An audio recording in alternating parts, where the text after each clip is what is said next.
everybody. Not sure if anybody's here yet, but if you are here, hi. I'm just going to find a crochet hook while I'm waiting for somebody to arrive, and then I've got something to do, haven't I?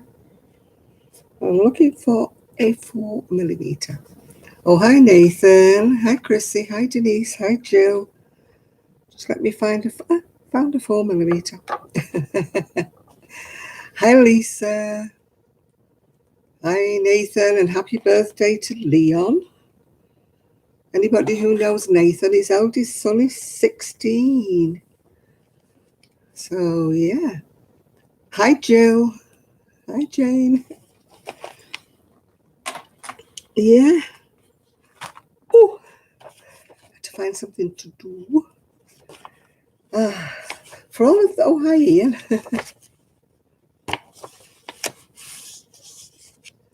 Hi Kaz. Yeah, it's Nathan's eldest boy. I'm not sure it's his birthday today or whether it was yesterday. Oh hi Granny Square. Granny D is brilliant. Thank you, Granny D. She sends a lot of people my way. Thank you very much, Granny D. Yeah. Yeah, it's Nathan's eldest. He's 16. Seeing as Nathan looks about 20, I don't know how he's got a son of 16, but that is a matter for him to decide. I think he must have been at junior school when he had him. Yeah. Oh, gosh. I'm having a rough time of it, Ian, at the minute. But we don't want to go into it. Hi, Ginger. Oh, thank you, Denise. No, my IBS is kicking my butt this week. Yeah. So I'm feeling a bit fragile. But never mind, it's Saturday, isn't it? And Vivola Wool decided to disintegrate on me, and I haven't even started yet. Oh, it's great, isn't it?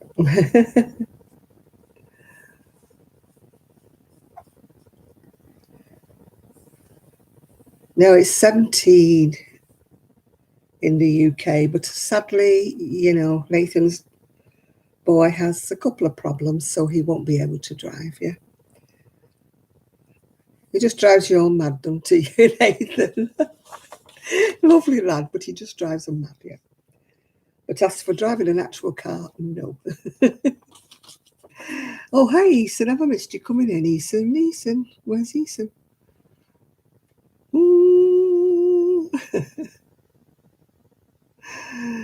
Oh, hi. I found you, Eason. Hi. Yes. You're there. Yeah, I missed you coming in, Eason. You put your head down for a second on here, and like 12 people come in. And then I miss somebody, and then I feel awful because I haven't said hello to them, yeah? So if I've missed anybody, sorry, forgive me. I will get around to you eventually. Yeah. 15 and learner's permit. God, the babies, aren't they? I think 21 would be... Man, yeah, I got my test at 17, so I'm a bit biased. But some of the kids today, I think they should be able to pass a competence test before they get let loose on the road. Some kids are great at 17. Some kids are very responsible, worldly wise and everything. And other kids at 17, they shouldn't even be near a steering wheel.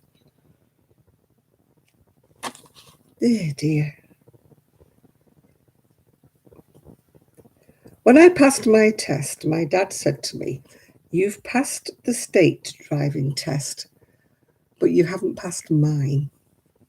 And before he would allow me to go out in a car, I had to pass his driving test, which was a lot stiffer than the one I'd done to pass my actual test, yeah. You're buzzing around the room in the she shed. Okay, Jill, yep. Oh, my IBS has been awful. I did mention it to the nurse, and she just said, "Oh, you need to keep a food diary or something like that." You're 47 here and you shouldn't be near a steering wheel. I don't think I should at the moment, actually. So I'm glad I don't drive anymore. I mean, my eyesight's not what it was, you know what I mean? And I know my reactions are not as quick as they once were. So I think I'm probably a lot safer. Not, well, I'd have to pass a test again anyway. I let my license lapse when I was 70, was it?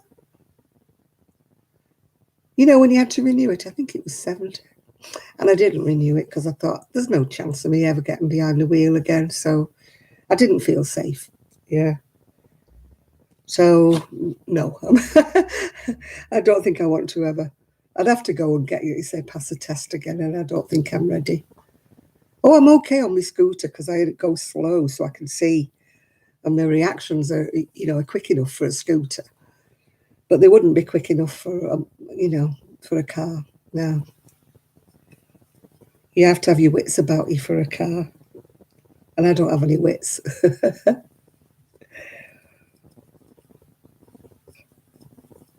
Sorry, I'm just counting.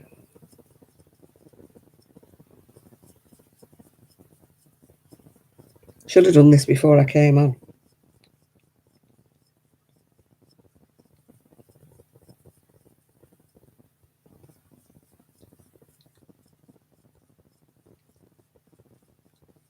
Right, I've done it.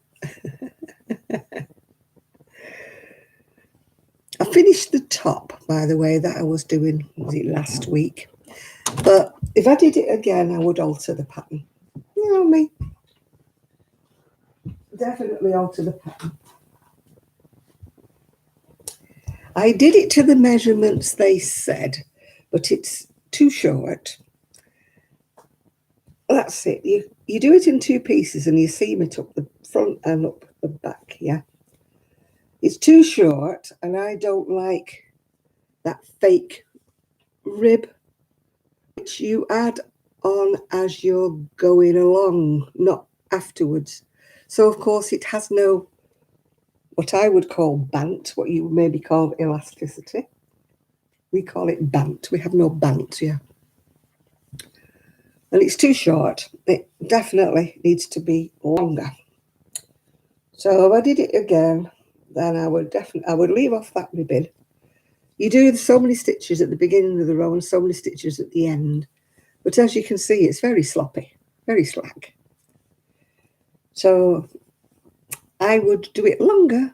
No, the ribbon may be done afterwards. Yeah, yeah. Ow! Ooh. Oh, hi, Chris. When did you come in, Chris?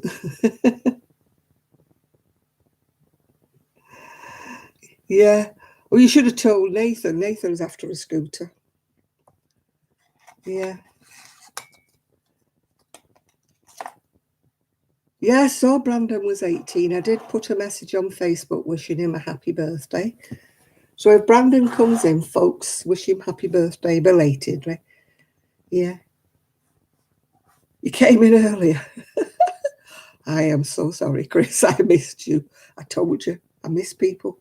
You know, I blink and they come in and I miss them.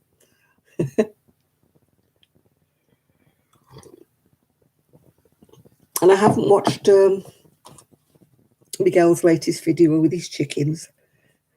I'm very remiss. I haven't watched anybody's videos. I keep saying this every single week. But we've got builders in again. And on Monday, we've got more builders coming in to lay the floor in the conservatory. Then they're coming back again on Wednesday to put the vinyl down. And then on Monday or Tuesday, they're coming to start laying the flags, the paving, whatever it is, in the garden. So I don't get much done. I just don't get much done. Miss two chain, one treble into the next, one treble into the next 7. Yeah. No, I haven't seen the last couple of videos for Miguel. I haven't, no. I am behind. As you know, I don't do the Christmas in July stuff. I have enough. Enough things. Oh, hi, Connie. Oh, this is good. I can't see a flipping thing. I'm crocheting maroon. Can't see anything. Anything at all.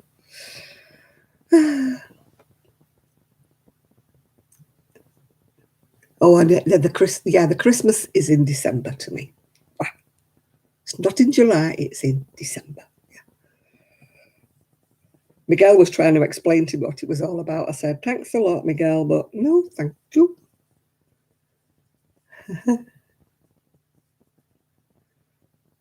Yeah, well, it's best when they go downwards, if it's a striped yarn, because when it goes across that way, and you're a big girl like me, it's not exactly flattering. So I like to think if the stripes go downwards, it makes me look elongated, fat chance of that, but we keep hoping, yes. I tell you, my IBS keeps kicking up. I'll be falling down a grid. I'll be losing even more weight. Yeah. Oh, my blood test I had to go for was because I'm severely anemic. So I have to take great big tablets. They give horses, I think, yeah. And I have to take them twice a day. So if my iron isn't up, then it probably well should be, yeah. 2, 4, 6, another one. I should be bouncing. I don't mind spinach, but I prefer it in a salady, and I don't like it so much when it's cooked. I'd rather eat, the salad spinach. I don't know whether that's the same as ordinary spinach. Yeah, I hate having that. What brought that? I don't know. I tend to have anemia at stages of my life. I don't know, yeah. Yes, I agree, Jane. Christmas to me is when you get the Christmas tree out. It's not in July. Yeah, I don't cook. I do not cook Granny Square. I'm a cookless person. I just eat what they get put in front of me. Right, 1 treble into the next chain, 1 treble into each of the next 7, 3 into the next.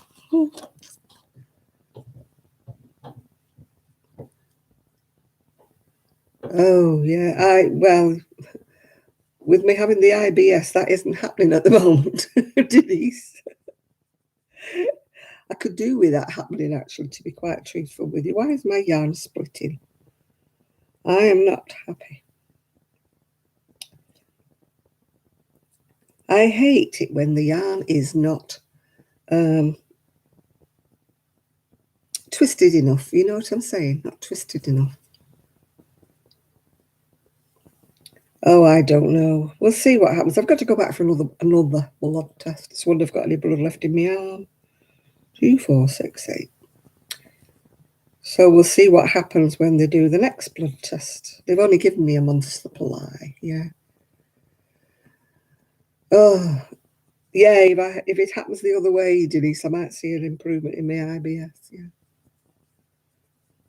This is, I think it's ice yarn. I think I seem to be using all my ice yarn up at once, don't I?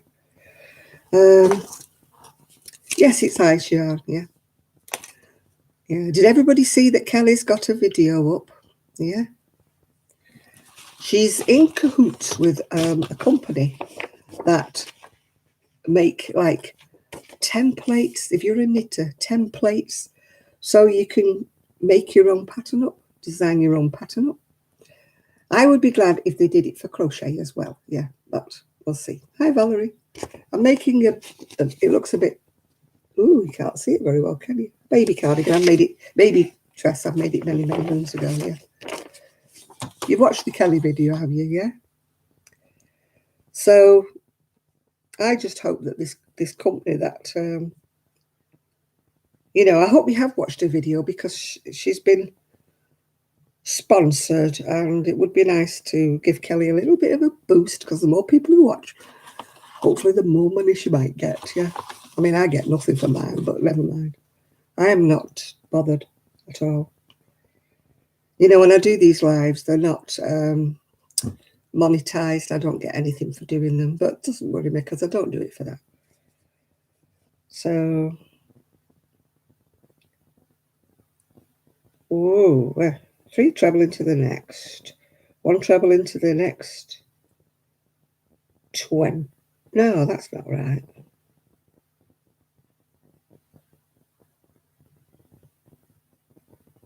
No, that's not right. That's not right. That is, let me have a, just let me think. This 2 chain, 2 into the next chain, each of the next 7, 3 into the next, to the next 20.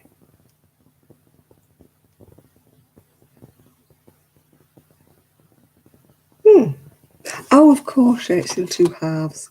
Silly me, silly me. Yeah, I think it would be good if that company that's sponsoring Kelly for that video did crochet. Then we could all design our own crochet things, couldn't we? You know, would be good, that. Oh, yeah. It doesn't give you the option when you're setting up a live. It doesn't give you the option to monetize it. So I don't bother because it doesn't really worry me. You know.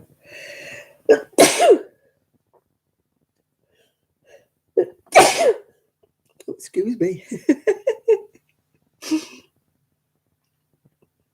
Oh, thank you, Granny Square. I'm quite, they're upstairs, my son and daughter-in-law.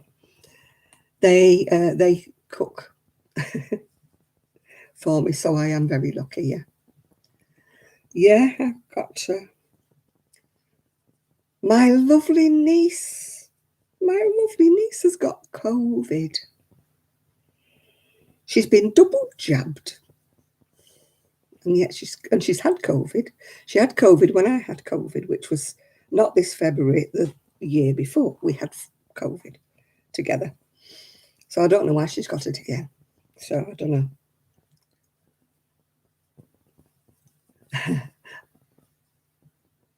Oh, thank you, Valerie. Yeah, my wallpaper, yeah.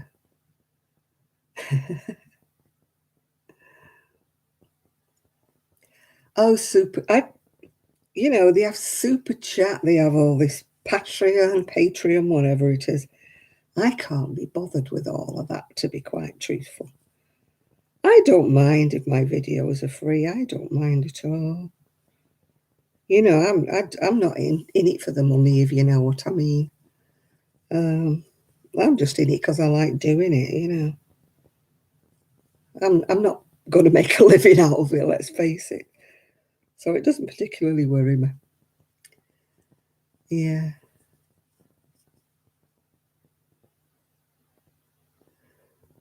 Yeah, I don't know. Well, you see, the thing is, she's a headmistress. And so, like, her teachers keep, you know, getting it, and her pupils keep getting it. And she wouldn't have known she had it, actually, but she has to take these COVID tests with her being a head teacher. She has to take the COVID test kind of, you know, every week or every whatever, so many days. And that's how she knew she had it.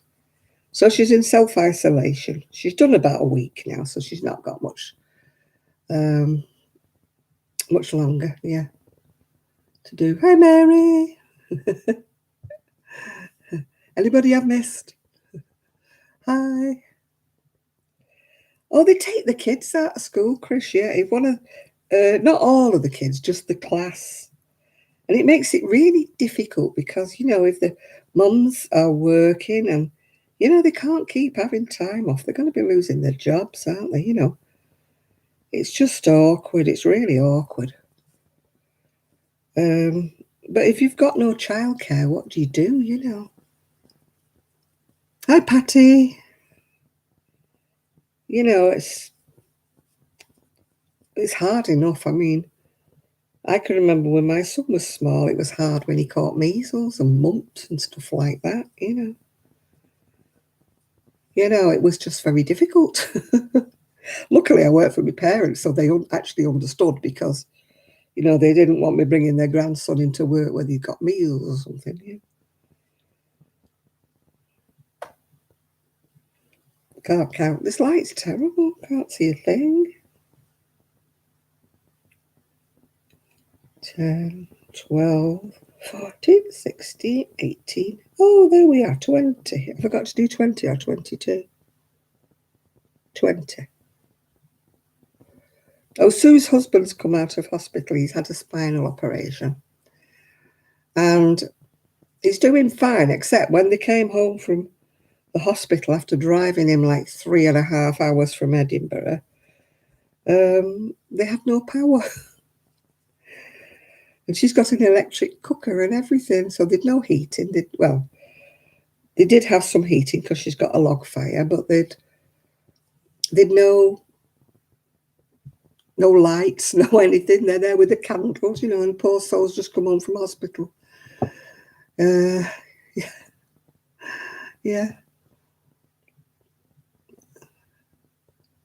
Trev's just gone live. Oh, well. Hello, Trev gone live. Yeah, they were talking about not giving them 6 weeks over here because of all the schooling that they've missed. But, I haven't got kids school age, so I don't know, yeah.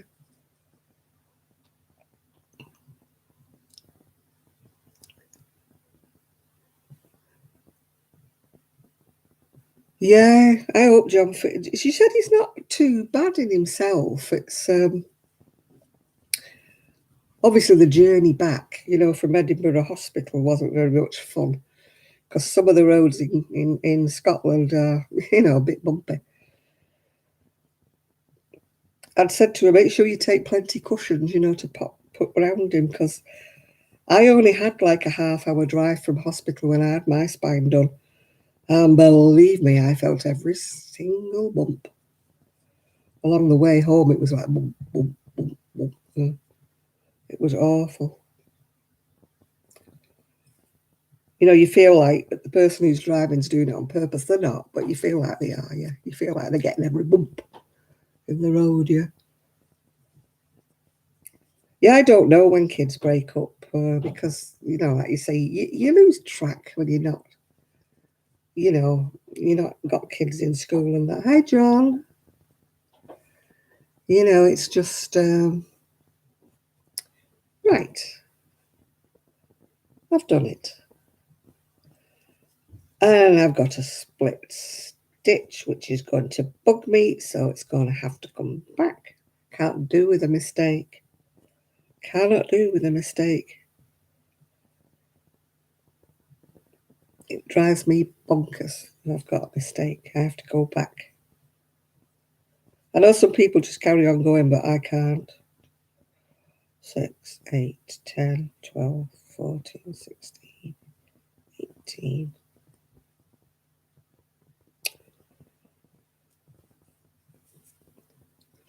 I am the world's worst for spotting mistakes on things, I think I should have been in quality control.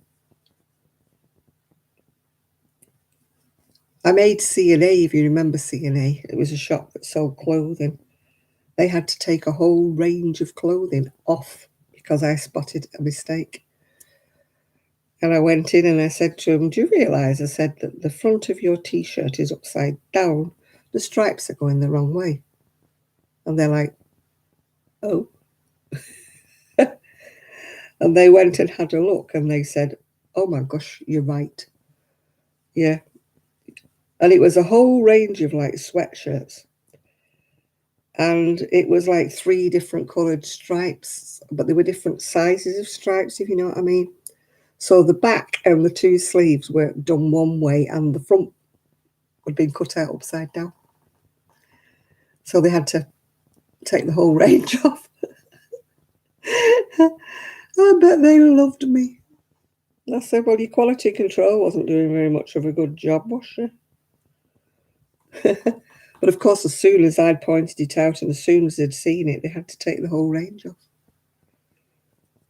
Hundreds of sizes in hundreds of shops. But not my fault, is it? Marks and Spencer's C&A's don't sell shoddy goods, yeah.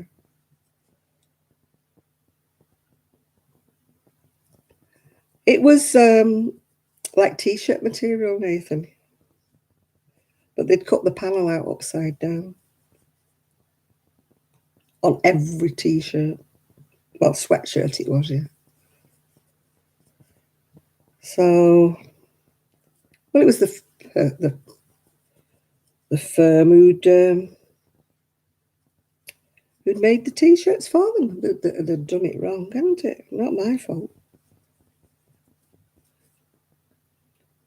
My ex-husband was there at the time, and he goes, "I can't see anything wrong with it." I said, "Well, I can, and you're not buying it." And he's going, "But I like it." I said, "No." I said, "You can't wear it." I said, "I'd be looking at the mistake every time you put the darn thing on." I said, "I'm going to take it and tell him it's wrong." And he's going, "Oh, please, no, please don't." And I'm going, "Yep."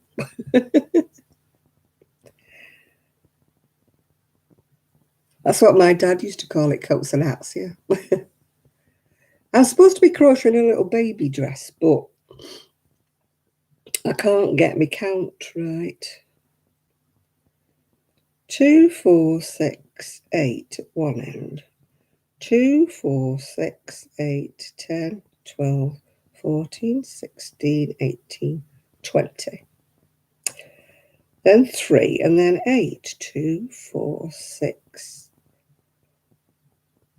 So why have I got 2 chain left over?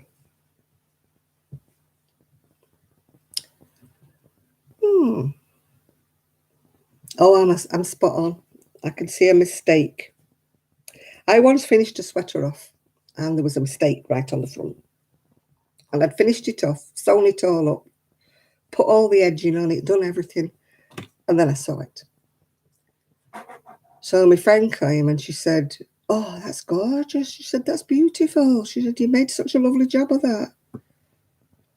I said, "Can you see anything wrong with it?" She went, "No." I said, "Have a good look. Can you see anything wrong with it?" She went, "No." I said, "Take it home then." She goes, "You sure? You sure?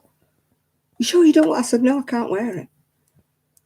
I said, "I can see the mistake." I said, "It's glaring at me." I said, "But if you can't see it, I'm not going to point it out to you. You take it home and you wear it." And she still never noticed it. She never found the mistake. And I was like, hit me in the face.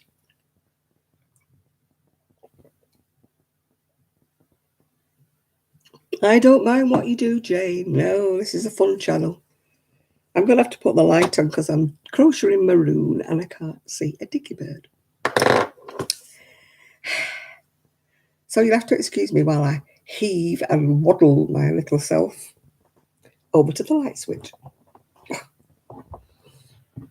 I should tell you my knees and my back and my hips are not good either, but we won't go into that. Oh, right. Oh, I'm warm. I don't know why I'm so warm. Maybe it's the coffee that I'm drinking that's making me so warm. Right, so let's go put the light on. Oh,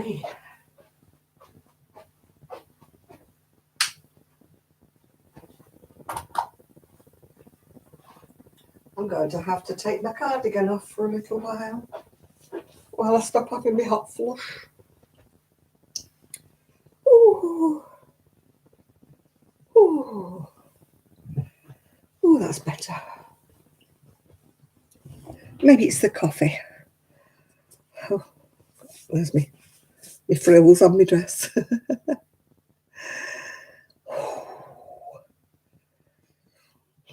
Any Miguel?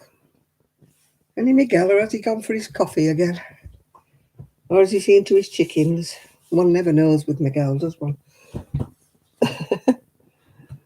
Oh dear. The chair does not roll. Yeah. It's like little circles. It's not buttons, it's circles, yeah.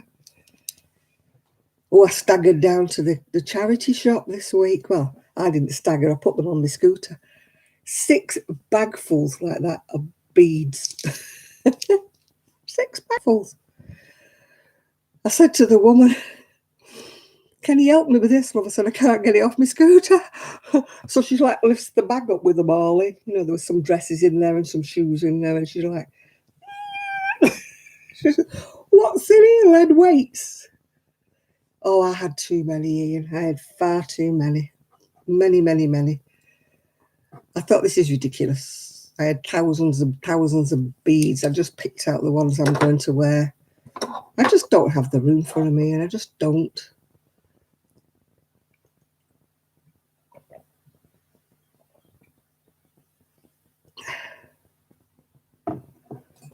Yeah. If they hadn't have been so expensive to post, I would have posted them off to somebody, but they weighed a ton. Like, so 3 treble in the next, 1 treble in each of 22. Yeah, right. Okay, I know what I'm doing now. Oh, hi, Trudy. Yeah.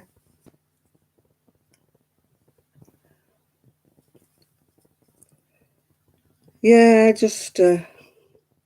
decided that, although I absolutely adore my necklaces, that I really did have much too many. And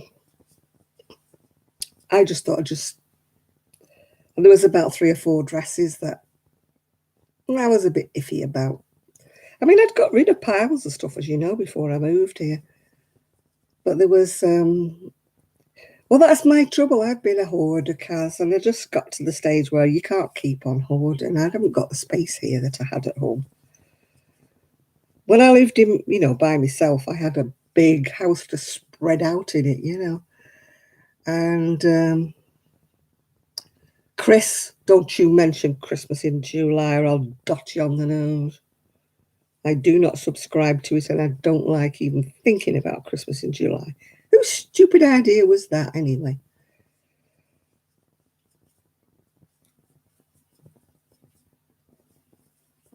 Who dreamt that up? Why are you making Christmas stuff in July? Why? God, Christmas is bad enough when it's Christmas. You don't want it in blooming July as well. They're like these nutters who have Christmas decorations up all year round, isn't it? Yeah. Yeah, I got rid of I bought 2 dresses, but one of them's not been a success. And it was all flimsy and what I'll wear it, but it's not what I thought it was going to be, let's just say. Oh. Da, da, da.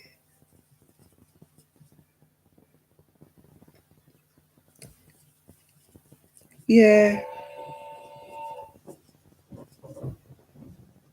No idea who that is. Somebody ringing at the doorbell.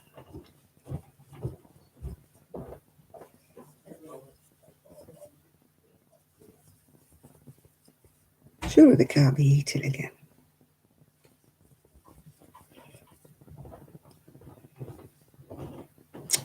Split. We've only just had our tea. We can't be eating again. Yeah, it's like a train whistle. Yeah. I can sleep through that. In my bedroom's only like across the hallway here. I sleep through that.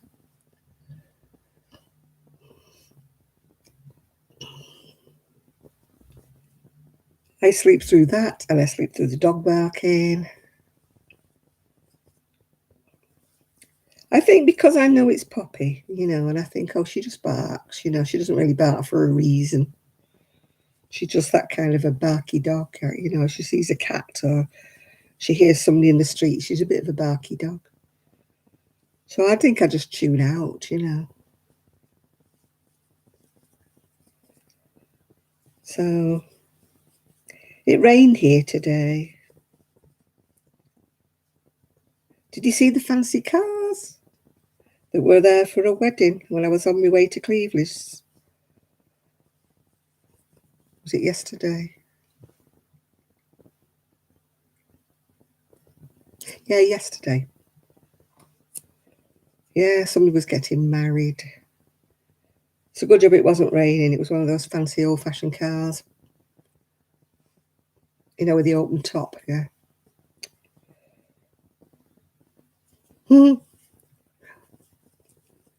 Mine was the funeral car, the black funeral cars with a load of flowers stuck on the top of it. I should have known, shouldn't I? I should have known. But at the time, we couldn't get any wedding cars, white ones. We couldn't get any. So we finished up with the funeral cars with flowers on them.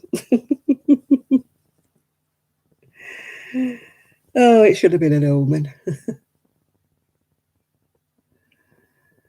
You found a crochet hook, a pair of scissors and a knife. Stitch markers are the very devil, aren't they? They go anywhere. Stitch markers. Yeah, it must have been an omen, Kaz, you're right there. I get the funeral car for my wedding. And the caterer dropped me cake, yeah. Luckily, it only dented on one side. So we had to have the bride and groom facing us because that's the side that got dented. And everybody kept saying, why was your cake back to front, on the wedding photos? Why was your cake back to front? I said, because it had a big dent in it. Because the caterers dropped it. Well, dropped one of the tiers, let's say. Right, how many rows have I got to do? Third row. Third row, da-di-da-di-da. Yeah, I can do that. Continue increasing until 6 rows all in all have been worked and then fasten off. Do that too. You need snacks, dear Kaz, yeah. I know the feeling. I've got that feeling where I don't know whether I feel sick or I'm hungry, which is a bit... And I shouldn't be hungry because I've eaten my dinner, so... But they obviously had something delivered and I don't know why they would be hungry because they've eaten their dinner. We had our dinner about 7 o'clock. That's only 2 hours ago. Yeah. Well, 2.5 hours ago.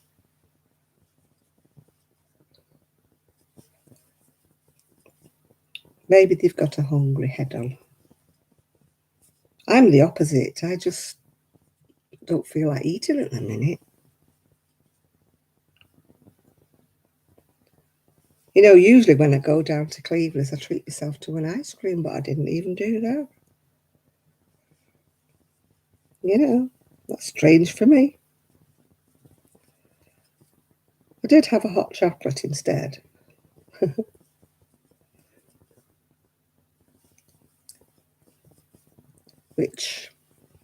But Thursday was absolutely gorgeous. I don't know whether you saw my photo as I took going down the seafront. It was glorious. There was a chappie there. He must have been about 70, swimming. But when he came out, he had the teeniest little pair of, well, we call them budgie smugglers, Speedos. Let's just say they weren't covering an awful lot. And I'm thinking, I would have thought you would have preferred a pair of shorts, dear, a bit more becoming when you're like in your 70s,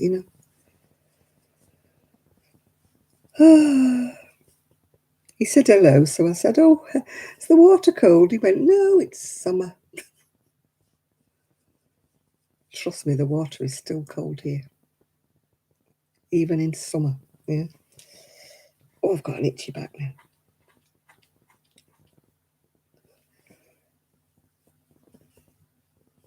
Oh, I met my little foster dog, that little dog from Turkey again, Seth. Golden Retriever, yeah. And he come running up to me. He remembered me. He was the one who his owner said he's very wary. He tends to nip everybody. Nope.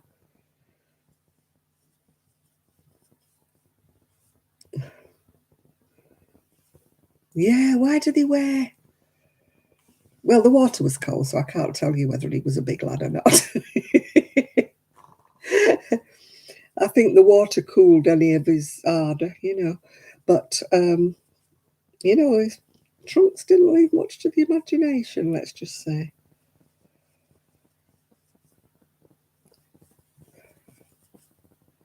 You know, I mean, Speedos are a thing of the past, let's face it. Come on, unless you're doing Olympic swimming, yeah? And you've got, your 20s and you're built, you're built with lovely shoulders and that, But when you're an old man with grey chest hair, it's not a pretty sight, is it? You know what I'm saying? I would have rather he'd have covered up a bit.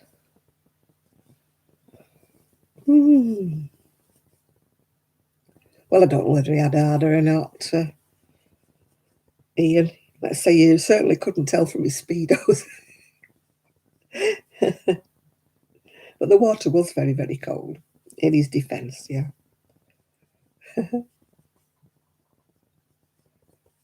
I mean, it should be a bit illegal, shouldn't it, for all men to wear Speedos, yeah? You wouldn't mind if there were proper Speedos that came up his tummy a bit, you know what I mean? But not the ones that barely skim the hips. Man, it should be illegal for some old dears to wear bikinis, shouldn't it? Let's face it. Nobody wants to see their muffin tops and their crepey bits, do they? They should wear a swimsuit, shouldn't they? That should be illegal too. Excuse me, madam, will you put it all away?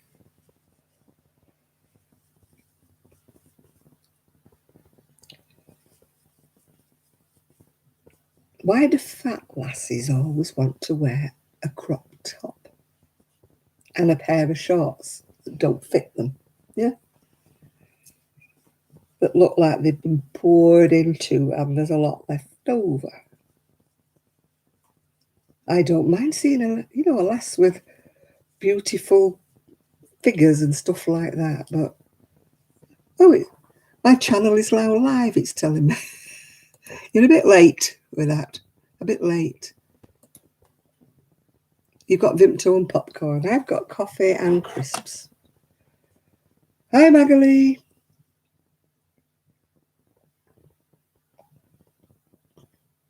I don't know why. When I was younger, I wasn't as big as I am now, but I've never been skinny. I would have never walked about in little mini shorts like that and a crop top unless I was on the beach. But they're happily doing the shopping in the grocery store, with everything hanging out, Your Speedos won't fit you, I'm glad, John. Please don't wear Speedos. Please wear shorts. Speedos to me are a thing of the past, unless you're an Olympic swimmer.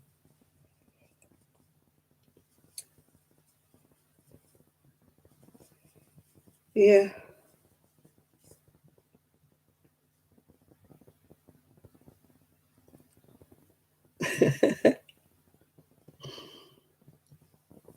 I could remember going to, where were we? Los Cristianos, I think it's in Tenerife. And we went on a boat trip. And the boat moored up, and he said, we're not allowed to go any further in. The only way you can get there is if you dive over the side and if you swim to the beach. So I thought, well, that's me out, So I'm sat there and I said to my ex-husband at the time, I said, isn't it funny? I said, how all the men have got the same colour shorts on, same colour swimsuit bottoms. And he goes, what? I said, well, look, they're all wearing like cream coloured, swimsuit bottoms. And he went, will you put your glasses on? He said, it's a nudist beach. He said, that's the end of the suntan. They've got white bums. I said, that's why we couldn't go in any further. We couldn't moor up any further. I've never had good eyesight. Well, not for long distance like that. Yeah, I thought they were wearing cream-coloured trousers, cream-coloured swimsuits, yeah. I don't think I'd have wanted to put my glasses on here. I think I was happier not noticing. I was happier thinking they were wearing cream-coloured trousers.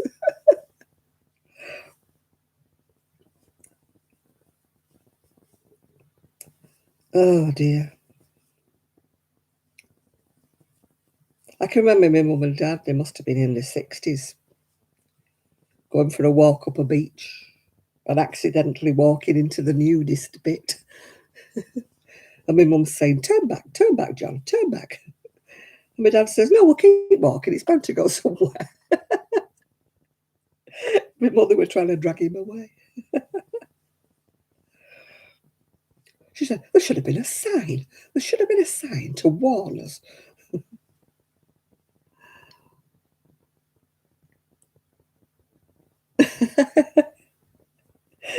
I don't know where it was my mother was, but my mum and dad were. It was in this country. And there's my dad, my mum, like fully clothed, because I mean, my mum didn't even wear a swimsuit. We're talking about fully clothed, walking through the middle of this nudist beach. My mum with her dress and her sandals on, you know, my dad with his trousers on. My dad never took his trousers off, never wore shorts. Men didn't. When I was a kid, men used to sit on the beach with the shirts and ties and long trousers on. And the women used to sit there in the stockings, you know, and dresses. They never wore a swimsuit unless they were bathing, yeah. It used to be funny to see them, you know. I went away with my best friend and her mum and dad, and that's how they were sitting on the beach. He had his trousers and he did take his tie off and loosen his shirt. That was his condescension to it was warm, yeah. But she was there in her dress. I think she had a cardigan on, yeah. The mum.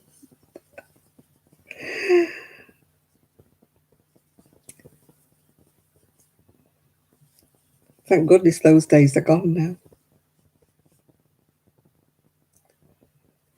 You don't see them anymore. I don't know if they sold ice cream nude. I don't think my mother wanted to look. She wanted to turn back and go the way they'd been, but my dad just wanted to keep on going. He said, it's bound to end soon, bound to get out the other side, yeah. I think barbecues would worry me most in a nudist camp, yeah. I used to have a friend that used to go, you know, go on nudist holidays. He tried to persuade me to go with him once, but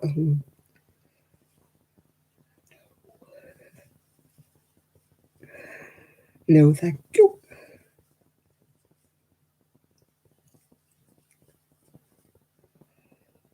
I said to him, no.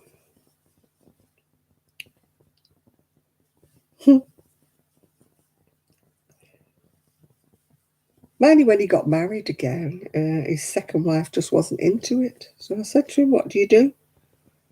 He said, well, she lets me go for a week on my own. She won't come with me. I said, I wouldn't either.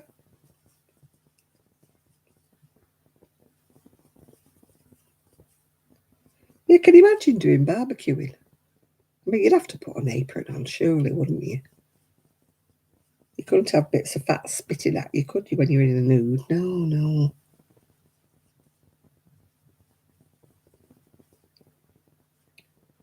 Oh, it's bad. I mean, the car seats are not as bad as they used to be. They used to be made out of like some plasticky stuff. And, you know, you'd park it somewhere when you go out for the day and it'd be in the sun all day. And you'd get in and you'd sit. And when you wore miniskirts, which I did when I was younger, you know, you'd sit with your bare tops of your legs and hit the seat. It was like, yow, find a towel quick, I can't sit on this seat. So how the heck if we were ever nude? Goodness gracious me, no.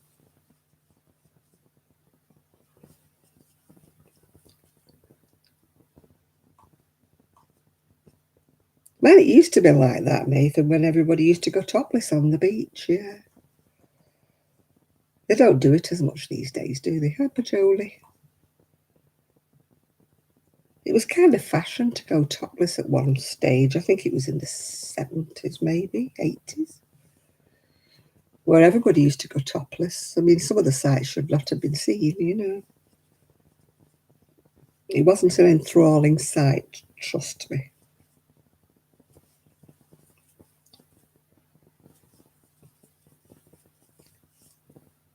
I wouldn't have wanted to get me boobs burnt. You know, I'd have been scared of that if I'd have took everything off, you know.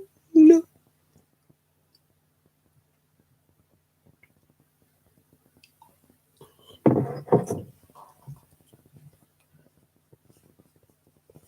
Oh, if you have a good figure, I suppose you want everybody to look at you, don't you? But I wouldn't. I never had that kind of figure.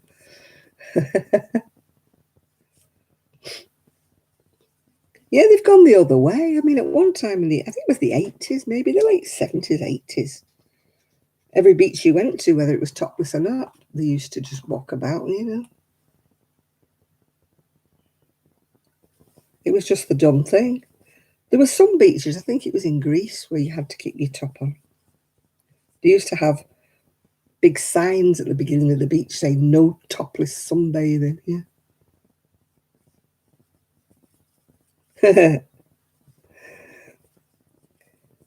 Yeah, they actually used to have to say it. I think it was in Greece when we went somewhere and the travel rep was saying, whatever you do, ladies, no topless sunbathing.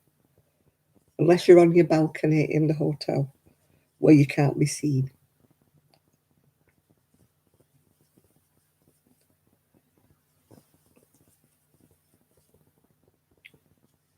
Oh gosh, well, I couldn't breastfeed my child, but oh, you couldn't have done it in public when in the 60s, no.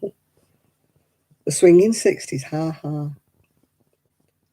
You couldn't have got your boobs out then, no way. Oh my goodness, no.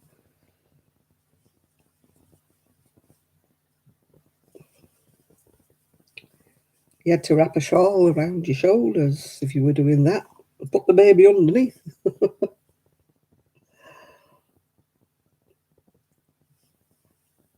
If it's done tastefully, you know, I mean, my friend, she used to breastfeed, but she used to stick the baby like up a t-shirt, so you couldn't see anything. You just saw the baby's head moving about.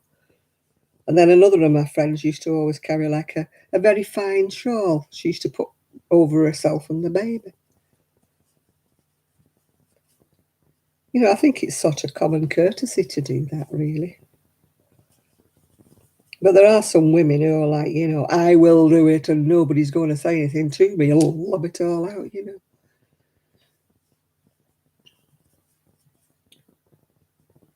You know, the militant type of women, you know what I mean. I can't even say women libber because they're not women's libber. They're just militant, aren't they? You know.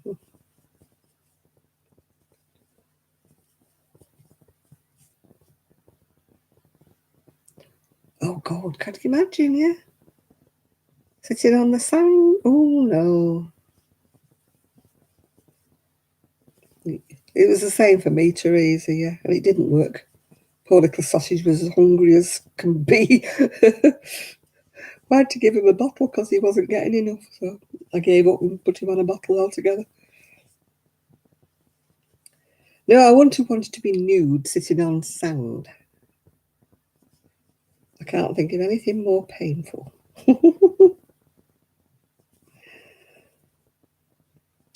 This cotton is just splitting. It's very annoying, isn't it, when it splits all the time? Split, split, split.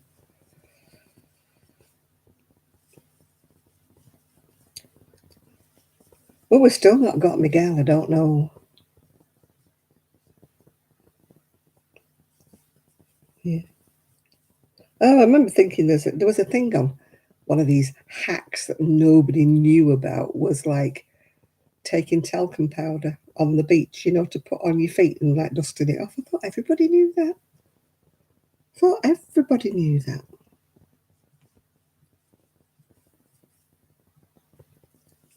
And like they got to one of these hacks as if it was like, oh, illuminating, you know. Guess what to do if you got sand on your feet? You put talcum powder on. Yeah, hello. You know, my grandma told me that. That's no.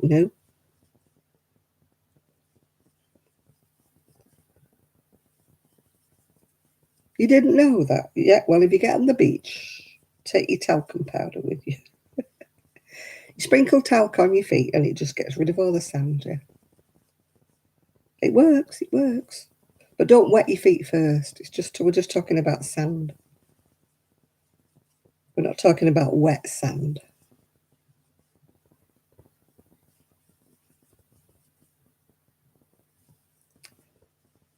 Yes, some of these hacks that you read about, on these Johns, it doesn't smell as nice as it used to. I got some Johnson's baby lotion the other day, and it just doesn't smell the same. It really doesn't smell the same.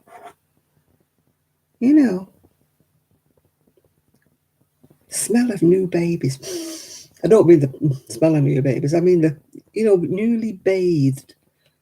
And you did them in Johnson's Baby, didn't you? And you covered them in baby oil and baby lotion and that. And they used to smell gorgeous, didn't they, babies? But it doesn't smell the same. I don't know whether it's something to do with it not being allergenic or something, why they've took the smell away from it. I was quite disappointed. Mm.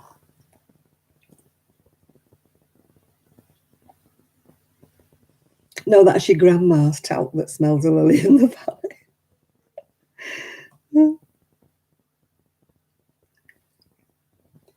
Yeah, it doesn't have the same scent as it used to. Why can't they do scented and unscented like they do in other things, yeah?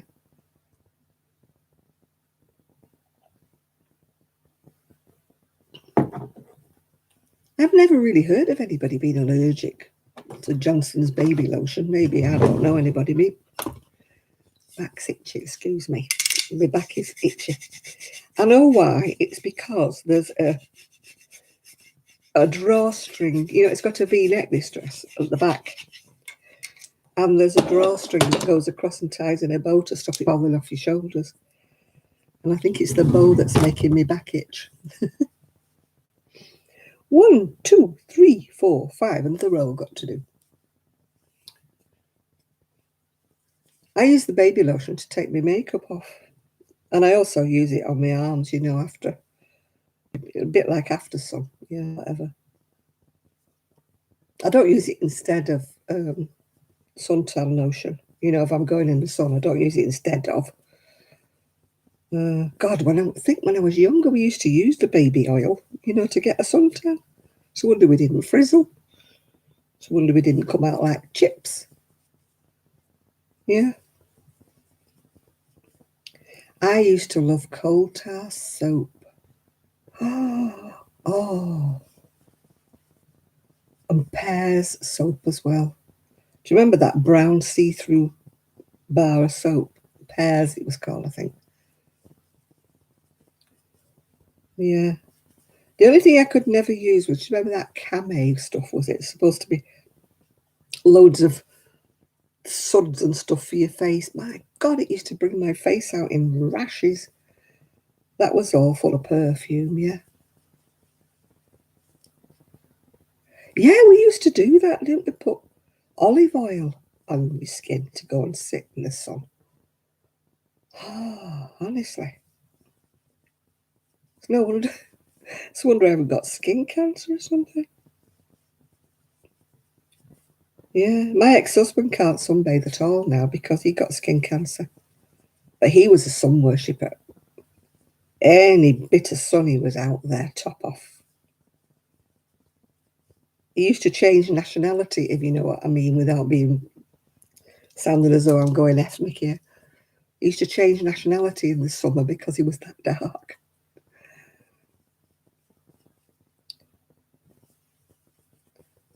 But he paid for it. He paid for it. He had to have a great big piece lobbed out of his back and his arm, yeah.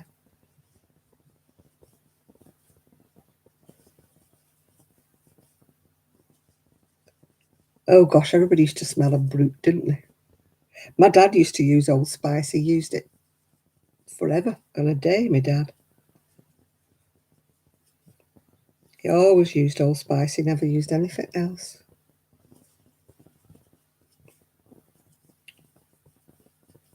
I remember, was it Frank Bruno that used to do the Brut advert, wasn't it?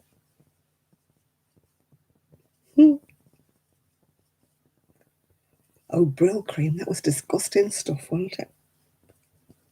That's why everybody used to have those things on the back of the sofas, antimacassars they called them. They used to be made out of linen, didn't they, with embroidery on. And it's purely because the men used to put their head back like that when they had Brylcreem. And it used to ruin all the sofa and the chairs, yeah.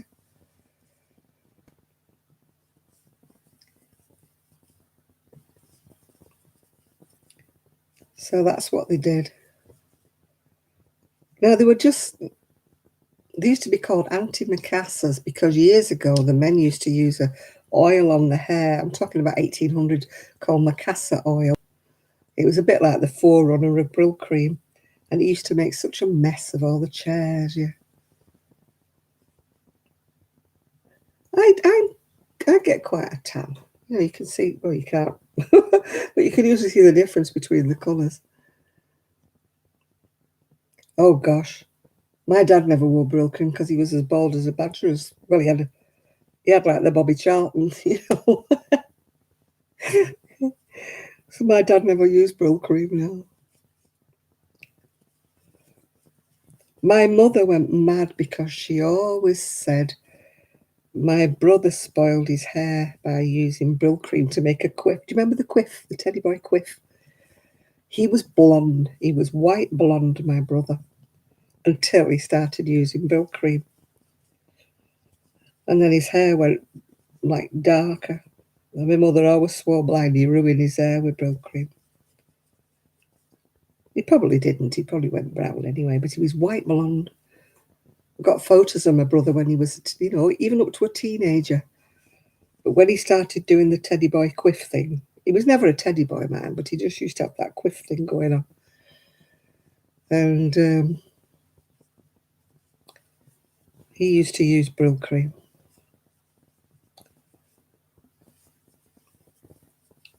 My mother used to use some stuff. Do you ever remember it called Vitapoint? When you'd had your hair permed in the old days, it used to go like frizzly and dry. She used to use this little, there's a tube of stuff, it was like Vitapoint, and you put like a pea-shaped bit and you rubbed it on your hands and you rubbed it all through your hair. Yeah.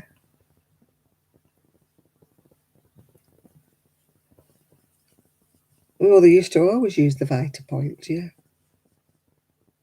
But now there's all these products. I mean, do you remember when I was a kid, you had this little sachet of shampoo that wasn't even enough to wash your hair because I had long hair when I was young. And your mother would only buy you one sachet of shampoo. Beer shampoo. There was never enough to wash my hair. I used to wash my hair in the kitchen sink because I used to use the fairy liquid. And then I used to wash my hair with the shampoo. Yeah. But there was no such stuff as conditioner in those days and stuff like that. You were lucky if you got Vosine, weren't you? A bit of Vosine, yeah. A bit of dandruff shampoo, yeah. But before that, my mother used to buy little sachets like Silvercrin, I think it was, or beer shampoo. Beer shampoo was supposed to be good and make your hair shine. It didn't. Yeah, but I've done the little net bit. Got to do another one now. Yeah, that hot oil stuff you used to put on, didn't it? Yeah, do you remember that? Little hot oil. Yeah, it was like a little thing that used to take the top off, didn't you? Like a little tube stuff, yeah.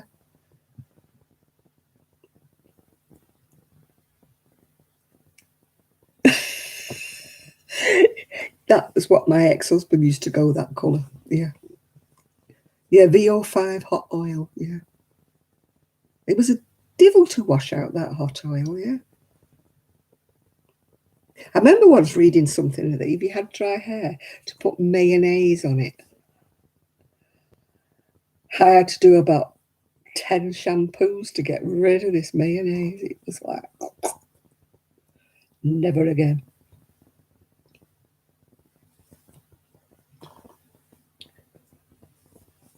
Yeah, well, people used to have these natty perms, didn't they? I had one once. I mean, perms, people don't have perms now, but if they do, it's the decent perms. They're not like They used to be.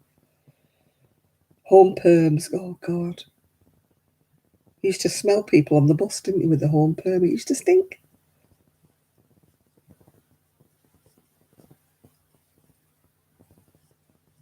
11, 12, 13, 14, 15, 16, 17, 18, 19, 20, 21, 22, 23, 24, 25, 26, 27, 28, 29, 30, 31, 32, 33, 34, 35, 36, 37, 38, 39. I'm not doing 41 this time because I had one left over.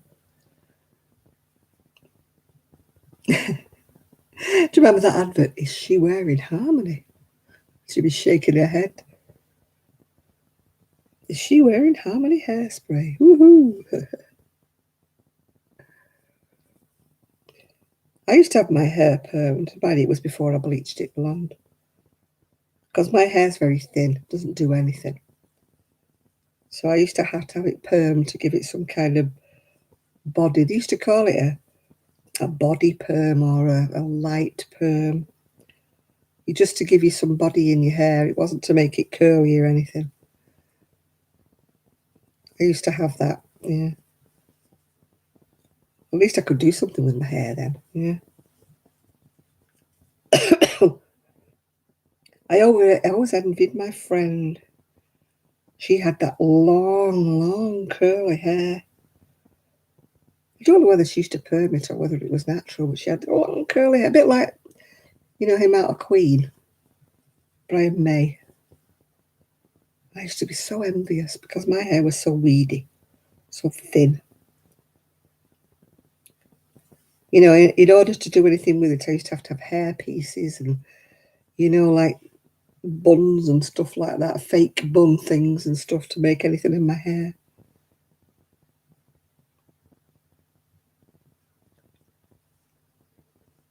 Yeah, I used to have big, long, like fake ponytail things and everything. Yeah.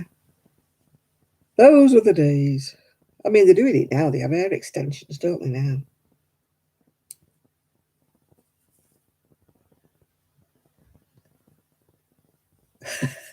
You're like Diana Ross. I used to envy all these people, you know, like these singers who had beautiful hair. And it's only you find out in later life, didn't you, that they always wore wigs, you know. Because you're thinking, oh, why doesn't my hair look like that? Why doesn't my hair do that? I always remember reading an article once about the Supremes. And they were saying that when they come out of the stage door, like to go home, they used to take off their wigs and just have like their natural, you know, short curly hair or whatever. And they used to walk past all the fans because the fans just didn't recognise them, you know. They'd just have a coat on or something like that and just go walking out. And the fans would be saying things like, oh, the Supreme's coming out next. And they'd walk past them because they were waiting for them with the big hair and all of that. But it was all wigs, yeah.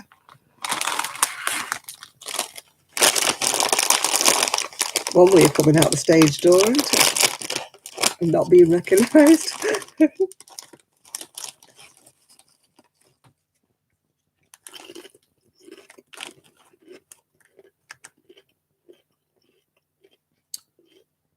Well, people who are famous for wearing these big wigs, I mean, they used to go shopping, didn't they? And nobody knew who the heck they were because they weren't wearing them.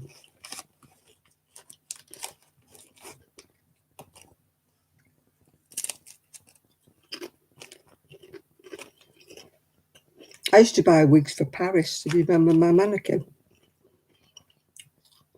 I used to try them on. We used to have a laugh, me and Sue, trying on these wigs. I mean, I remember Sue saying to me one time, I've always wondered what I was going to be like with blonde hair. She put it on. Well, we could not stop laughing. To say it didn't suit her was putting it mildly.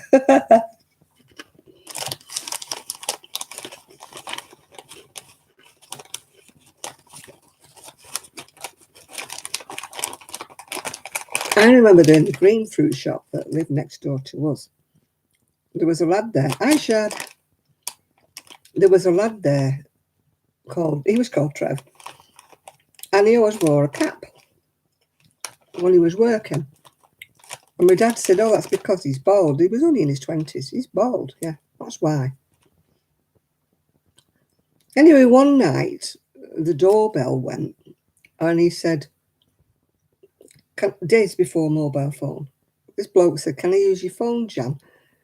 He said, "They've left the lights on next door in the green through, and I haven't got my key." So I'm like, "Who the heck's this?"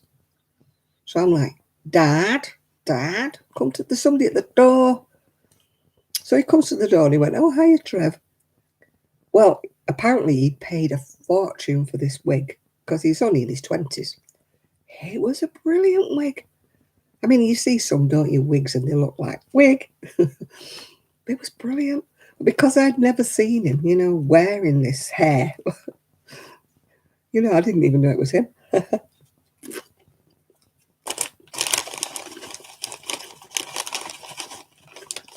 My funniest thing was walking down the main street in Manchester. I had my umbrella up, yeah, walking along in the rain. The next thing was I could hear these footsteps running behind me. This bloke tapped me on the shoulder, and I said, "What?" He said, and I had his toupee on the end of my umbrella. I must have walked past and hooked his toupee off his head. I'm like, "Oh, so sorry." He's trying to jam his toupee back on again.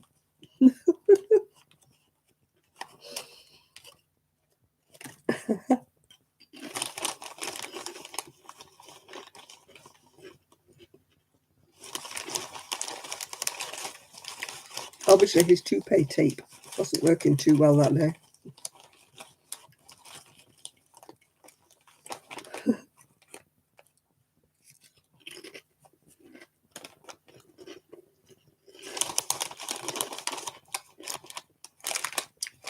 I hate seeing guys though where, they wear like a red wig or something, and all the hair that's grey is like sticking out at the bottom, and you're thinking,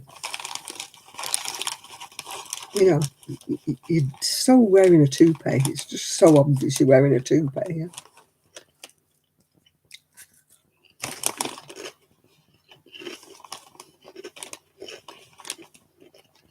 I don't think they are so much now, Teresa, because it's more fashionable to be bald than it was.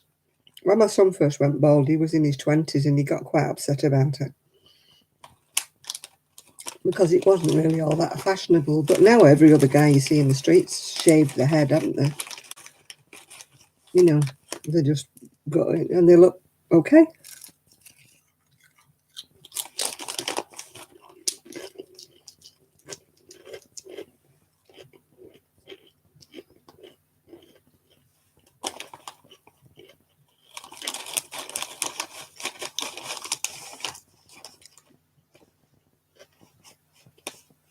Yeah, men don't like losing their hair, but I don't think women are that bothered, to be honest with you. I think it's just men. I think women are really bothered. I mean, I had alopecia one time when I was in my 20s. Massive big bald patch, at the back of my head. Trying to do all kinds of things, trying to disguise it, yeah.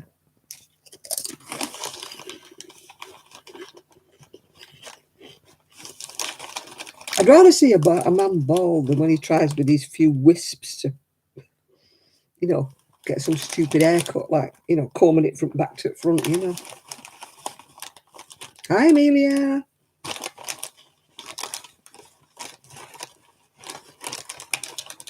These elaborate comb overs. They look ridiculous, don't they,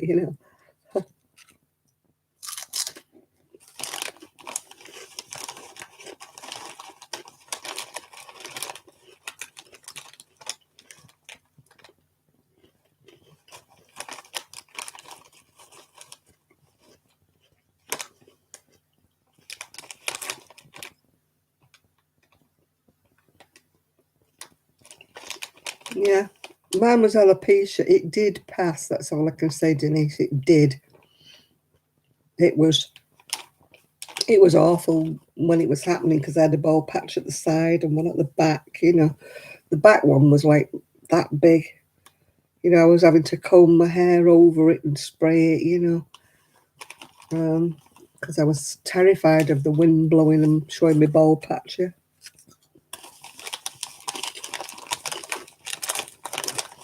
Because my hair was so fine, you know.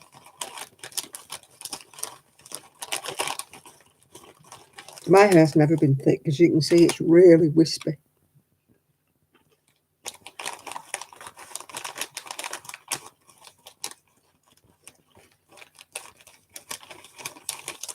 Yeah.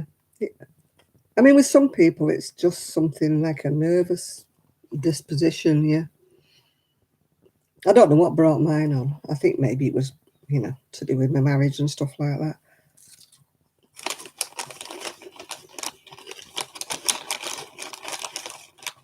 It was my ex-husband who spotted it. He went, "Do you know you've got a bald patch in the back of your head?" And I'm like, "No." Get a mirror. And it kept going bigger and bigger and bigger.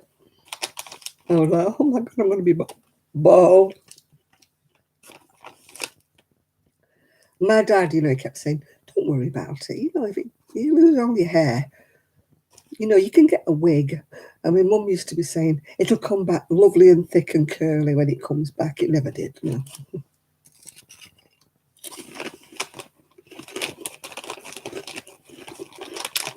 I think they are, Denise, yeah.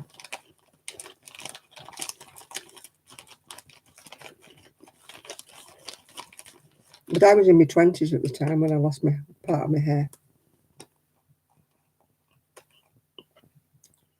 Although when I was in my 30s, I did lose a patch at the side here.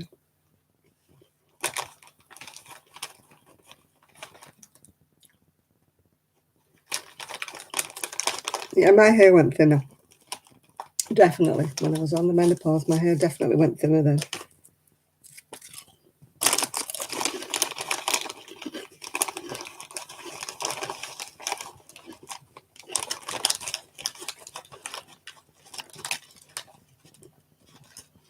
I mean, fortunately for women, you can wear a wig and not look so silly, you know. But men, I don't think they should wear. No, I think men should go bald.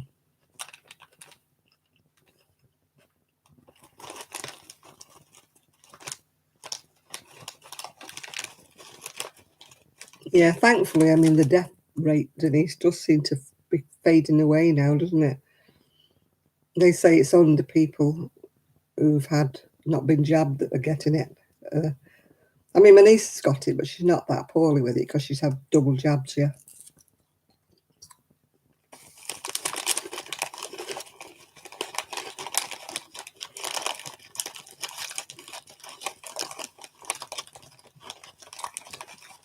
It is getting better. I mean, personally, I actually don't know anybody on my circle that has actually died from it, so I suppose I'm lucky, really. I know people in my circle who've had it, yeah, and, you know, got over it type of thing, yeah.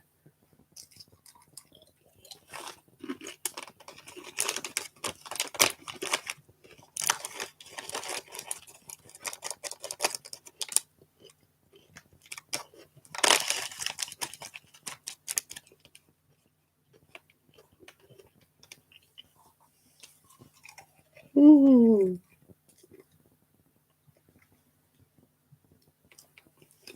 I love. Oh, got crisps on my top. Yeah, I suppose I've been lucky really in the fact that I've not had any losses, you know, in the family or anybody, yeah.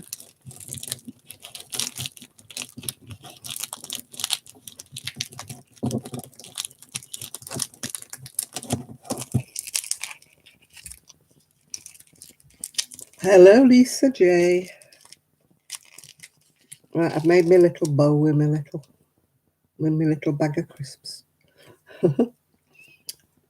Hi, Jean. Designs by Jean.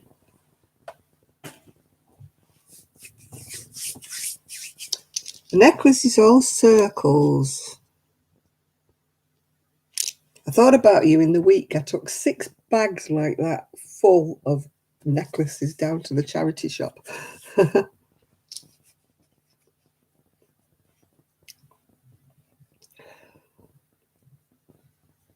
Yeah, that's the trouble. People in hospital were more prone to get it, weren't they? Because they were being surrounded by the blooming bug.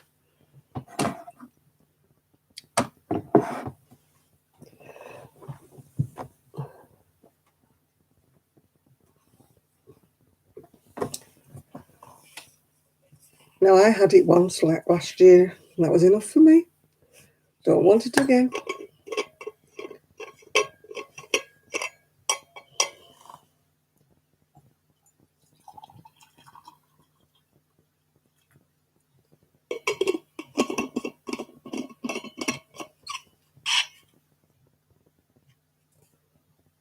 I've not seen a doctor for well over 12 months.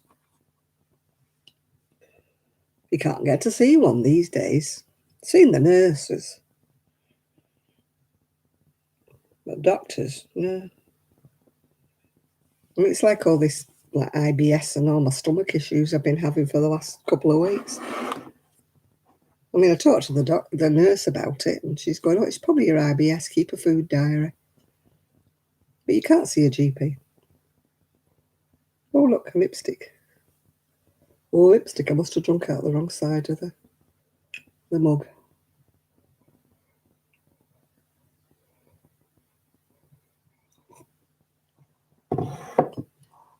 Yeah, I get anxious, but I don't think I've got anxiety.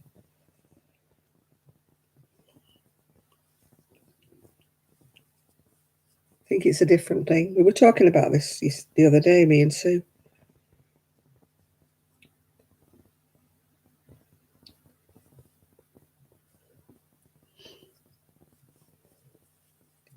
You know, what is the difference between being anxious and anxiety? I've only ever had a panic attack in an airport because I was terrified of getting on the plane, and I got myself worked up in such a state that I did have a panic attack in the airport, but that was many, many years ago, and I've not had one since. I'm a pretty sort of laid back kind of person these days. You know, things just roll over me.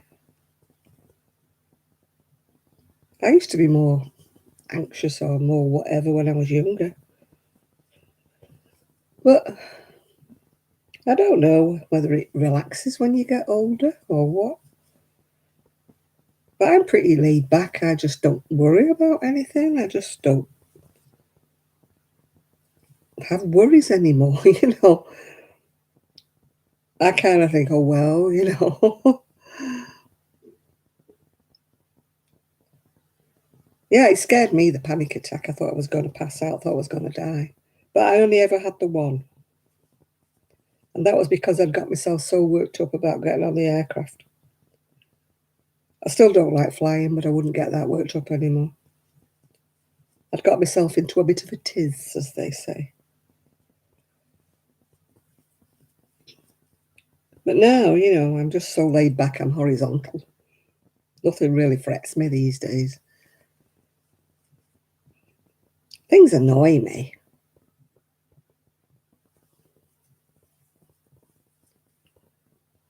But, you know, they don't worry me particularly.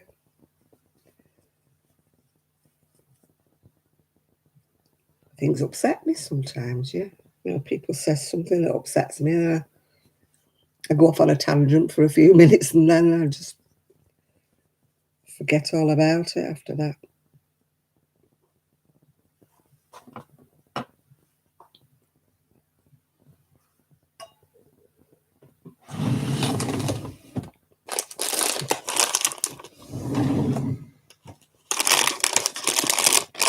Bit of yoga. Not done yoga. I did it once, years and years and years ago. You're sitting in the gate waiting for the plane. Oh, gosh. You're a better woman than I am, Ethan.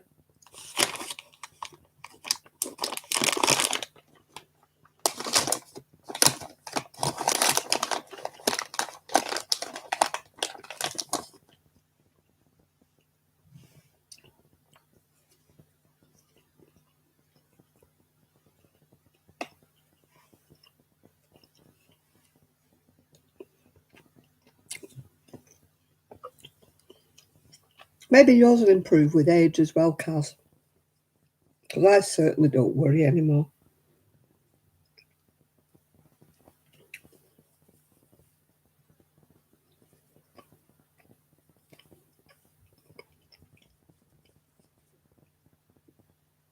My son worries about things, gets himself worked up about different things, but not me. Everything floats over my head these days, Kaz. Very rare I get worked up about anything. Life's too short to waste time being worrying about stuff.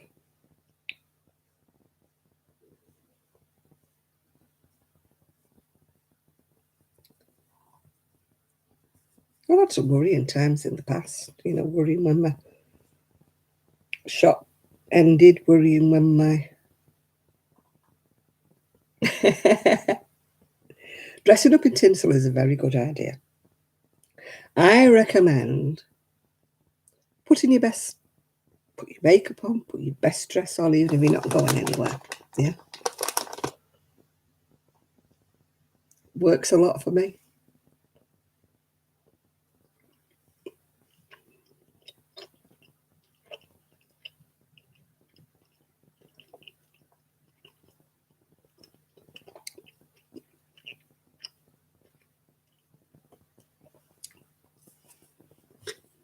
People who don't suffer with it, Teresa, don't understand it.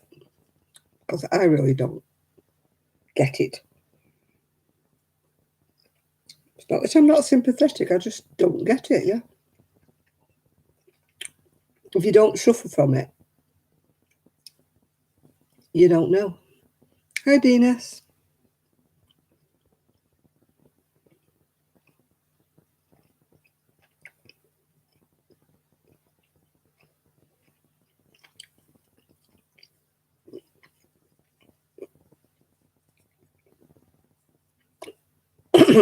How am I doing today?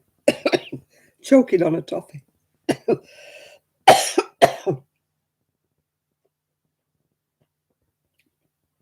went down the wrong way. No, if you don't suffer from it, though, to be honest, Kaz, other people who don't suffer with it don't really understand it, yeah?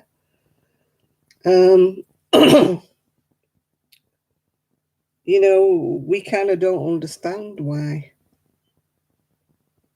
you can't try new things or try different things.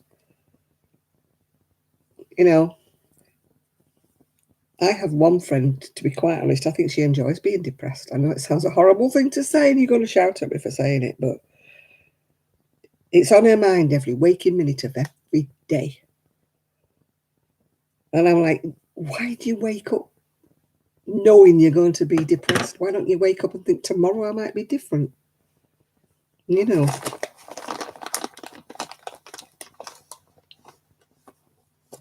I've never had anything like that, Kaz.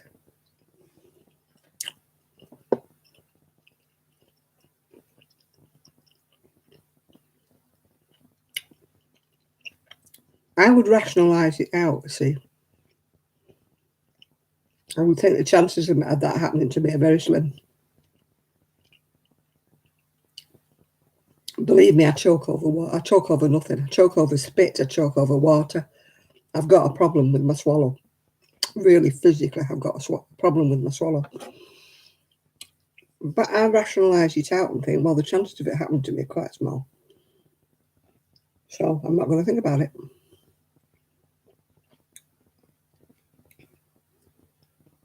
You see that? I would not understand, Kaz. I really would not understand that. And I'm not being awful, I'm not being nasty, but I just would not understand that.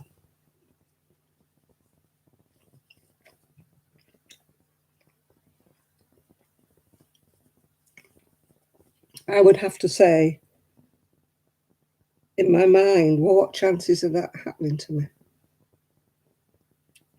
What are the statistics of that ever happening to me? That's what I would have. Maybe I've got that kind of rationalizational mind. Maybe I do.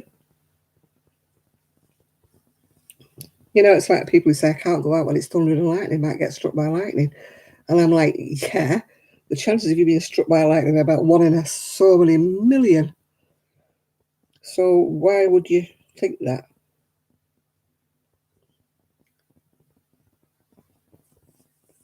Yeah, I've never felt like that when I was married, Shab, but it was nothing to do with anxiety.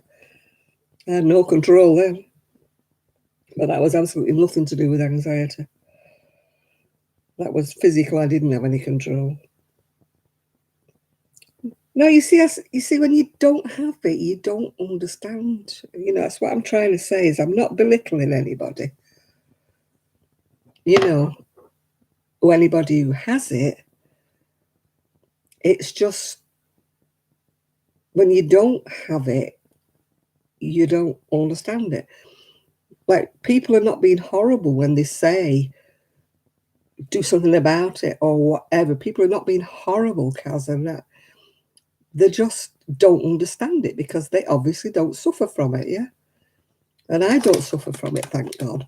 So I don't really understand what it is that makes you feel that way because it doesn't happen to me. But having said that, I mean, I'm not saying it's not real to you, but we, talking about me, do not understand, yeah? Oh, please, Dinas, do not talk about blooming Christmas in July. No. Christmas is Christmas. It's in December. Not July, Dinas. You will not be seeing me doing any plumbing fairies in July.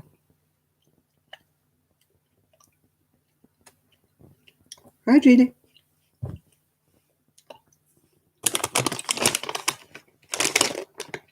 It's supposed to be mixed sweets, these. Oh, the blooming shame.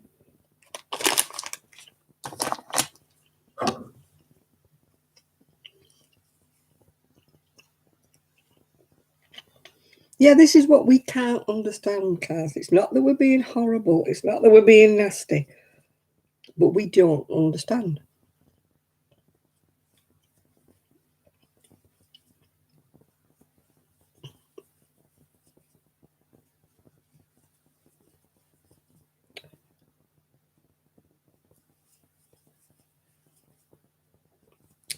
You know, I had depression in the past, but it's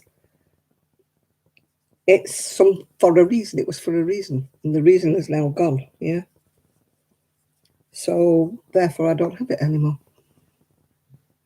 Yeah, it is. It's difficult for anybody who's not going through it to understand, Ines. You know, it's not that we're being awful. It's not that we're being, unsympathetic. It's just that we don't understand.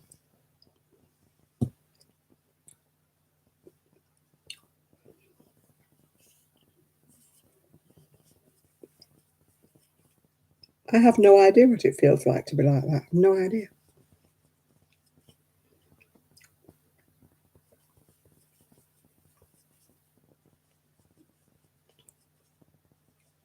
So,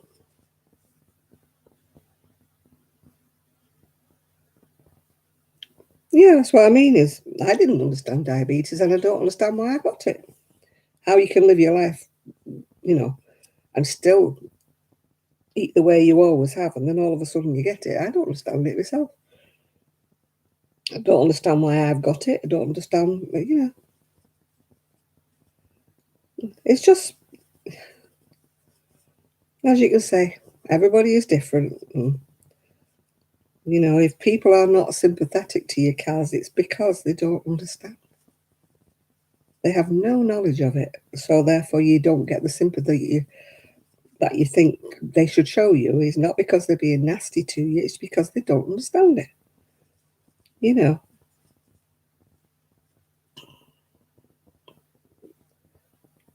Yeah. Where is Miguel? Has he fallen in his iced coffee again?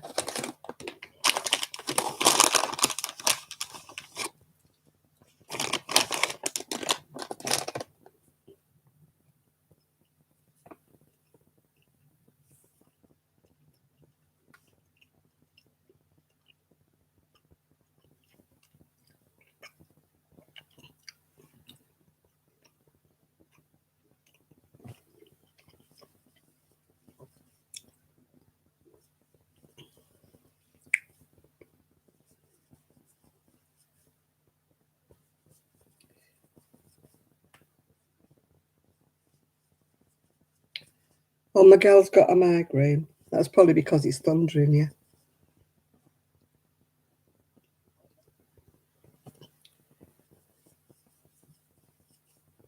Yeah.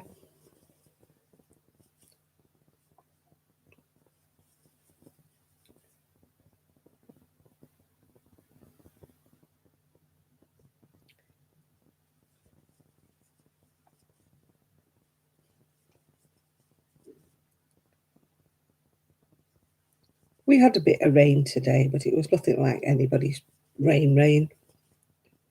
Wasn't like thunderous rain where it hammers on the roof and stuff like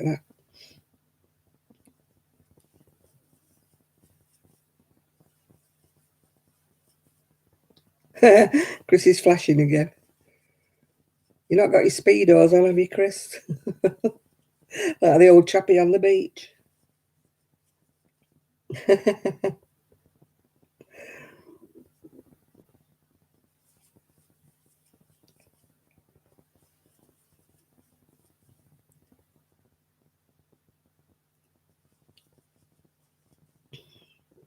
It has rained really, really hard. I'm glad we have the drains done in the back garden, yeah.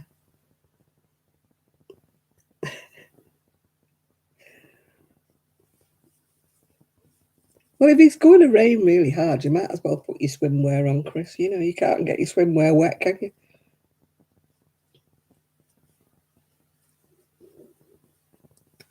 All right, Granny Square.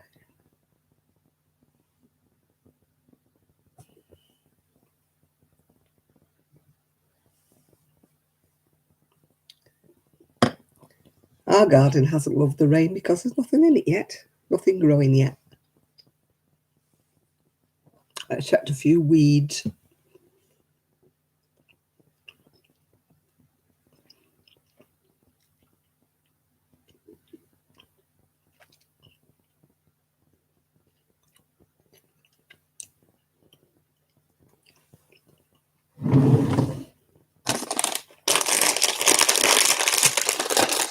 Put my chocolates away. Put them away.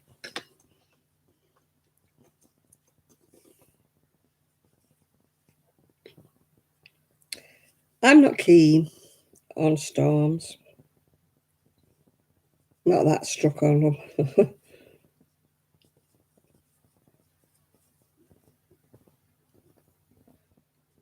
Yeah. I hope you've all looked at Kelly's video. She's being sponsored by a company that show you how to make your own, talking about knitting, you see, not crochet, how to design your own knitting patterns. There's like templates that are all free on this website. I should, Habibi. So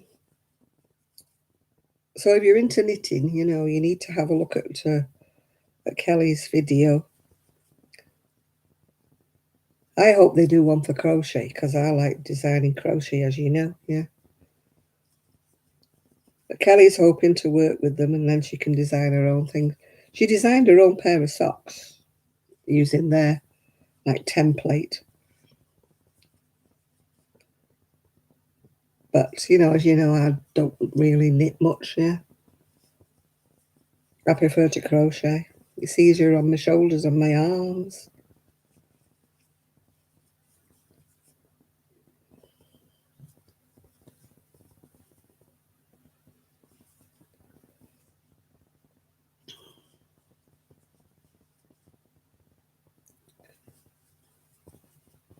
You've seen Kelly's video, have you? Yeah. Well, her latest one, like it's sponsored by this company that does these whatever, these like templates so you can design your own knitting. But as you know, I knit very little, really. I prefer to crochet. That's my thing.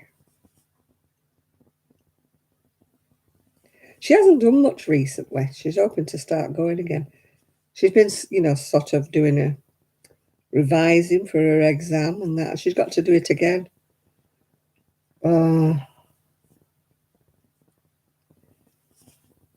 Oh, got to do it again. Oh, Bellis is a farm, is it? Yeah. Yeah, I love crocheting. Yeah, I really do.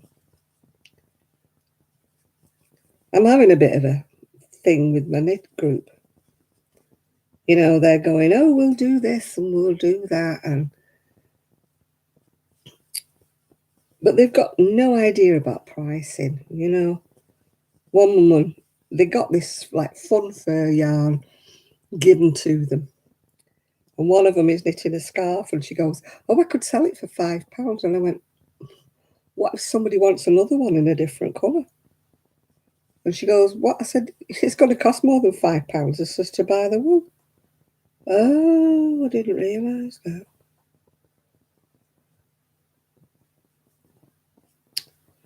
Oh, Janet, what have you done, girl? You've gone wrong. Oh, I'm getting on with it all right. It's just that they've got no idea about pricing. Just because she got that fun fur yarn given to her, you know, she thinks it's. I said, you're not going to buy it for £5 if you want to make one. So don't sell it for £5, you know. But of course, you know, I'm in the wrong. And I said, well, you know, to be quite honest, I said, if you want me to knit anything, crochet anything, to sell it for a £5, I'd rather just give you the £5. It's the way I feel about it. That happened to me once before, you know, in a knit club. I was crocheting away, and nobody else was doing anything. So when it come down to it, I'd done all of it. And yet the group were getting all the praise. Oh, how wonderful the group is for doing all this, that and the other. We're so grateful to you. And I'm like, no, the group did diddly squat. So when it come down to it, I said, right, I've only hook up now. Well, what do you mean? I said, well, you lot can do it now. Needless to say, no more was ever done. Because Muggins wasn't there to do it. So I've learnt my lesson. I won't do it anymore. No, it sounds like I'm being mean. A bit, yeah. When it all comes down to one person, nope. The book does not stop here anymore.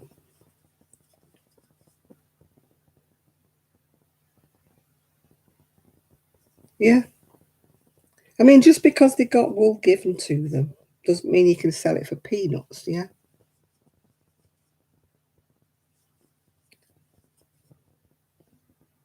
And it was like kind of, oh, you've got a lot of wool. You've got a lot of wool. You have. And I thought, yeah, but it's mine. You know, I'm not prepared to donate all mine. No, she's been told, Nathan, she's been a lot better since then. She's been told. So, still noisy, but not as bad as she was. Oh dear. I just sit there half the time because their ideas are like way, you know, way, you know, oh, we'll do this and we'll do that. Now, being as one who's tried to sell crochet and know the pitfalls of trying to sell crochet and what will sell and what won't sell, you know,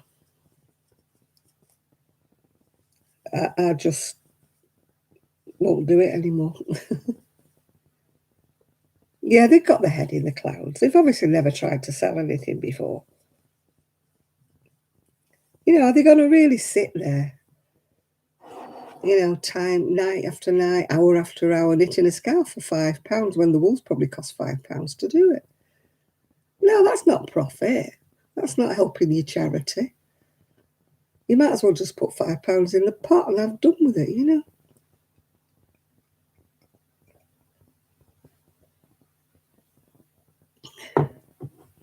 But, you know, I'm not saying anything. I'm just whatever.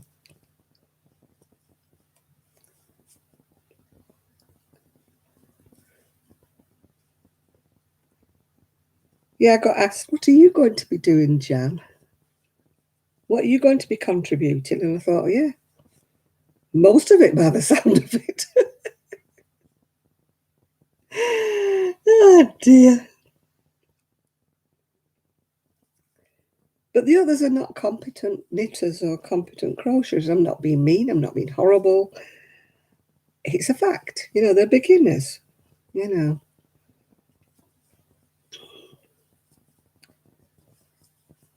So it's not going to be anything that, you know, anybody's going to want to buy.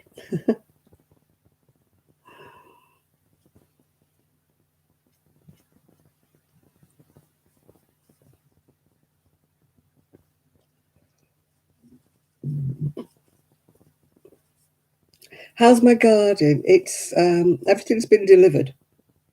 Topsoil and stuff's been delivered. It's all on the flags and the tile, whatever they call them. You call them paving stones, whatever. They're all in the front garden at the moment. I think they're coming back on Monday to start. So hopefully we should have a garden pretty soon. Not saying there'll be any flowers in it, but it will have paving stones and it will have a lawn. The flowers and the bushes and everything will come later, yeah.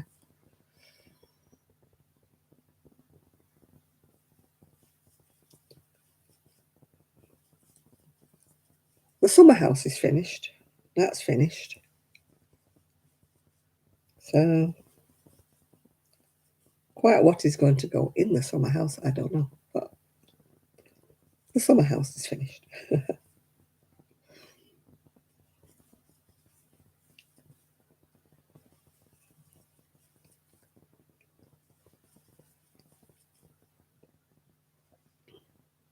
My son said, "You can change your clothes when we do get a hot tub. You can change your clothes in the summer house." And I'm like, "But my bedroom's like the other side. Why would I want to go in my clothes to the summer house, get changed into my swimsuit, to get in a hot tub when we ever get one, when I only live the other side of where the hot tub will be going?" So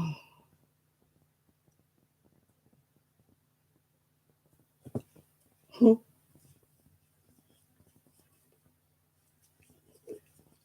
my son started cleaning up the old pizza oven today, but then the rain stopped play, so he stopped doing that.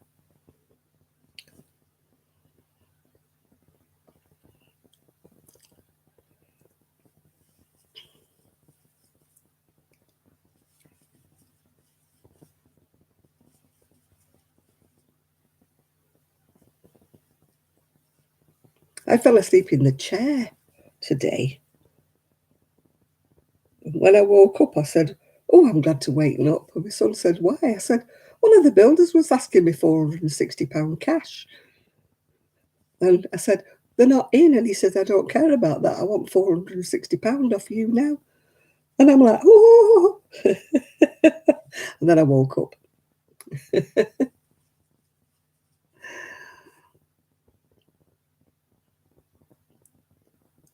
"Oh, you got a baby, grandson. Oh, congratulations, Joe." I don't think we'll have any more babies in our family. I think they're all done now. Oh, you should have rung him up and said, "I paid you £100. Surely that involved moving the rubbish as well."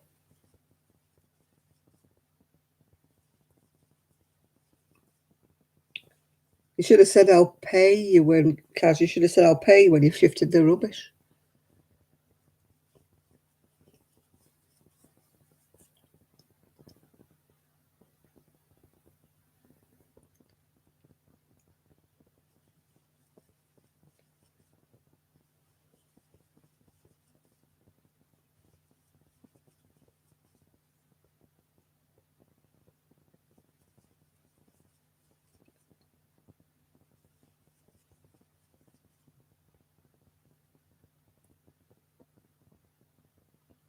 Oh, well, tell your daughter to ring him up and say, when are you going to come back and shift your rubbish? She should say, I paid you in good faith. I didn't think you were going to leave my mother's in a mess. That's not the point, Kaz. He should have done it right in the first place.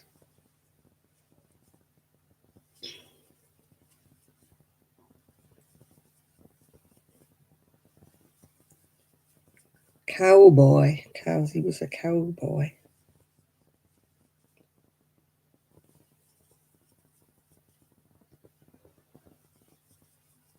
Yeah, she should ring him up and say, hey, mate, when are you going to come back and finish the job?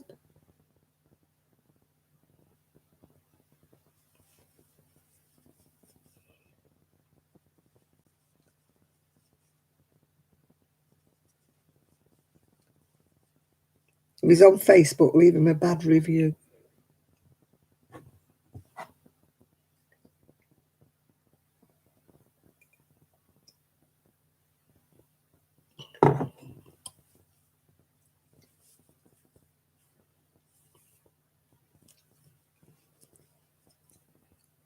It's a pity you don't have somebody who could bag it all up and take it and put it on his drive.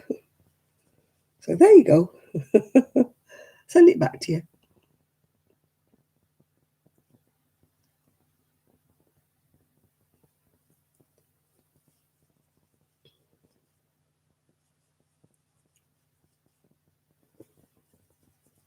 Yeah, she paid by card. Tell her to tell the bank to reverse it. Yeah.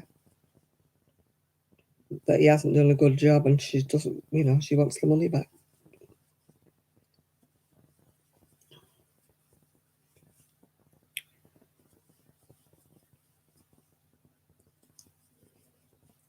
Yeah.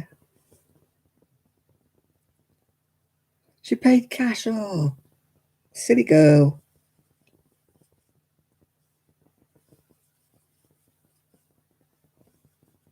I'd still go around and bang on his front door and say, oi, mate, come back and finish what you started. Bad review. He's on Facebook, put a note on his Facebook page saying, don't employ him because he does a shoddy job. He never comes back and he doesn't shift his rubbish.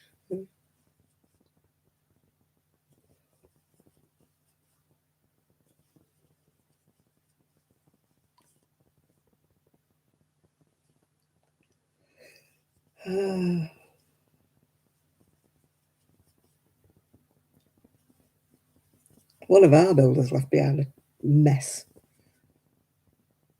It wasn't that he left behind a right mess, he was just so untidy. There was bits all over the garden. Hey, Avery, hey.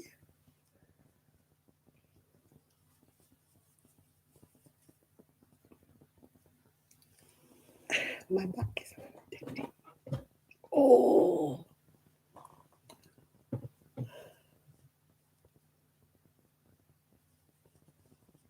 Ugh, that's even worse.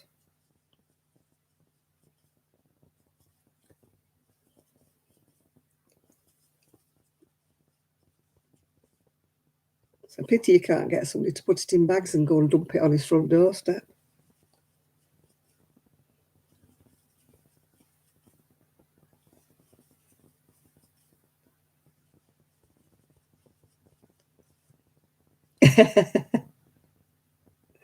Oh, you got a crocheter in there, a budding crocheter. Kelly's boys, they can crochet. They don't do it much now, but they can actually crochet, yeah. When she used to buy new wool, they used to say, which ones can I have? Which ones can I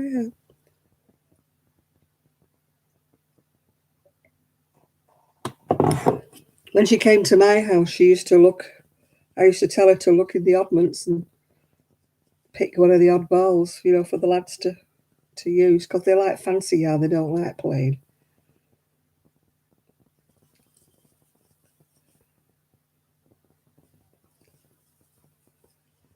It's funny, whenever she did buy some wool and she bought the most expensive type of yarn, they always wanted that one.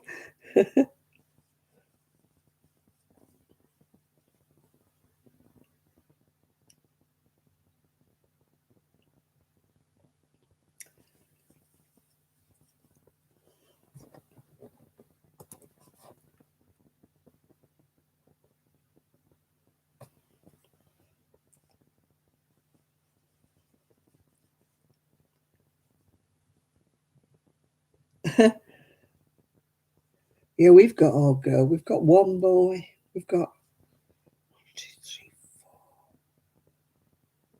5. I've got 5 great granddaughters and 1 great grandson.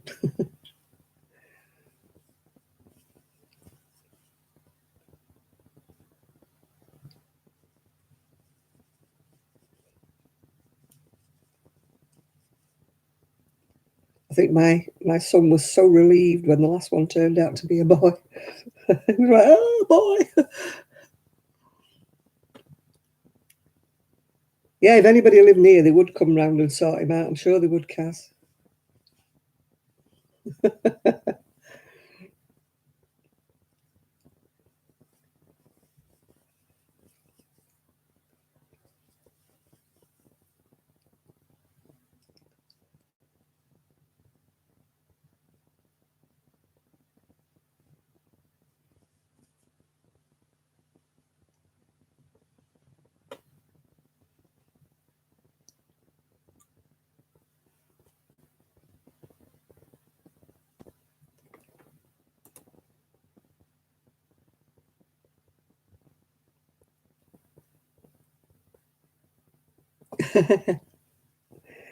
That's why you need somebody like my son. He's a gentle giant, but he just kind of looks intimidating. He isn't. He doesn't do anything. But kind of one look from them and they do as they're told. He used to be a doorman, yeah, in his youth. You know, and if any drunks were giving trouble, you know, he would just give them the death stare, you know what I mean? Really? And they're all like, sorry.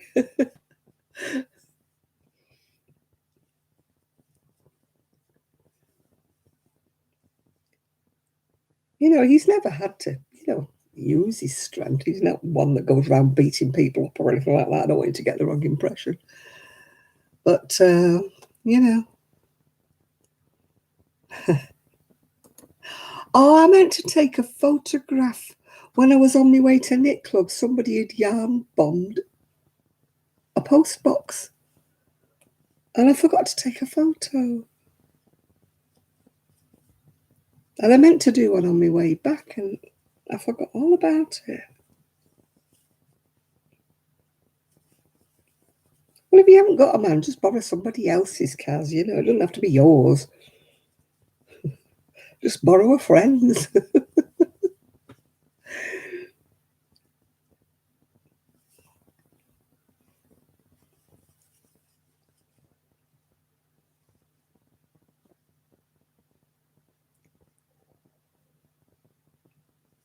Do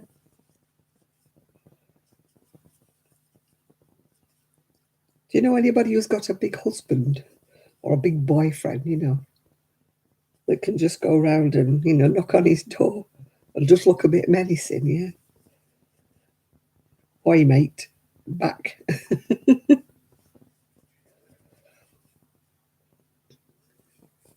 Yeah, this is one of those red post boxes, you know, that stand in the middle of the street. And somebody had put like a sort of a beret thing on top of it with some stuff on it. And I saw it, but I was on my way to Knit Club and I thought, I'll take a photograph on my way back. Completely forgot. It's probably not going to be there next week. It's probably been sabotaged by next week.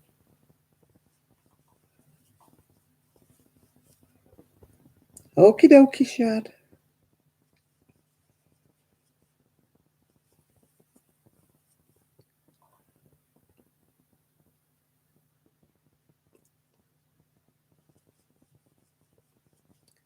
Oh, I'm sure you can still find somebody's husband. I'm sure you can still borrow somebody's husband or borrow somebody's boyfriend just for half an hour. So just go around there and ruffle his feathers, will you? No, Nibbler is a dog, as far as I know.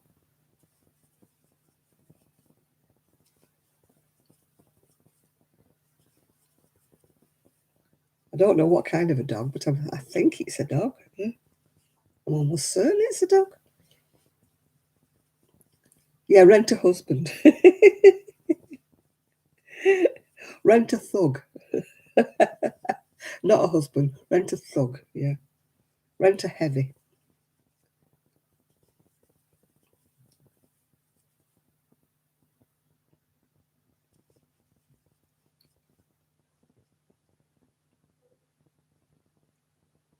Yeah, I suppose so, yeah. You could put a letter in the local kind of. He doesn't have to live in your bubble, Kaz. You can still go and sort that bloke out. You can still stand on the doorstep of that bloke and shout at him, even if he's not in your bubble. He doesn't have to come round to your house. Just take a photograph, send it to him.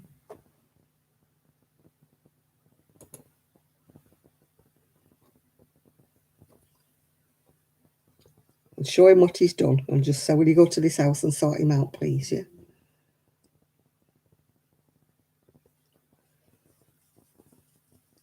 So he doesn't have to be in your bubble, Kaz.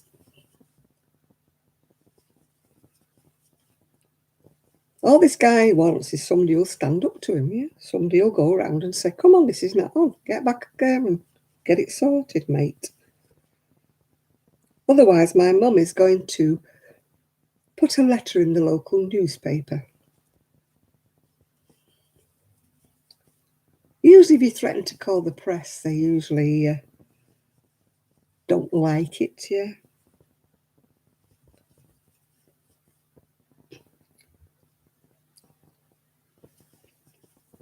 I did that once. Sent a letter to the Manchester Evening News and they published it.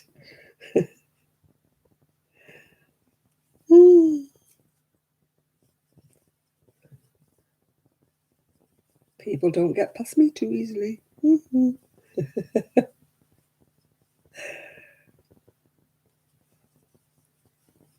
have to be careful not to slander anybody by name. But you can just put your case forward, yeah.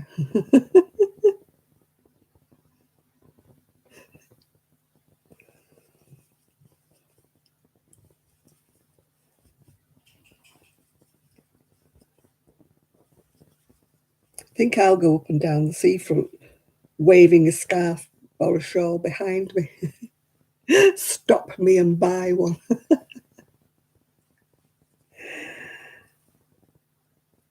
I looked at Etsy, they've altered all their rules and their regulations again. All this stuff, if you're selling to the EU, you've got to have this number and that number and the other bit. And I'm like, oh, I'm too old for this sort of stuff. Too old, I can't understand it.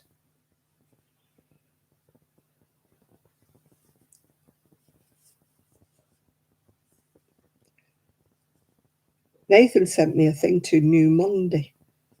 It's $4.99 a month, Nathan, that New Monday. But you have to pay 12 months up front, which is like £39, which means you're committing yourself to 12 months, yeah.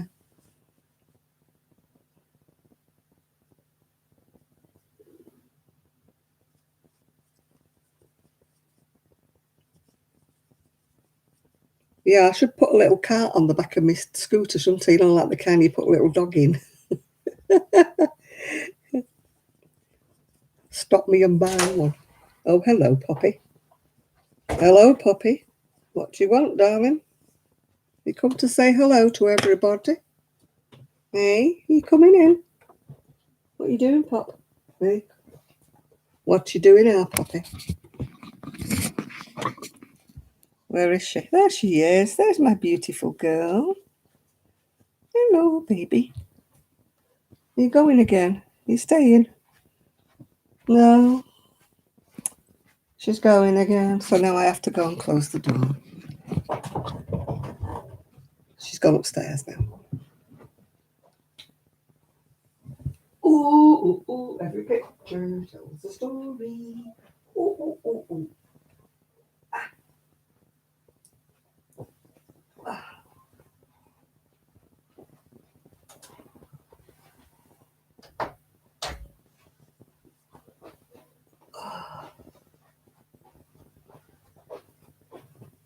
Oh, my goodness me. Things ain't what they used to be. Yeah, Poppy just bumped in the door.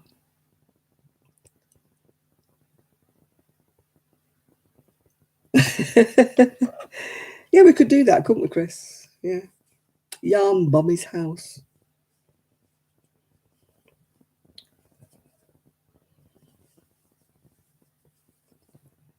Yeah, you can phone the Citizens Advice Bureau or get your daughter to do it. You don't have to. You don't have to go in person. In fact, you have to make appointments, don't you, these days? It's like everything else with this COVID. You can't do anything these days.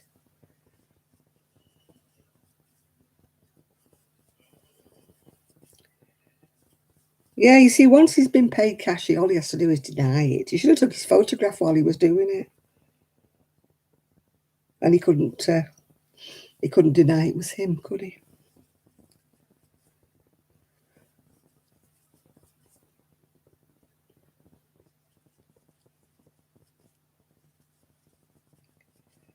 La la la la. Saran wrap his truck. I've seen people do that when people have been parking in the wrong place. I've seen people saran wrap things and put dustbins all around their car and block them in. And I'm tempted to do that sometimes when you see people parked in the wrong place. Or people without blue badges parking in a disabled spot. That really gets my goat. I had a right go at a bloke for that at the supermarket. I said to him, "Are you disabled?" He went, "What?" I said, "Is there something wrong with your eyesight?" He said, "What?" I said, "Well, look where you parked." "Oh, F off," he says. I said, "Never mind that." I said, "I'm going to go in there," I said, "with your registration number." I said, "and tell them that you parked in a disabled slot." I said, "Then they'll come out and make you shift it." So he goes, "Oh, yeah, he moved it. Moved it. It's not fair. I mean, if somebody's disabled and they really can't walk, and somebody's in able bodies in the car. I know people say, "Oh, you can't see every disability." No, I know you can't, but they have a blue badge that they put in the front of the car. Yeah.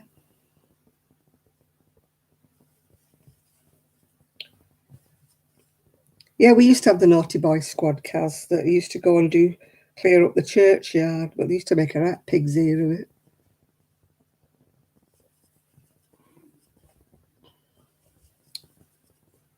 You could tell they didn't want to be there, can't you? Yeah.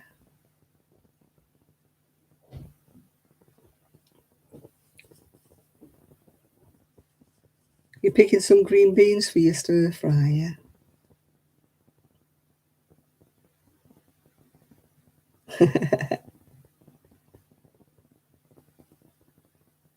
Oh, all the time, Nathan, all the time.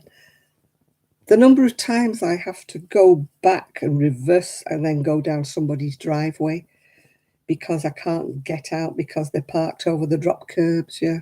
All the time. Makes me really angry. When I lived in Prestwich, there was one guy did it all the time. All the time.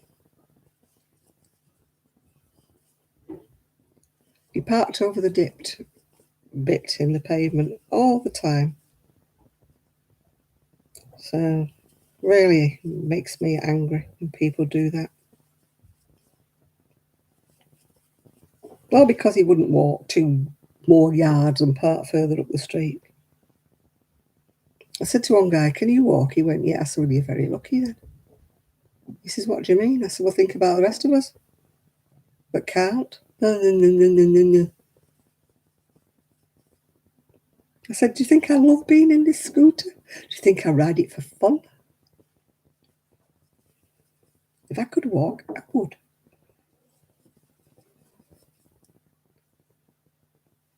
People are very inconsiderate, yeah. "Oh, it doesn't matter. I'm only popping in for 2 minutes in this shop. It doesn't matter if I park in the disabled spot."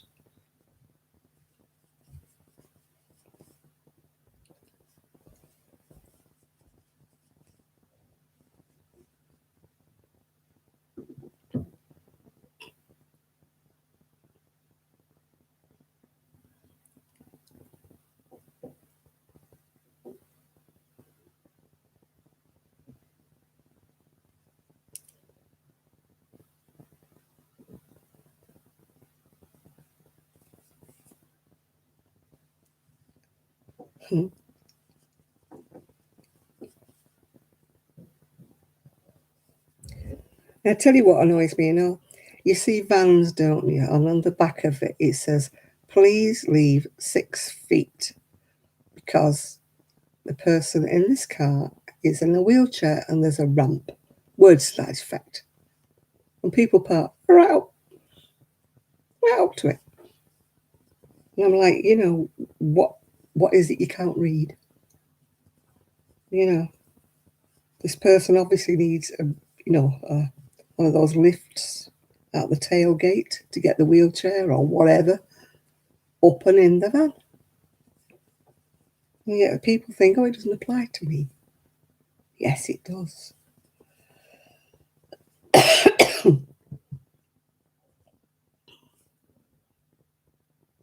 Oh, that happens all the time, Nathan.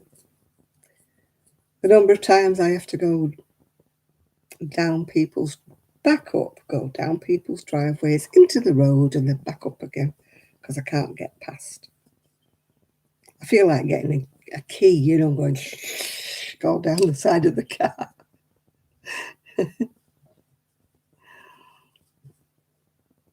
Key it or make a fancy pattern. Then I get caught and get done for criminal damage or something.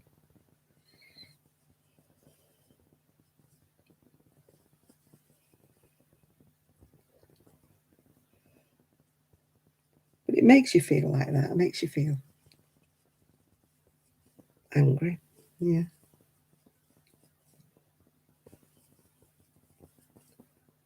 Right, I've done the second part of the yoke. Now I've got to start doing the skirt.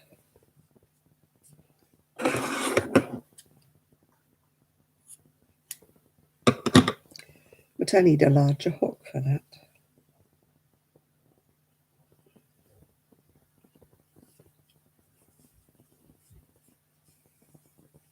Oh, there's no cutout ramps on half of the streets round here, Chris.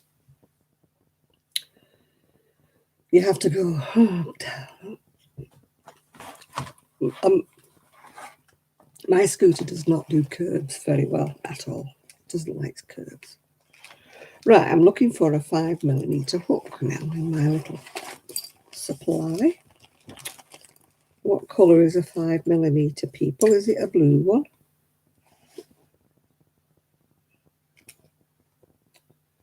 Why do they do all the little numbers so small? Eye doctor, I could do an eye doctor right now. No, I think that's a 550. I want a 5mm, not a 550.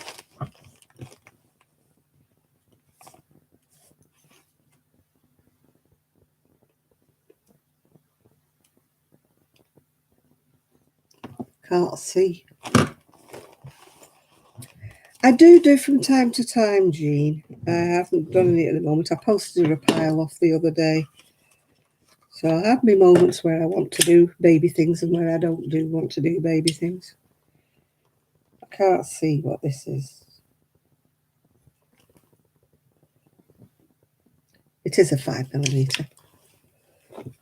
I've got my little trusty, supposed to be for reading maps with. Found my 5mm. You can all breathe again. Ooh. I thought it was a blue one, but the first blue one I got, just to be awkward, it was a 550. Well, I think it was. All right, here we go for the skirt. Both pieces are worked alike. Well,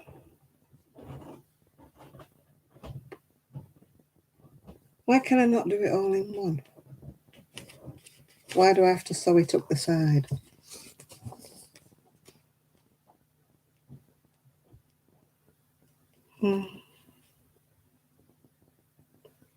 With right side facing, take one piece of yoke, work 3 double crochets into the centre treble.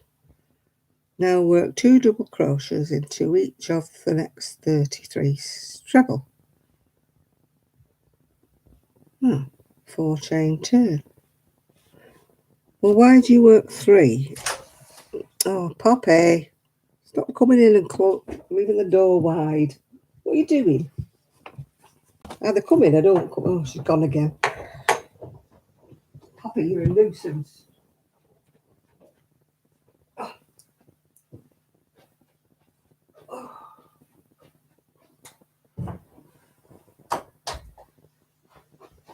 I'm going to get a lock put on this door.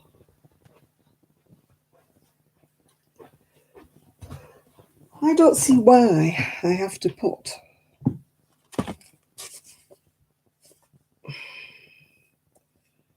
with right side facing, take one piece of the yoke, work 2 double crochets into the centre treble of the next 3 group. Now work 2 into the next 33. Let's see. 4 chain and turn. Why can I not do it all in one? I don't want to do it in 2 pieces and sew it up. I've still got to watch one of David Browning's videos. I'm terrible at it. Right. Now I've lost my ball of wool now with Poppy coming in. There it is. No, Miguel, no. Jill said he had a migraine earlier. So that's probably where he is. He's probably my thing. Right, let's have a look. Right. 2 double crochets into all of it.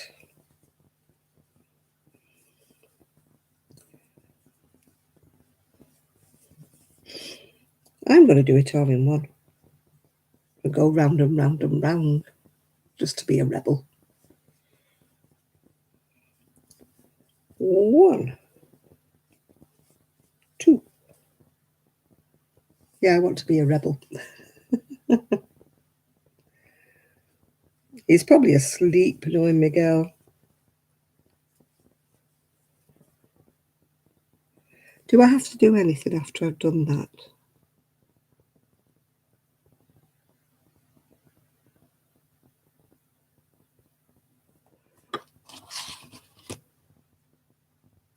Oh, balloons. I'm glad I looked. I shouldn't be on my big hook yet. I should be on my little hook yet. Notice I said balloons, I didn't swear. I have to find my 4mm again now. Is that my 4mm? Is that my 450? Oh, here we go again. Eyeballs to the ready. That's my 4mm. It's an old pattern. I've done it many, many times before. It's like that. But I don't see why I have to do 2 separate pieces and sew it up. Why I can't do it all the way around and do that.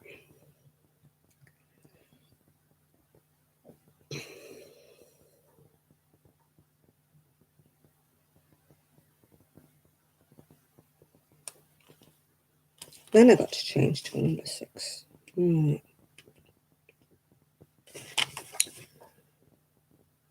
Yeah, I don't see why. I'm going to try and do it all the way around.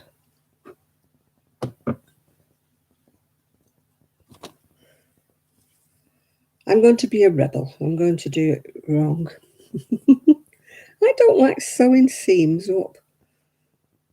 You know, especially on fancy patterns. They can be ugly. I love the old patterns. I really do, Jean. I don't like the new patterns where they tell you every row and every count and everything. I can't do them. They just, they just tell me too much detail. I just don't want too much detail. I want them to tell me to do 6 rows exactly.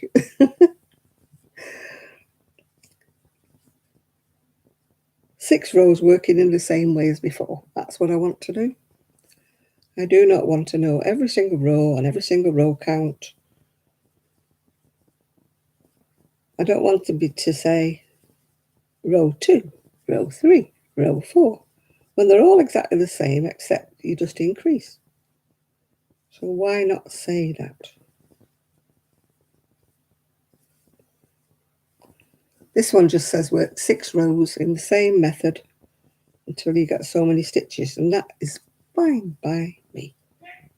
Oh, bless you. My son's just sneezed upstairs.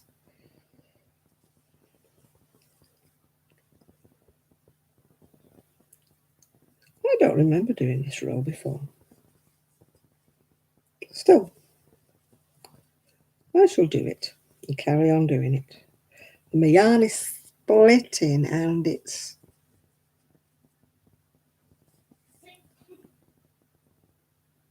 Yeah, it's still sneezing.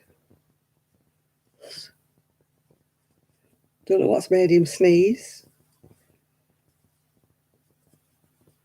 We gave the house, well, they gave the house a deep clean today. So that's probably what it is. It's probably all the things they've been spraying and cleaning. I cleaned my bedroom and changed my bedding and everything, but I couldn't wash it because there was my daughter-in-law was using the washer. Hi, Madeleine. Hi there.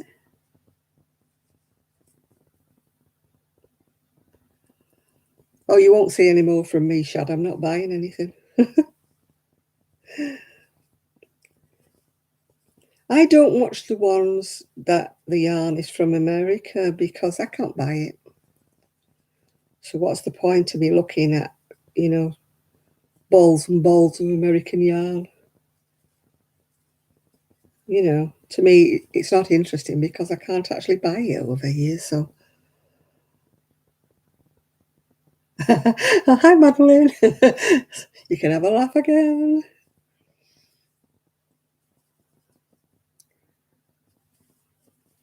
Yeah, everybody, new people, welcome, welcome, welcome. We always like people coming in. We're all one big happy family. Well, most of us, unless we get some trolls, but most of us, we are one big happy family. Although we've got a few members missing today, but not through any fault of their own. It varies from week to week, yeah.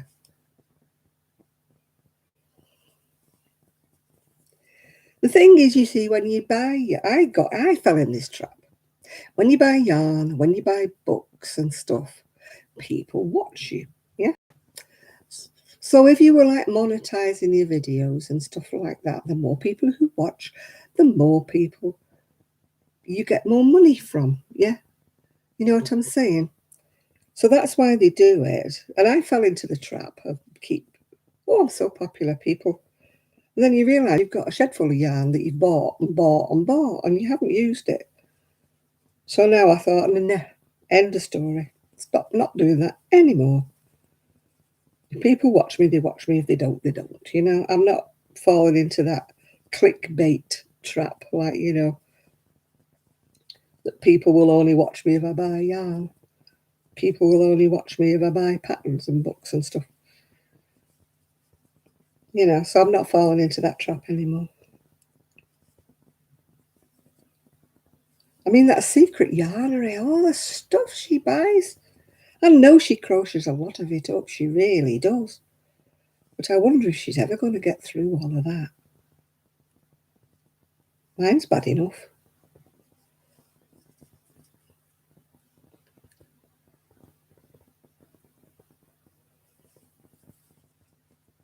Right. I'm going to be brave and I'm going to go onto the next piece and go round and round instead of backwards and forwards, right? Because I'm a rebel. I'm a rebel and I don't care. It's only a little baby dress. I don't want too many seams, if you know what I mean.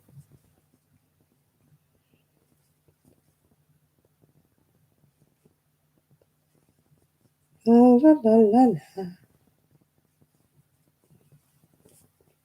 I'm sure it won't make any difference if I go round and round. I'm a devil for doing that. You know, sleeves and stuff, I like to go round and round and round.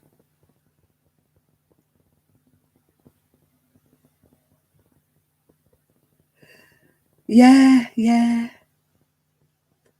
You are welcome, Madeline. You're in good company. You're in good company. There's lots of people who come on here every week, so you're not on your own, girl. And we say thank you very much. We welcome your presence. No, I don't watch videos where it's just like, I've just bought this, I've just bought this, I've just bought this. Well, no. Now and again, if I was really interested, I might have a look. But I'd rather them show me something that they've made, you know.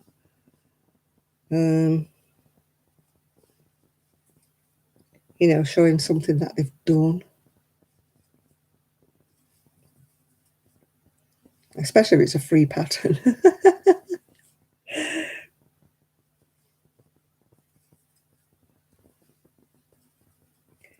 And I'm a bad one at watching tutorials unless I want to make it. Yeah.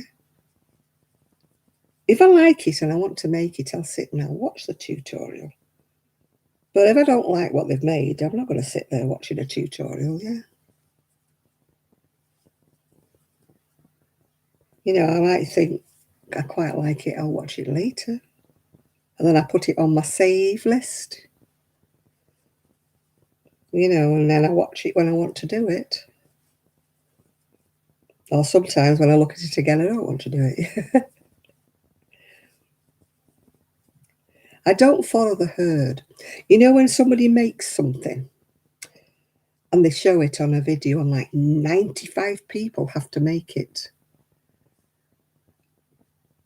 Yeah, the endless giveaways, that's clickbait, isn't it? What I call clickbait. You know, trying to get you to watch the videos so they do giveaways, giveaways, giveaways. You know, the reason why I won't give giveaways is because I'm not going to exclude anybody in the US. And I can't afford the postage. I'm quite honest about it. But I'm not going to put people in the UK only can apply. No, because that'd irritate a lot of people. If I was to say, right, I'm doing a giveaway, but you can only apply if you're living in the UK. No.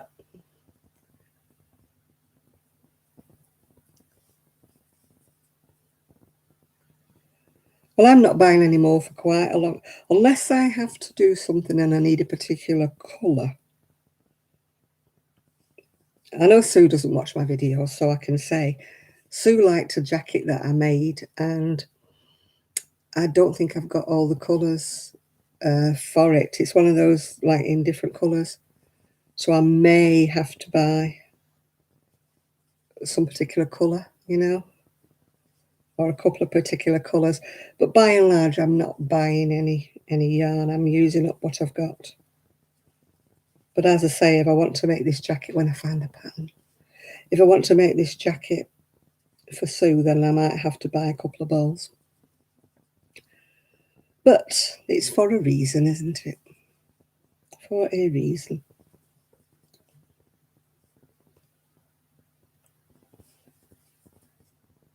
I told you that her husband had just had a back operation. They gets all the way home from Edinburgh, 3.5 hours it took them. And of course, it was every bump in the road. He was feeling it because he's just had a spinal operation. And when they got home, they had no power. The power was out in the house. And it was out until 11:45 in the evening. So they were, you know, they couldn't, luckily they had sandwich stuff to make sandwiches. She couldn't make a hot meal because she's electric, yeah. And they had to sit there by candlelight. They couldn't even put the TV or the radio on. She's thinking of getting one of those radios, you know, that you wind up. I said, well, it'd be useful in the garden, you know, even if you don't, because they keep getting a lot of power cuts because they're in the country, so, you know. So I said, well, it'd be handy if you had one, a wind-up radio. I might get one for my shed, actually, yeah. We start at 9 o'clock UK time. I don't know what everybody else is. There's other people who do lives on a Saturday. Jill does a live, which would be earlier for us in the UK, yeah. I don't know what time she does it in the US. I've never managed to catch one of Jill's lives because I'm always doing something else. Right. Right, next row.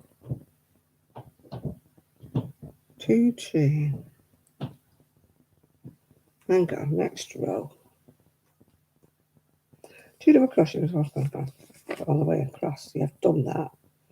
Next row, miss 1 chain, 1 double crochet into next chain, 2 double crochets into each of the next 2.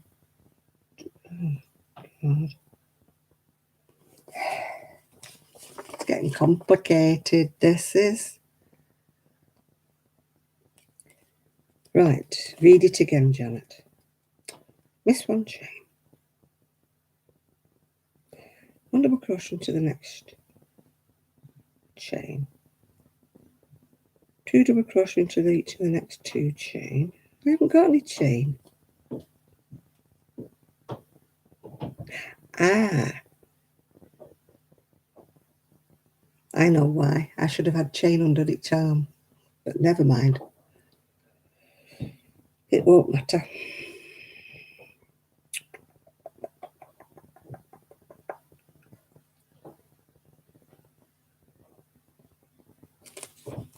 It's double crochets all the way around, yeah. Should have had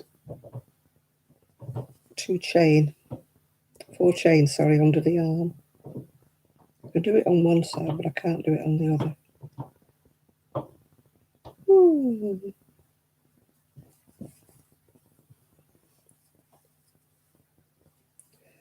We'll settle for 3.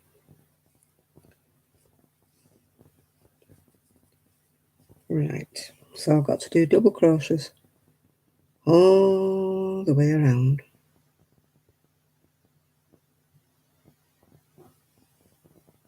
No idea what I'm doing here.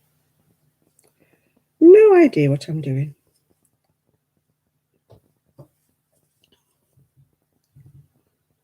I'll just go round. The day I follow a pattern from A to B or A to Z will be a miracle, yeah? Because I always have to do something different. And then people say to me, what did you do? And I was like, I don't know. I just make it up as I go along.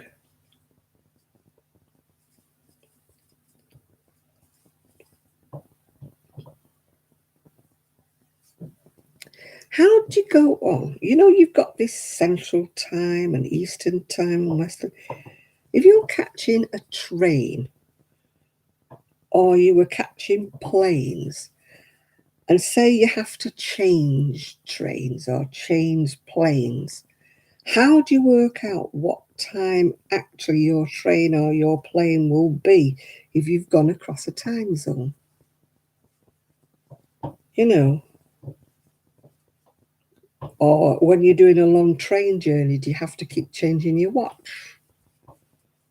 You know, like if you fly to another country. I mean, it's so complicated, isn't it? I mean, why do you actually have different time zones? You know, why can you not all agree? If it's 3 o'clock in Texas, it's 3 o'clock all over the place, yeah? I don't know how you work that out. I mean, the UK, many years ago, used to have all different time zones. But the railways put a stop to that. The railways had what they call Greenwich Mean Time. And it meant that all the trains ran to the same time, no matter where they set off from. Yeah? so that people would be able to catch the train. Yeah.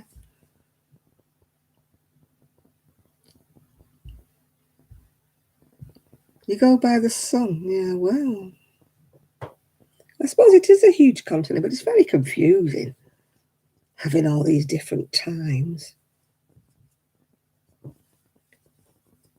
You know, if you sort of live on the border somewhere where every time you go shopping you have to change your watch, you know, it would drive me nutty. I couldn't cope with that.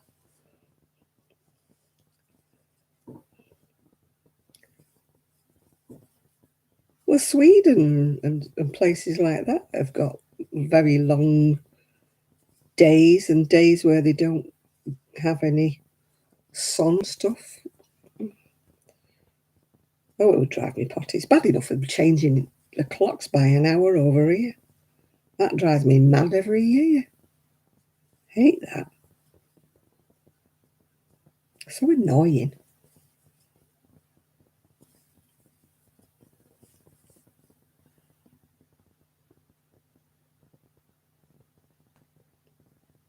Oh, goodness, Lydia. I'd never know what time it was. I'd be ringing people up at all the wrong times of the day. It takes me home. I used to ring a pen friend up once in America, and I could never get it right. I'd always ring him up at the wrong time, yeah.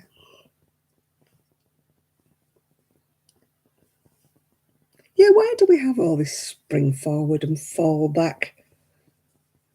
I mean, it was probably done in the days when there wasn't electric street lights or stuff like that. And people were actually coming home in the dark, you know. But I mean, we have street lights now, so why would you?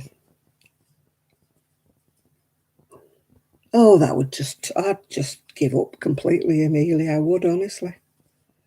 I'd never be able to go anywhere because I'd never work out what time it was. How weird. At least we've got the same time no matter where we are in the UK. If I ring somebody up, I know what time it is.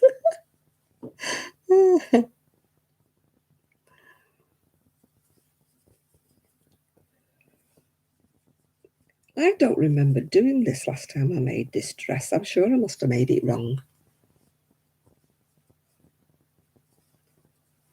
I don't remember doing all this, that's for sure.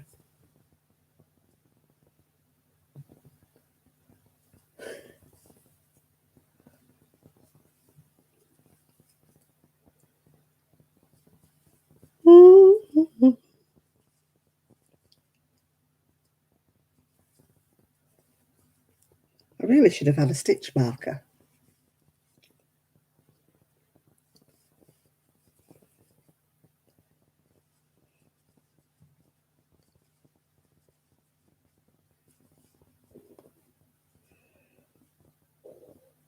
So I know where my row starts and where my row doesn't start, yeah.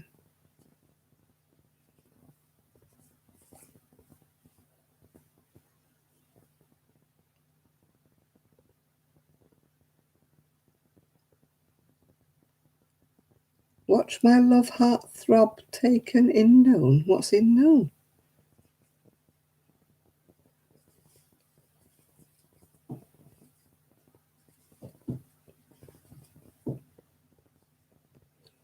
Right, where am I up to now?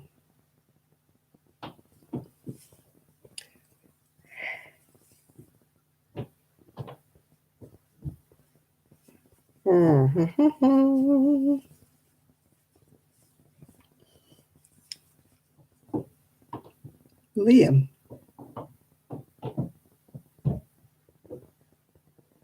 Liam Nielsen. Yeah, who's Liam? I need a stitch marker. I could use a hair grip, couldn't I suppose, if I've got one anywhere? Ah, yes, I do. Could use a hair grip.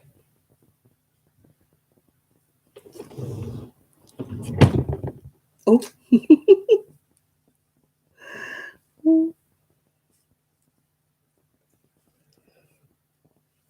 Oh, dear, dear, dear.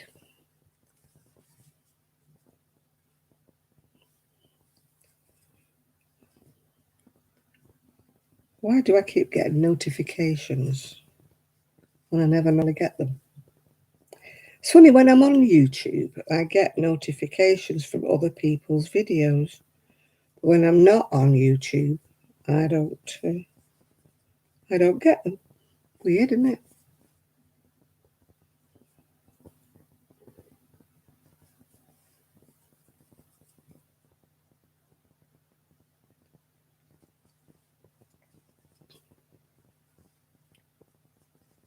La la la la. Tomorrow is Sunday. I didn't get up till lunchtime today. But that was because I was up about 3 times in the middle of the night. So by the time I fell asleep, I was dead asleep. Until my son decided to put rock radio on. I'm sure he's deaf. Should have turned it up a bit louder. Perhaps the people in Fleetwood couldn't quite hear it, you know.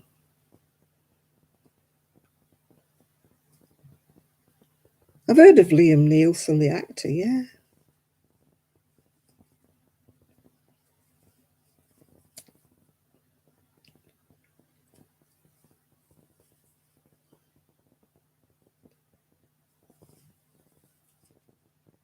I don't really sort of have any crushes on anybody in films because I don't watch films.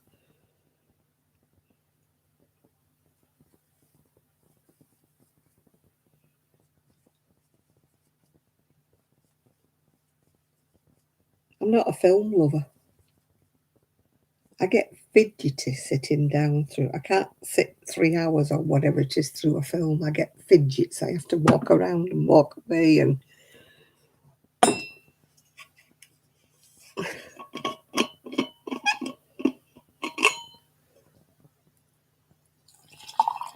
I'm a nightmare in the cinema. A nightmare. My legs get itchy. My legs start fidgeting. I get restless legs. I start twitching about. And I'm a nightmare.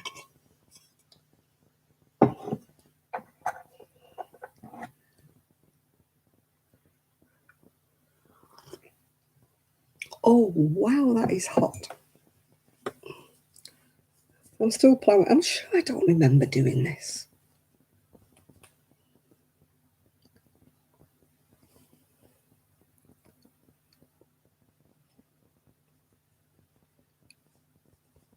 I see all these things, you know, on Facebook or Instagram saying such a body's done a TikTok or something, and I'm thinking, who are they? Who are they? Never heard of them. And can I hold my hand up and say I have never watched any episodes of the Kardashians, and I don't miss them one bit.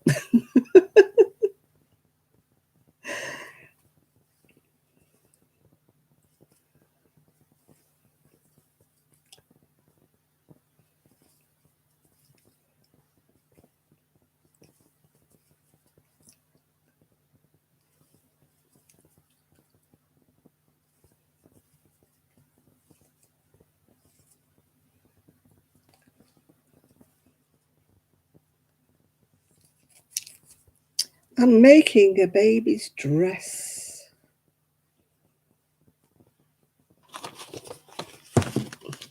Making a baby's dress.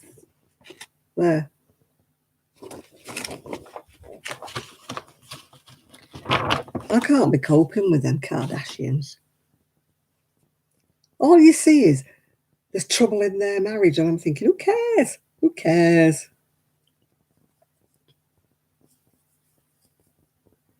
I don't care anymore. She has airbrushed this, and I'm thinking, oh, God. She didn't like some photograph on Instagram or something because it showed her as she really was, and oh dear, oh my, what a shame. You know, do we really think you're that thin with that figure? No, we don't. We're not stupid. We know you're airbrushed within an inch of your life.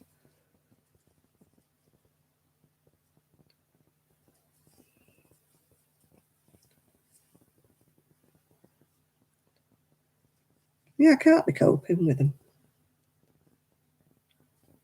All these fake women, what I call fake women, with the trout pouts and the... You see pictures of how they used to be, and they were just ordinary. So to me, they're fake. Everything about them is fake. They've got fake noses, they've got fake lips, fake figures, fake boobs. You know, what the heck?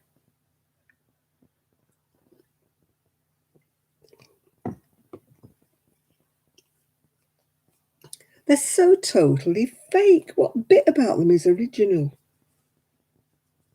Who amongst them has got their own nose, their own face, their own lips, their own boobs? None of them.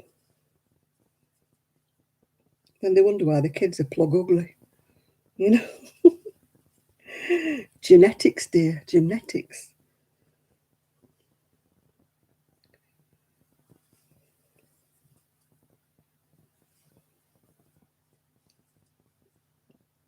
They're all absolutely fake. And they look fake. You know, who do they think they're fooling? Do they think nature made them look like that? No.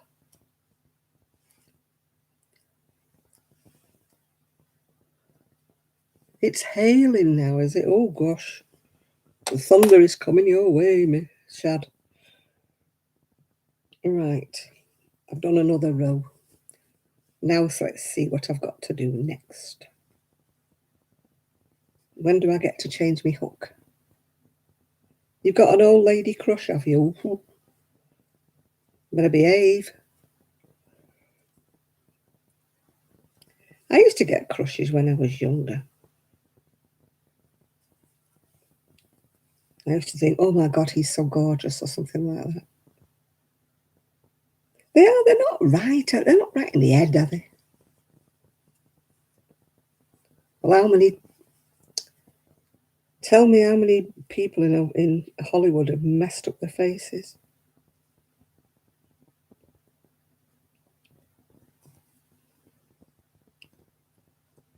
Madonna is an old age pensioner. She should grow old gracefully and stop faffing about. She is not 25 and she won't look like 25, no matter what she does to her face.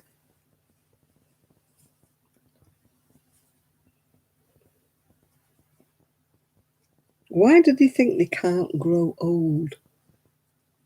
Is it such a bad thing?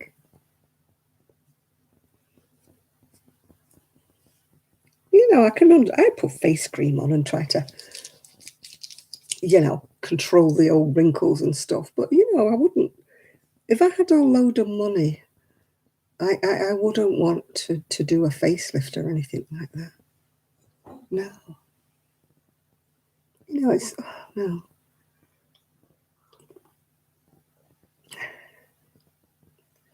Oh, the Kardashians are loaded. What do they do?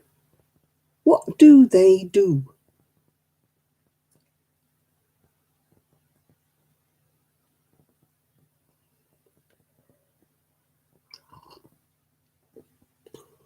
It's all because they want to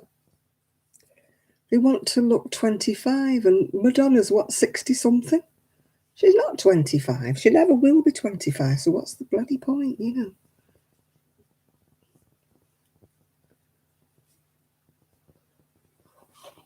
Yeah, why do they all have to have trout pout lips? You know, what is so sexy about that? Right. One treble into the first double crochet. Miss 4. 4 treble into the next one. Right. Miss 4. Okay. I think I know what I'm doing now. Well, why is my yarn split? Because it's a nuisance.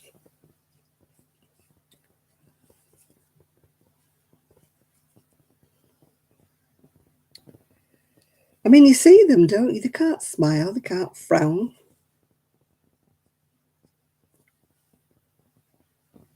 You know, they've got shiny foreheads because they've had that much Botox in them. They can't move you.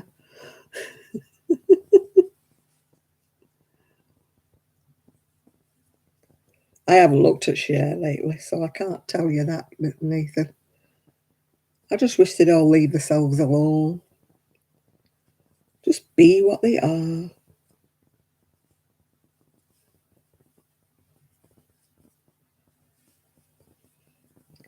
It's a really bad influence on people growing up, on children growing up, isn't it? You know, you can't be who you are. You can't look who you are. You've got to be fake. You've got to have lips. You've got to have, you know, this face, that face. If I had to do that, I'd give up. You know, if they have to do that, why don't they just retire? Why do they feel that they have to do that? Instead of looking like a zombie. Well, hello, Miguel. Yeah, we heard you had a migraine, so that's why we knew where you were. Yeah? So we should say hello.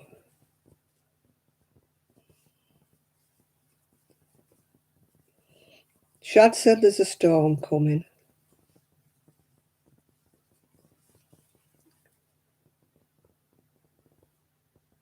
He's had hailstone.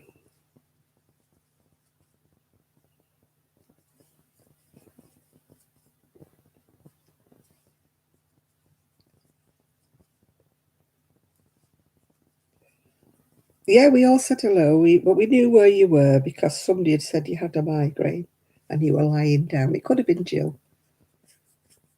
Somebody, anyway, somebody said. So that's why we weren't too worried when you. Yeah, but I think he's been reading the weather forecast, Miguel, for everybody. Was it Dina? Yeah. I know somebody said where you were, so we weren't actually too worried about you. I know that sounds a bit a horrible thing to say, but we knew where you were.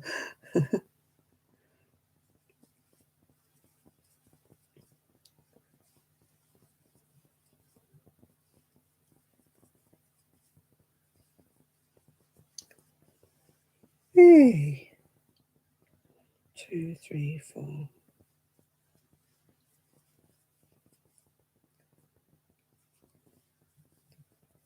Poppy's been in and out like a yo-yo, but she keeps opening the door, never closes it behind her. But apart from that, it's fine.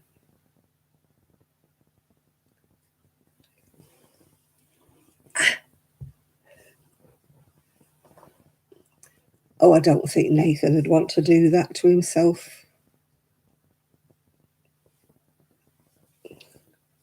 I mean, would you honestly want to muck about with your face, Nathan, if you had all that money? Finish up looking like a plastic Ken doll? I don't think you would.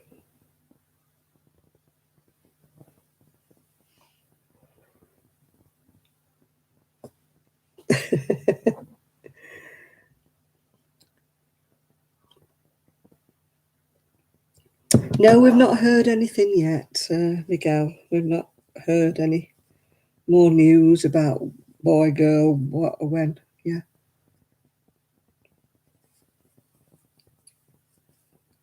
I like people's faces where they move. You know, where they have expressions, where they don't.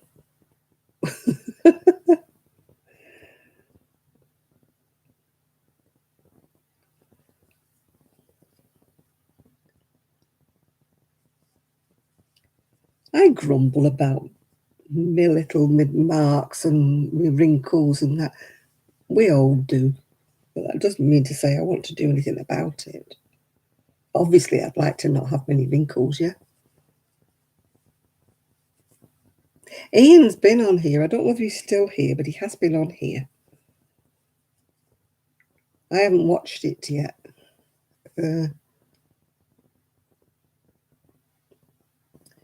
Yeah, if I had that kind of money, I certainly, I'd rather spend it on a cruise or visiting other countries in the world rather than spend it on my face. I've always been totally selfish. See other parts of the world I've never been able to see. I certainly wouldn't be spending thousands and thousands of pounds on my face, yeah.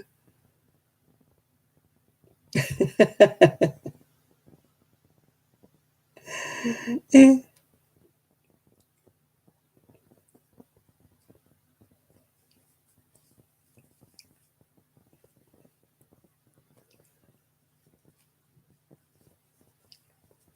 Did you see what Miguel had written? He, he's made a video about his chickens, Ian. He wants to know, have you watched it yet? No, I didn't watch the elephant show.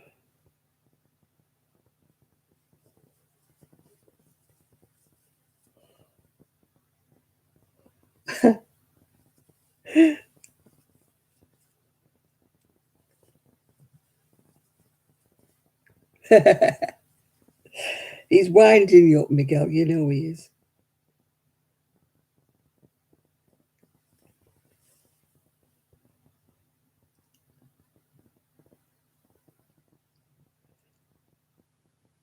Perhaps they've got that body dysmorphia or something where they look at themselves and think they look ugly or something.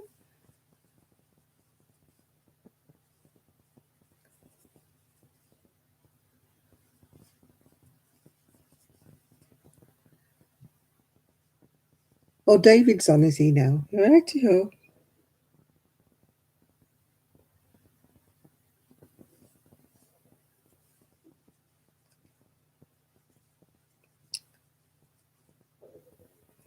No, I'd far rather spend my money on other things.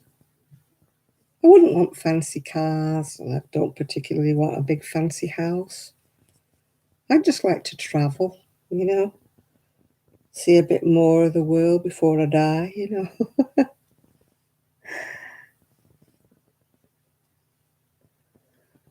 Oh, I wouldn't have anything done. I'm too much of a coward. If I had lots of money, I'd like an osteopath, to go to see him a couple of times a week, for a body massage or stuff like that.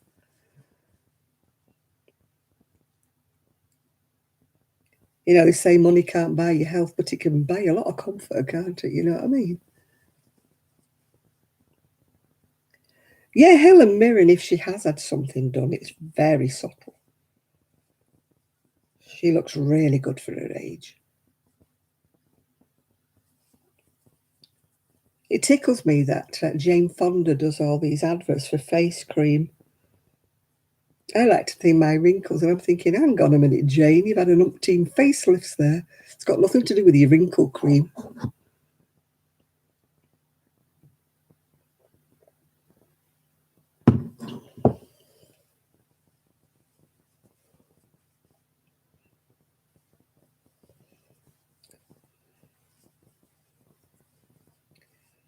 So I was watching One Star in the UK, and they wanted her to promote this tooth whitening stuff. And she goes, but I've got veneers. And they said, yeah. She says, well, how can I go on TV in an advert and say, look at my lovely white teeth? She said, it's got nothing to do with toothpaste. She said, I've got veneers. And I thought, well, at last somebody was honest, who didn't do the advert. Oh, Donatella, didn't she make a mess of herself? She's oh, awful it is. All because she wanted to look younger. So I believe. Yeah, Madeline is a newcomer, Miguel. But she likes us, so she's going to come back. Well, she will unless somebody scares her away. Oh, dear.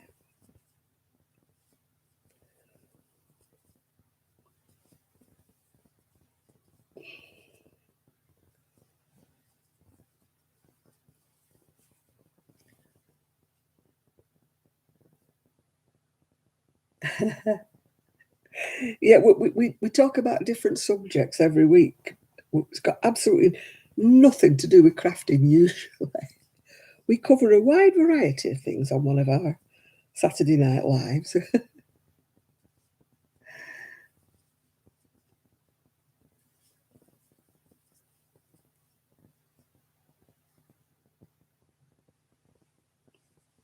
Oh, I wouldn't have any. I'm too scared.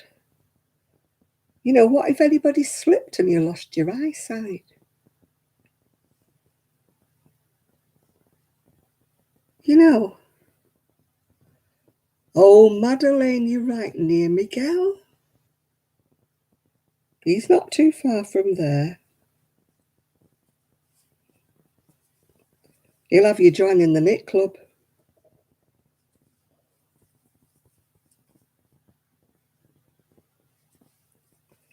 Oh, I've seen people who have those like studs put in their face. Yeah, they go to a knit club, don't you, Miguel? Tell Madeline where you go. Yeah.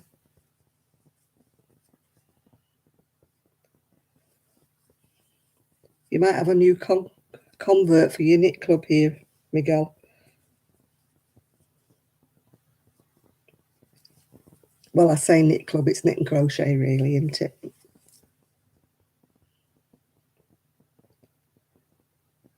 I'm hungry. I don't know why I'm hungry.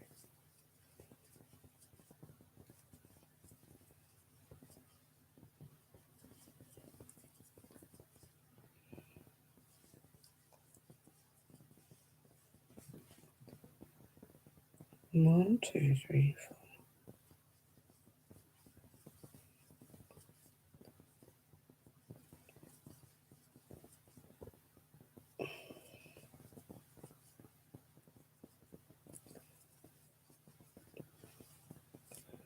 One, two.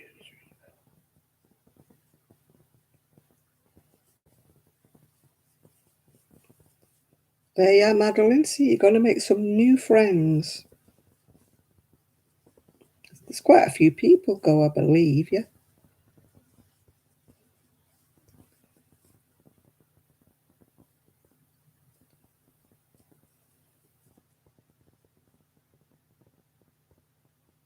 You're looking for a log cabin blanket pattern? No, I can't help you there, sorry.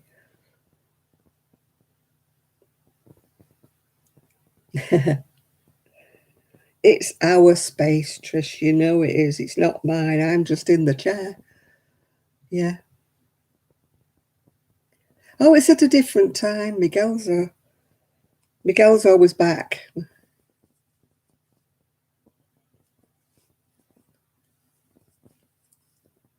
Oh, you found one, yeah. Sue used to do some lovely little pram blankets in sort of like a log cabin kind of style, but in crochet, yeah. She used to do some beautiful ones, if you remember. They all got sold, so I can't show you them. 1, 2, 3, 4.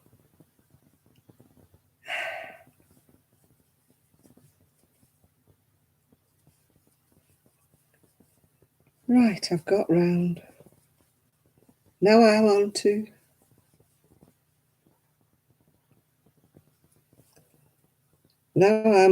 the bigger hook that I found ages ago. Gosh, this is coming out big.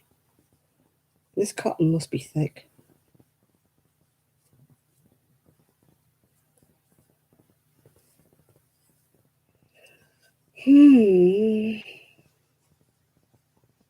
It's coming out bigger than I thought it would do. It's not a little girl's, not a baby's dress. It's coming more like a little girl's dress, to be honest. Mm-hmm.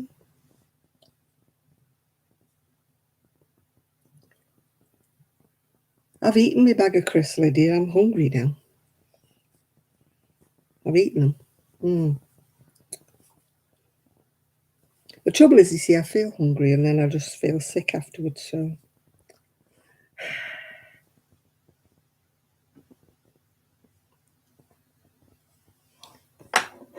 Yeah, Jill made him do photographs. We're yet to see Miguel smile, though. Yeah, I don't think we've ever seen Miguel smiling yet. Or is it just me that didn't see him smile?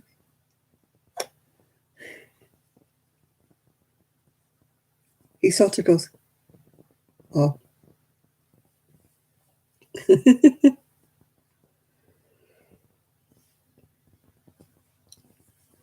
They do sea fishing over here where I live. They fish in the sea. Where am I supposed to be doing this now?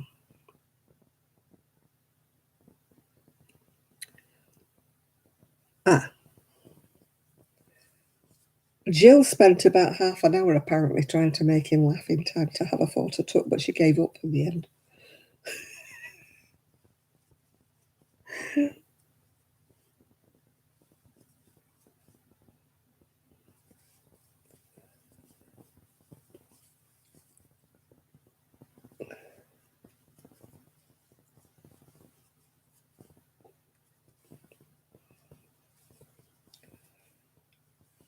This is really stiff. I'm sure this isn't double knitting, this I'm using.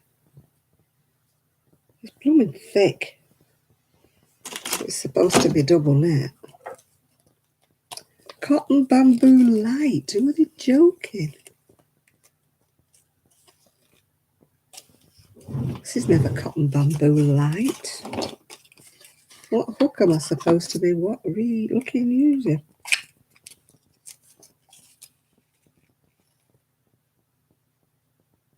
3 to 4 millimeters, it says.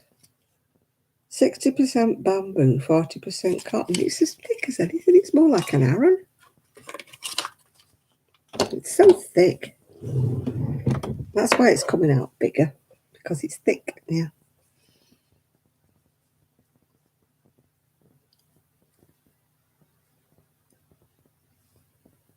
Yeah, I think he did crack sort of a smile one time. Yeah, you're right there.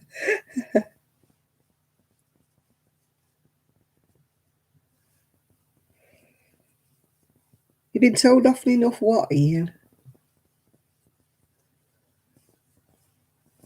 Nobody's ugly, Ian. You're not ugly. Miguel might have a nice smile, but he's very sparing with them. He doesn't flash his smile a lot, yeah.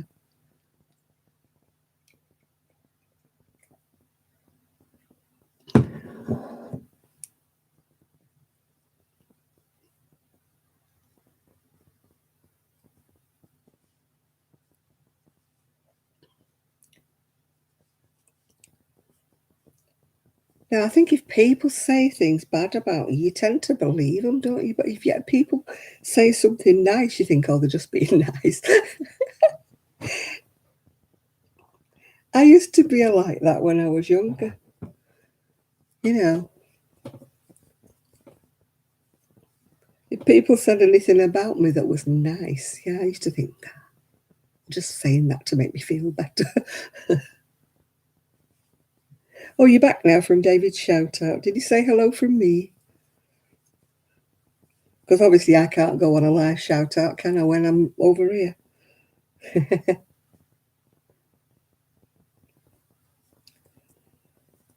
I believe you did, but I didn't see that, Shad. I missed seeing you.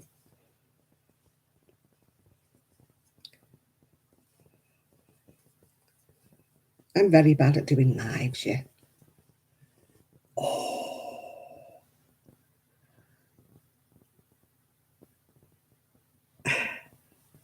It's all right, I'm trying to ease me back in case you wonder why I was grimacing.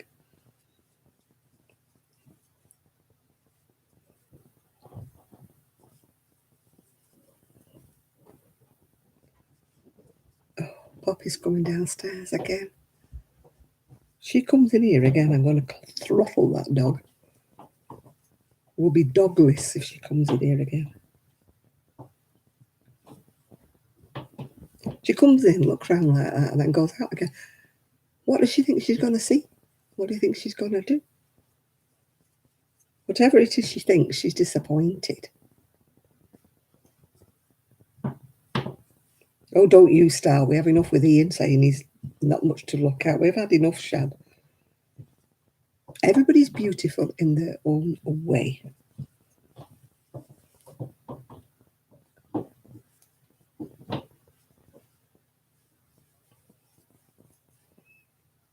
We've all got our uniqueness.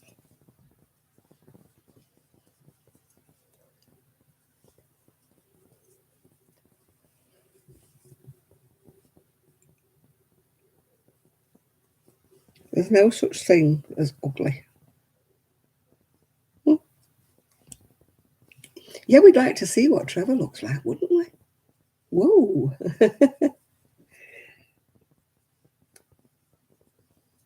No, I've never seen Shad either, yeah.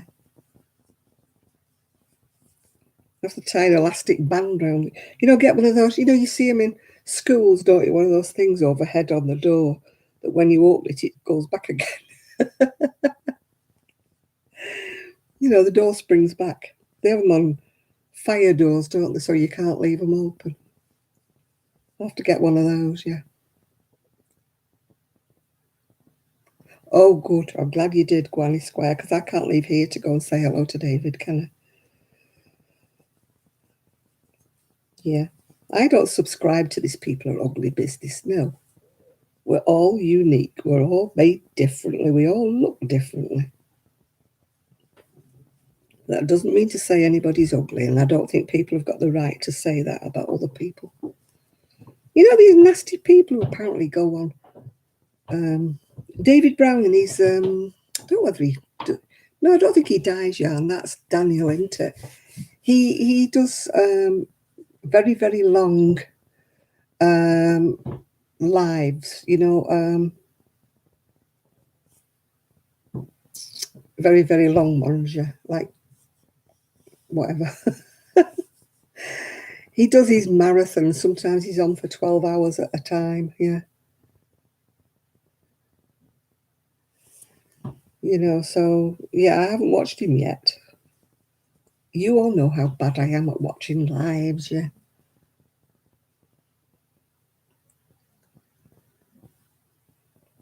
Yeah.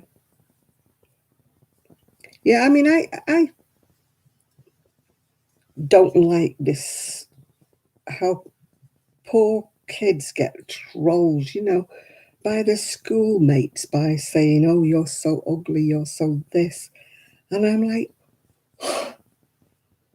everybody looks different. Nobody looks alike. It's just wrong that people troll and upset children, get so upset and stuff like that. It's not right, that they should do that sort of thing. I think they should get banned from whatever it is, Instagram, whatever. If people just go around saying to other children that you're so ugly, you should die and stuff like that. No, ban them. Take them off. Just don't let them be on. So they don't have the wherewithal to do that to people. And I think schools should clamp down.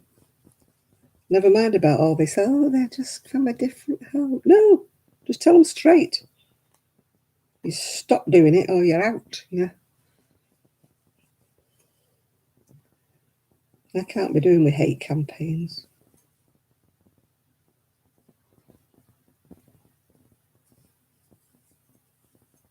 No, but it's not right that little teenagers band together and pick on somebody just because they might be different. They might wear glasses. They might be deaf. They might... just really annoys me. You bought lemon green, lemon and dusty pink. Why don't you like them, Ian? Have you gone off the colours or what?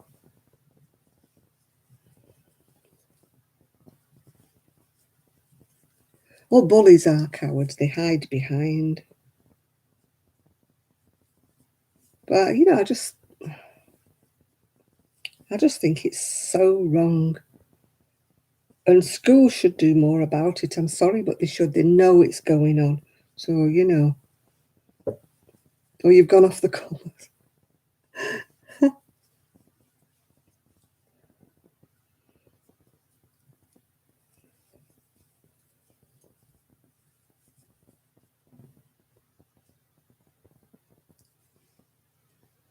I'm sure if you make something with them, Ian, you'll like it, yeah? You're not going to bin them. You don't want them, give them to charity or put them in, a charity shop or give them to some knit club. There's always somebody who wants to take them off you, Ian.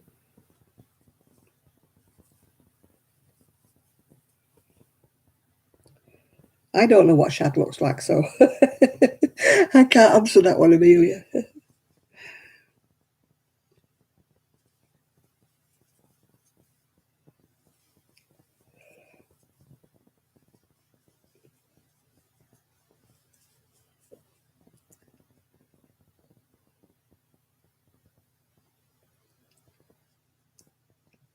I don't remember getting a compliment when I was at school, but my school was brilliant. It did not tolerate bullying at all. No.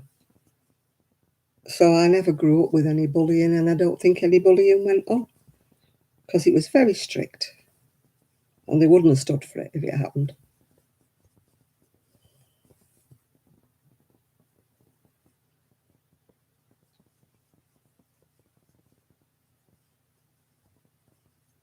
Yeah, you have to blow your own trumpet, Kaz, honestly.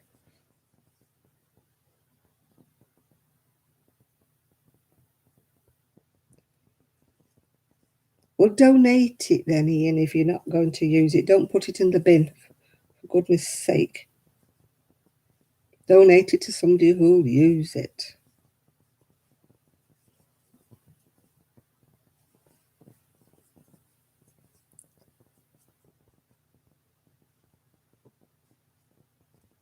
No, the only time I was bullied was when I was at work, and that was my boss. She was a class A bully, she was. But eventually, just before I left, I told her exactly what I thought of her. It felt so good. And she couldn't do a damn thing because I put my notice in. Yeah.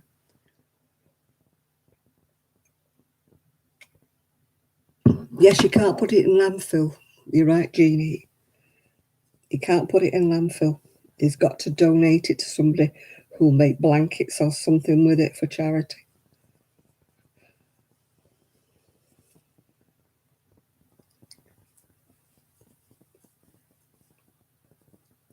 Remember, if you don't like it, Ian, somebody else will.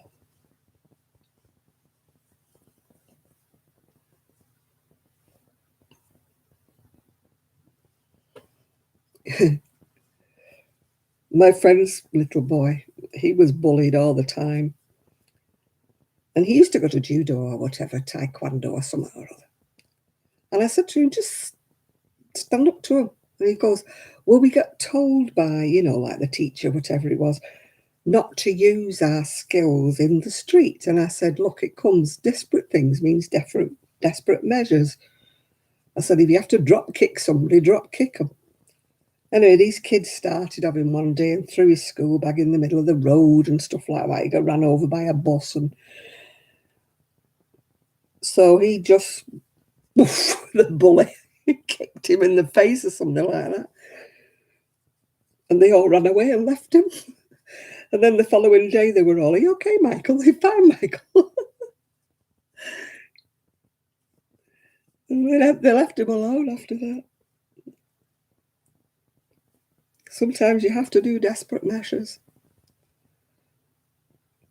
Yeah, he wouldn't use his skills, you know what I mean? Because he was told he shouldn't use them in the street. Yeah. This is massive.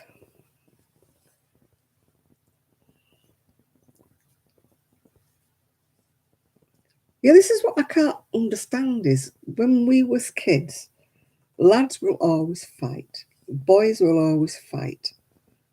But it was always one-on-one and everybody stood round in a crowd and held their blazers or something like that. They didn't pick on, even when there was fights outside of pubs and clubs, it was never a mass brawl like there is today. There was only ever like a fight with one-on-one or something like that. It's just, I can't understand it. Like I said, I was lucky in the fact that it never happened in my school. Maybe later, as the years went by, but my headmistress was so strict. She wouldn't have enough of, she wouldn't.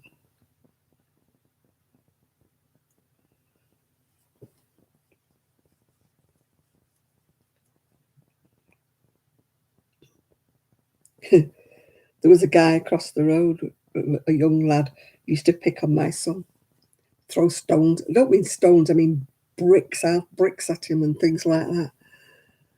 And I just got hold of him one day and went, said, "You want to pick on anybody?" I said, "Pick on me." And he goes, "I'm going to tell my mum." I said, "Great, bring your mum round as well." I said, "I bet your mother doesn't know what you're doing." I said, "Does your mother know you're throwing half bricks at people?" I said, "Well, go on and tell her." I said, "If you want, I'll come with you." I said, I'll come with you and tell your mother that you're throwing half bricks at my son." "Oh, no, no, no, no, no, no." We had no more trouble after that. You have to confront them. You have to do that, yeah.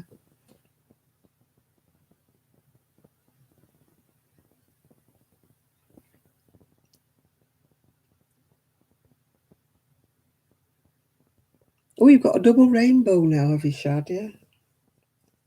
No, bullies don't like being confronted. They don't like being called out.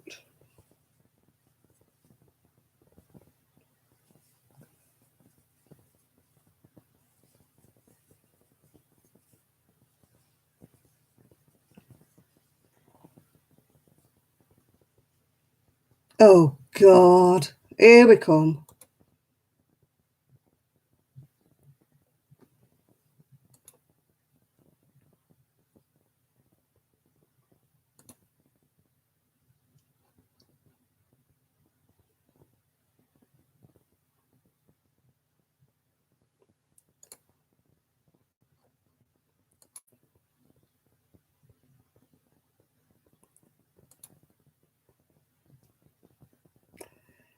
Yeah. He's just been reported. We're not having any that kind of language on here. You've just been reported for harassment.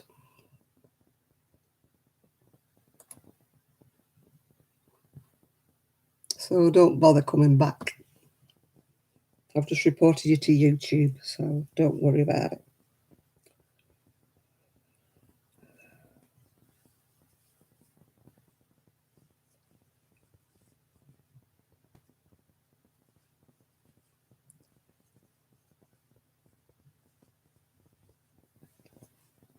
Yeah, I've just reported him for sexual abuse or whatever you want to call him. Yeah.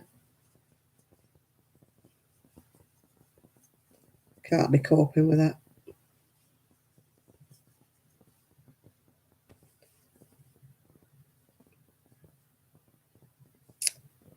Oh, gosh.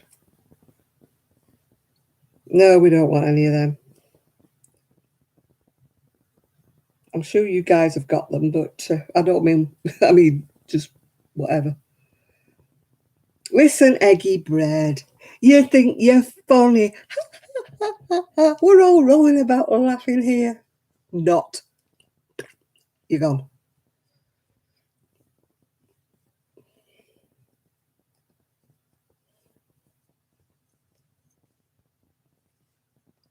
They come back with different names. They think, they're about 12 usually. They come back with different names, thinking that we're going to be upset or we're going to go, "Oh, that's awful." Couldn't care less.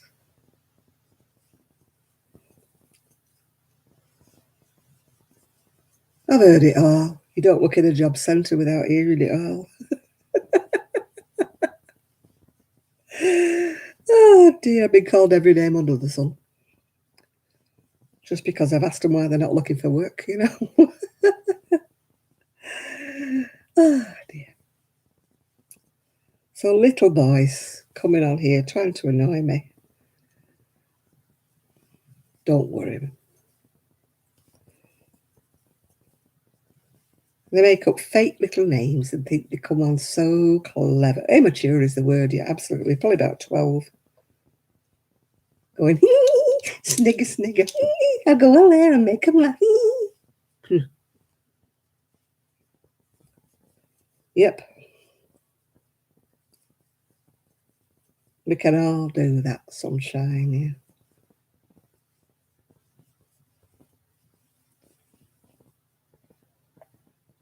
Yeah, you've got to feel sorry for them, actually. They've got nothing else to do on a Saturday night. They'll come and annoy us. Oh, dear.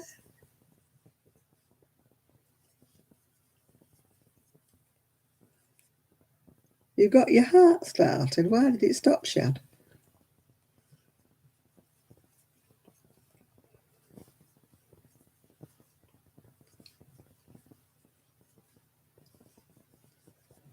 La, la, la, la. What time is it?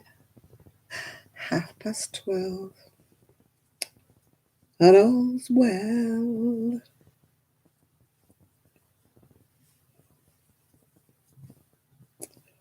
I've had all this coffee. I'm going to be awake all night now.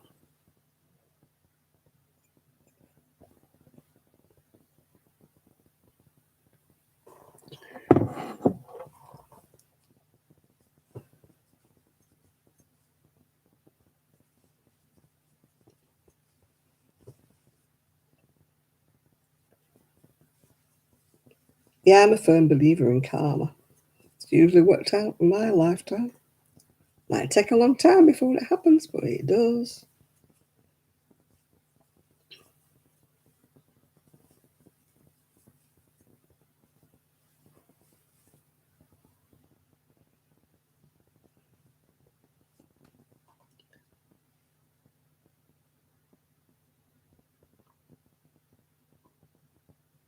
What does it say?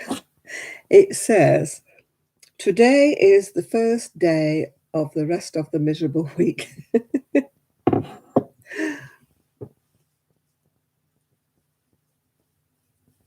Oh, we're all a bit,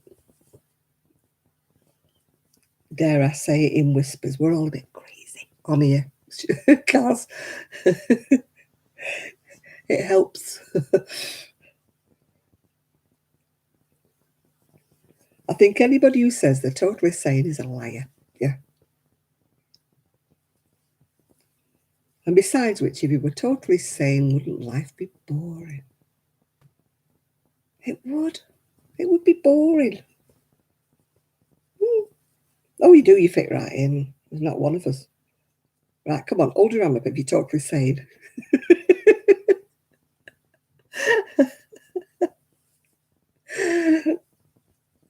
We will tell you you're a liar.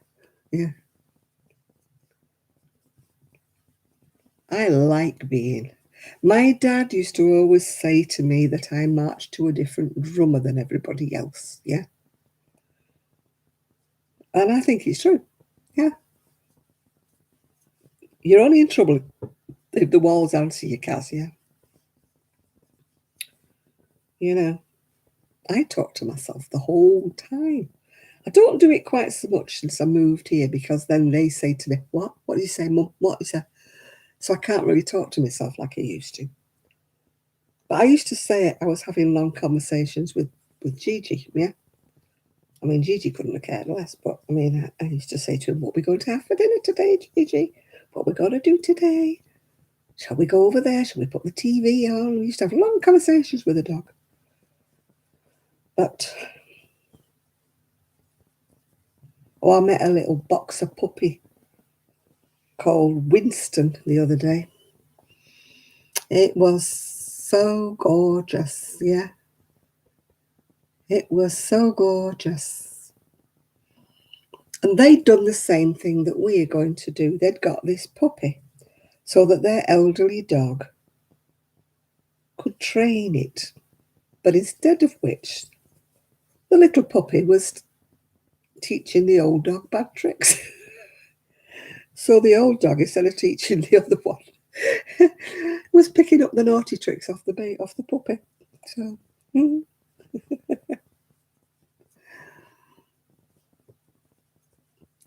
Yes, I heard from Tony. He phoned me up the other day, actually. He hasn't phoned me up because he's football crackers, Tony. Football crazy is the boy. So we won't get a peep out of him until all this football's over.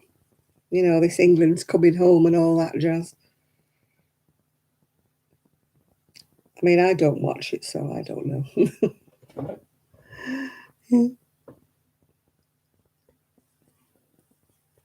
Oh, well, I'm not pulling that back. I'm not pulling it back, no.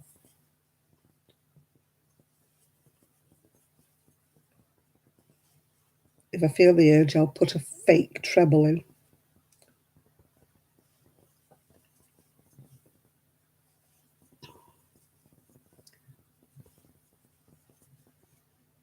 I didn't change your habit. Oh, you know me and my eyesight. Oh, I'm having a look now, yeah. So you did. You expect me to notice things like that, Miguel? You know I'm not very observant. My ex-husband shaved his moustache off that he'd had for about 10 years. And my mate came in and she said to him, "Oh, you shaved your moustache off." And he went, "I'm glad you've noticed." He said, 3 days I shaved it off. 3 days ago. She hasn't noticed yet. I hadn't. Man, I didn't look at him that often.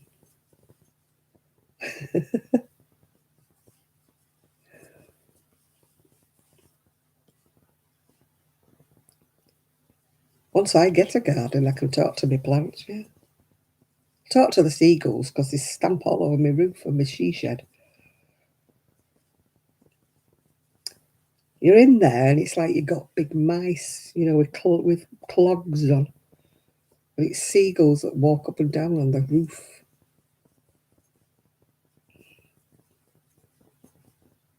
It's like boom, boom, boom, boom, boom.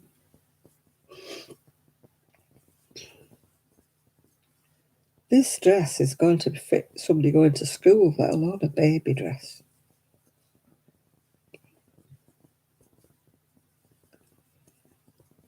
It never came out this big when I did it before.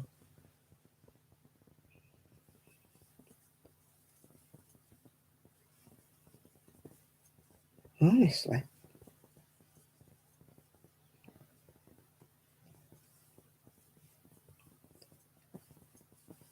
I think our neighbours will be glad when we do something with the front. I always say ours is the one with the pebble. When they say which house is yours, so just look for the pebbles and the big bags of sand. That's us. Most people here don't have front gardens. They've just got paved, like driveways. Because they've all got more than one car, so, they don't have gardens per se with flowers and stuff. They might have them in the back, but of course I can't see that bit, can I? Thank you. You've got a video coming out soon, okay? I'm about 3 behind with you, Miguel.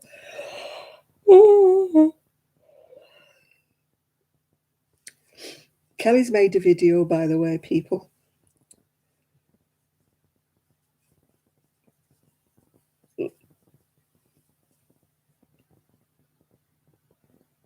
If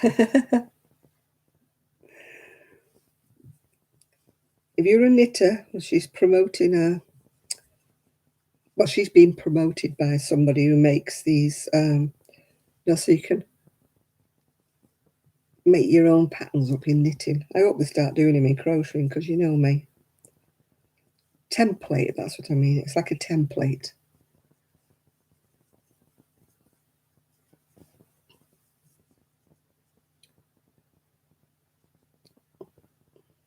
Yeah, laughter is great for you.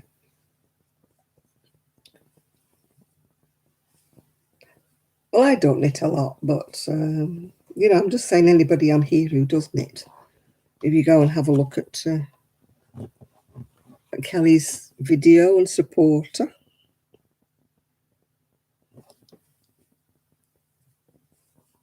Oh, my arm's killing me now. I think it's because this yarn's so thick. It's coming out big. This kid's going to be going to school in this. Man, it's got to have a ribbon round underneath there so I can pull it in a bit. Yeah, I think 20 seconds is too long, Miguel. Yeah. You know, it's far too long, 20 seconds. You know, we get bored halfway through, Miguel.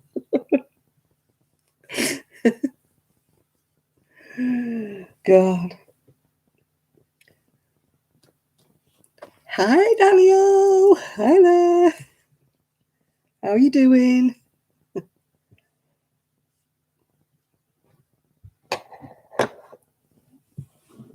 I've lost my ball of wool. It's here. Oh, I haven't got much of it left, have I?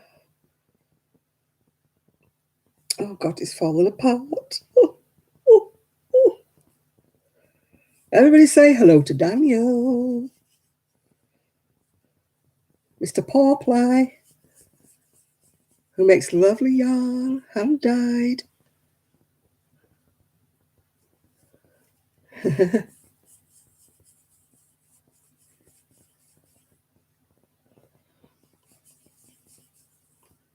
Got to watch his videos. I haven't yet. Sorry, Daniel.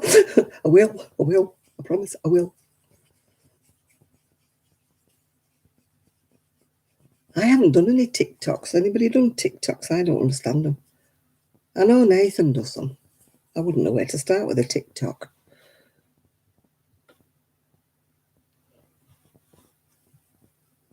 I've only just learnt Instagram. Miguel is feeling deprived, Daniel. Will you say hello, Miguel?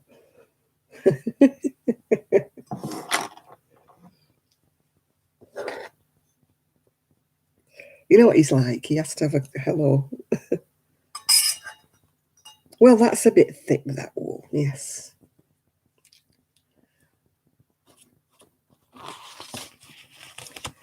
I tried that LinkedIn or whatever it is, but I don't understand it.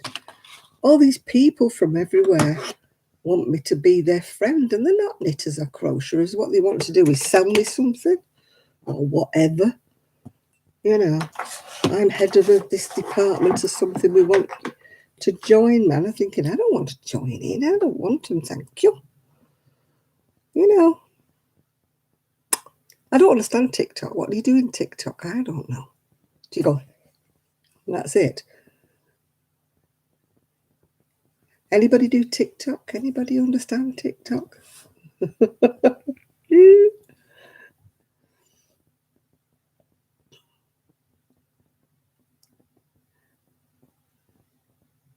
Yeah, that's why if you listen to Kelly, she actually failed her exam through staring at the screen because you know she suffers with bad migraines.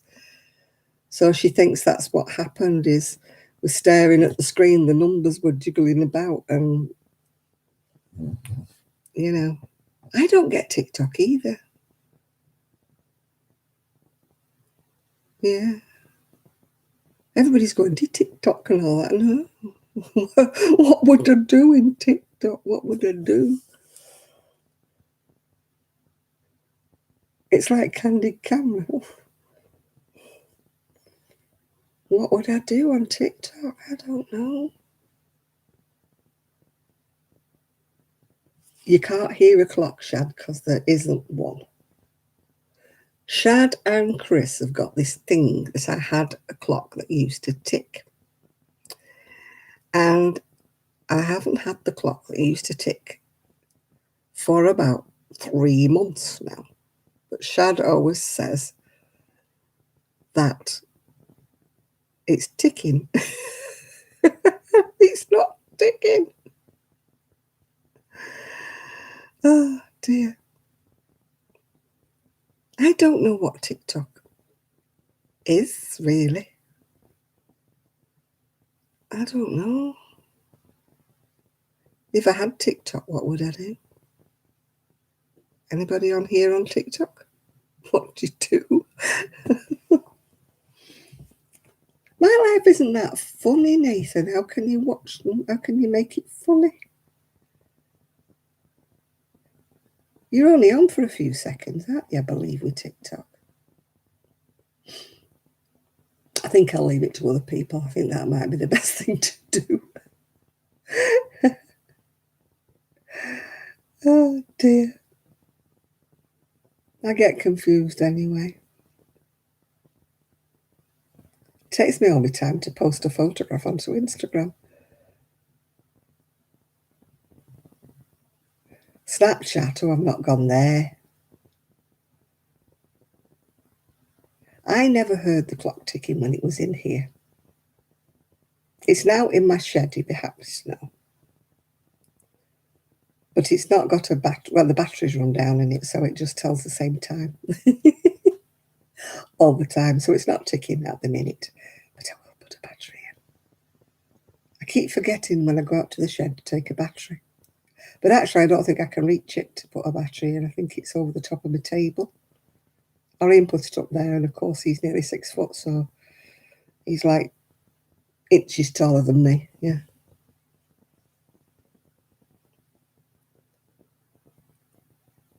You make a short form video? Oh gosh, no. You've even confused me even more, Nathan. I just don't understand it at all. We should get Shad on it, shouldn't we? TikTok, TikTok, tick. Because you know how much he loves TikToks, yeah? And Chris's is bad.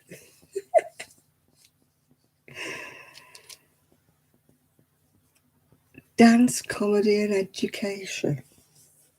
Oh, God, I don't do dance. I don't do comedy. No, I'll leave it alone. Thanks, Nathan. I shall not be ticking or talking. All too much for me.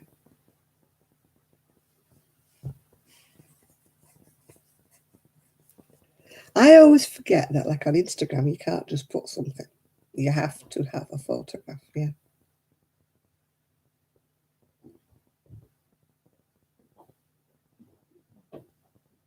Oh, I haven't made videos for ages, Daniel, except for my live ones.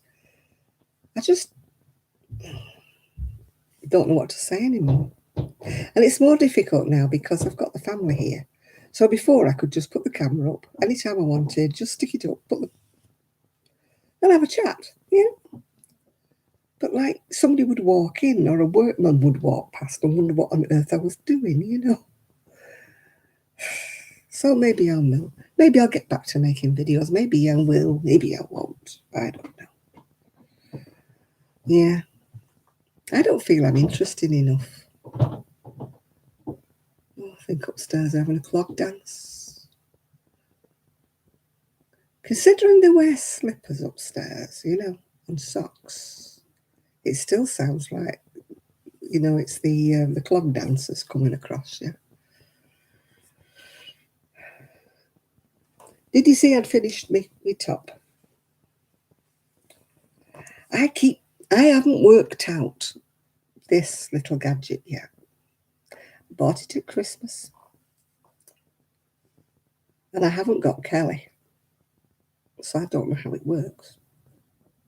I don't even know how to switch it on, but don't tell anybody. So it's even got the thing on top of my scooter to clip it onto. But I don't know what to do. And I can't find the microphone. Right, did you see my top I finished? It's too short. If I do it again, I would make it. It's not for me, by the way. Because I can't wear mohair. It's got mohair in it. So if I did it again, I would do it longer. And I wouldn't do that fake ribbon because it's got no bant in it. It's got no give in it. It's not a free pattern, although it should be, because there's nothing to it. You just make 2 rectangles that's like double the length you need them, if you know what I mean. You measure from wherever you want it to, over your shoulder and back down the other side. And then you crochet half the width of the bust. And then you stitch them together down the front and down the back. So I don't know why I paid £5 for the pattern. Because I'm crazy. But it's too short to me. too short. But maybe if I block it, it will go longer. But it's a good pattern to use if you've got like wool that's stripy. Because, you know, if it was going that way, it wouldn't be very flattering if you're a big plus size girl like I am. You know, I wouldn't like it going that way. But, you know, but going that way, it's fine. Yeah. So,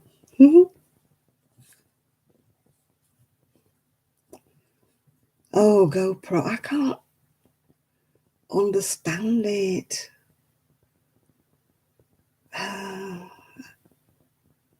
I wouldn't know how to take it off there and put it on anywhere. Because my son doesn't show me that. He doesn't tell me things. So I bought it and I don't know what to do with it. It's not even charged up, I don't think, anymore.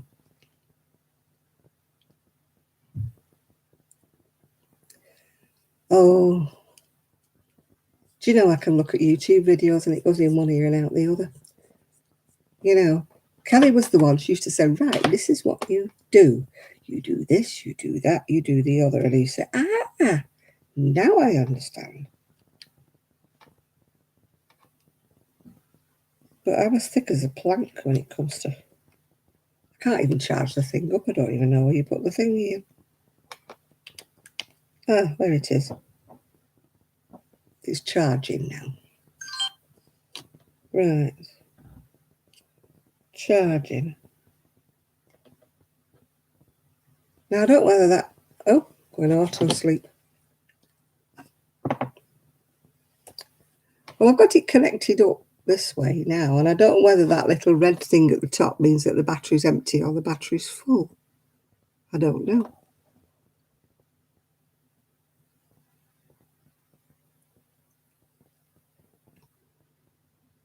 My friend Kelly Daniel has just been sponsored by a company called Belly something or other, and they do free, how can I put it, like templates, you know, for you to design your own things. I think it's called Crafted by Kelly X or something. Is it Belly and Co or something? I don't know whether it's fully charged or it's empty. It's on the red, so I don't know. I'll leave it plugged in for a bit and see what happens.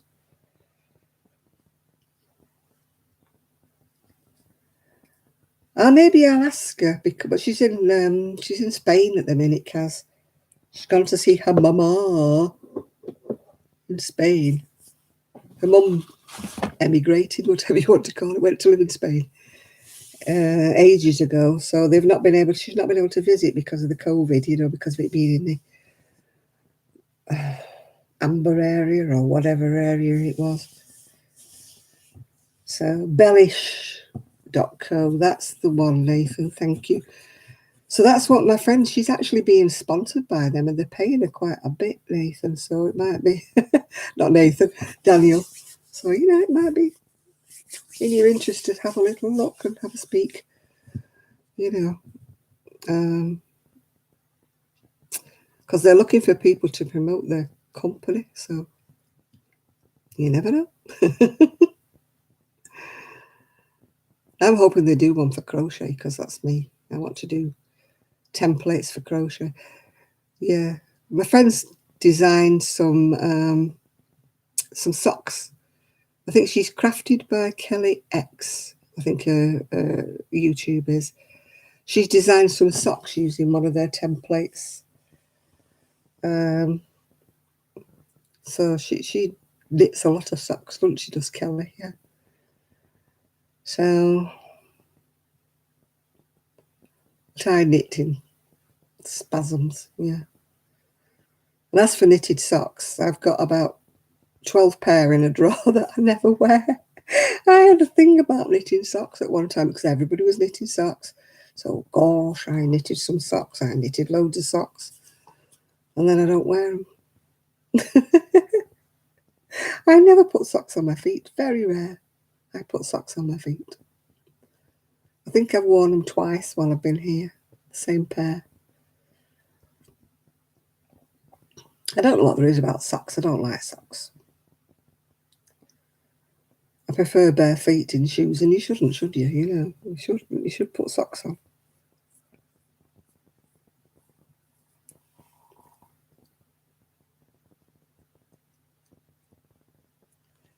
I don't think Kelly's channel is absolutely sort of massive. Yeah.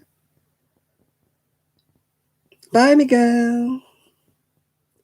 We'll see you next week without a migraine, preferably. At least you've made a new friend today. You've made Madeleine, yeah. Made a new friend that could meet you up at Plano or whatever it is you meet up. Yeah. Yeah. I'll charge my little thing up and I'll maybe have a go. Oh yeah, Daniel, that's an idea. You know, maybe you could come together with them as a sponsor, your yarn and their patterns. Yeah. Because Kelly's used her own yarn. I mean, I don't mean her own hand-dyed yarn. She's used her own choice of yarn, yeah. She's not like used their yarn because they don't make yarn. They only make the patterns. Yeah. So you never know. Don't knock it till you try it, Daniel. Yeah.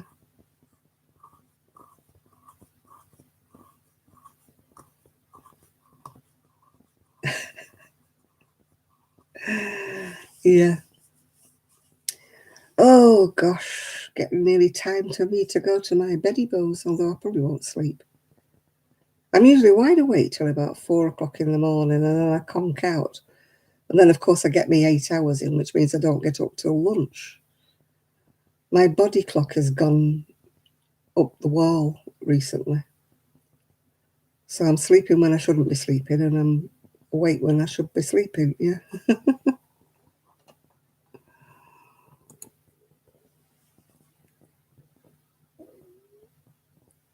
My stomach is rolling. It must be hungry. Maybe if I make myself a nice drink of sort of hot chocolate or Horlicks or something, maybe that would help. If not, I'll be watching YouTube videos till God knows when. I'll be in bed, but I'll be watching them, yeah. I'm not a light sleeper. Once I go, I'm gone to the world, you know what I mean? You know. No, I can't drink alcohol, Chris. I stay awake then when I drink alcohol. It might knock me out at first, alcohol, but then I'm wide awake, yeah. Yeah, I drink something milky usually when I can't sleep. You know, make a Horlicks or make an Ovaltine or something. I'm very bad with alcohol. Alcohol knocks me out, and then an hour later, I'm wide awake. We don't have a bath anymore. We've only got showers. Oh, my shower door's been turned around and it opens outwards now. And it is great. It is so much more room. I can walk into the loo now without having to walk sideways to the side of the toilet to turn around to shut the door. Whoever designed that bathroom or shower room, you know, they must have been. The bungalow's got a massive kitchen. It's got a massive lounge and the tiniest shower room ever. I'm sure they could have made it a bit bigger. Could have took a bit off the kitchen, you know. So, I should have had it done when we first moved here. It's made such a big difference. Mind, if anybody's coming out of the kitchen carrying a drink, I could smack them in the face when I'm opening the door. But that is a hazard that they're going to have to. We'll have to cross that bridge when we get there, won't we? If I know somebody's in the kitchen, I'll have to go, coming through.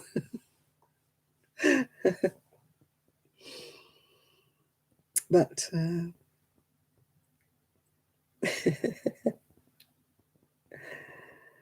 I am a night owl. If I start reading, that's it. I'm wide awake.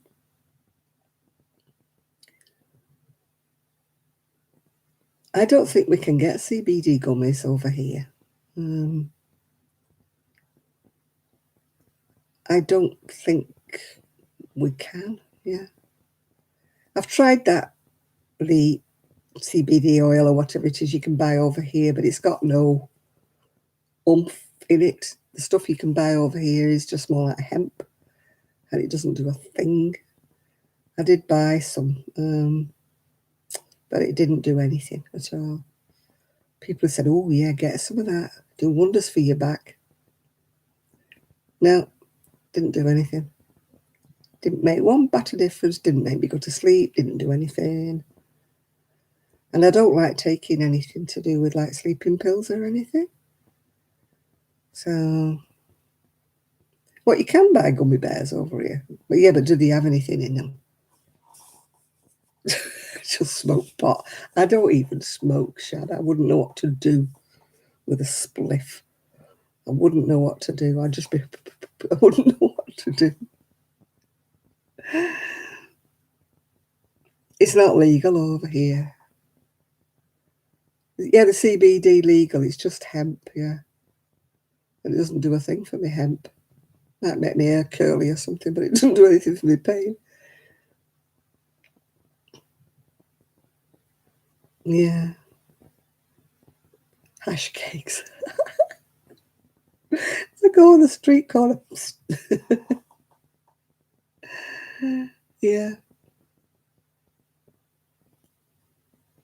No, I don't think we can get them in the UK. I don't smoke, so I wouldn't know what to do. Yeah. And that's for making hash browns or little cakes. I wouldn't know where to start. I'm just so naive when it comes to things like that, yeah. Don't mention weeds. You've got weeds in your garden, I know, yeah. You never know what you've got growing at the bottom of your garden. You want to have good luck, Cash, you could have some of that growing at the bottom of the garden.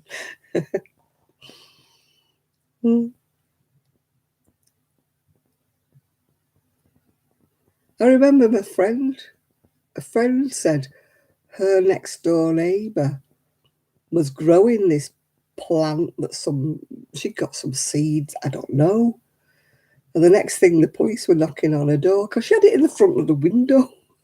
And the police were knocking on her door saying, do you realise you're growing marijuana? She had no idea.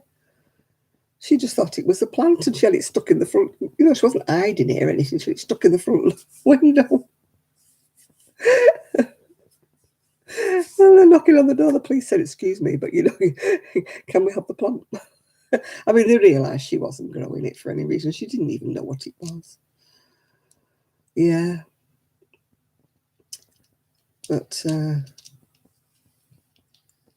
mean, somebody else has said you could grow it from birdseed, but I don't think you can anymore. Probably when birdseed used to be all kinds of seeds, yeah.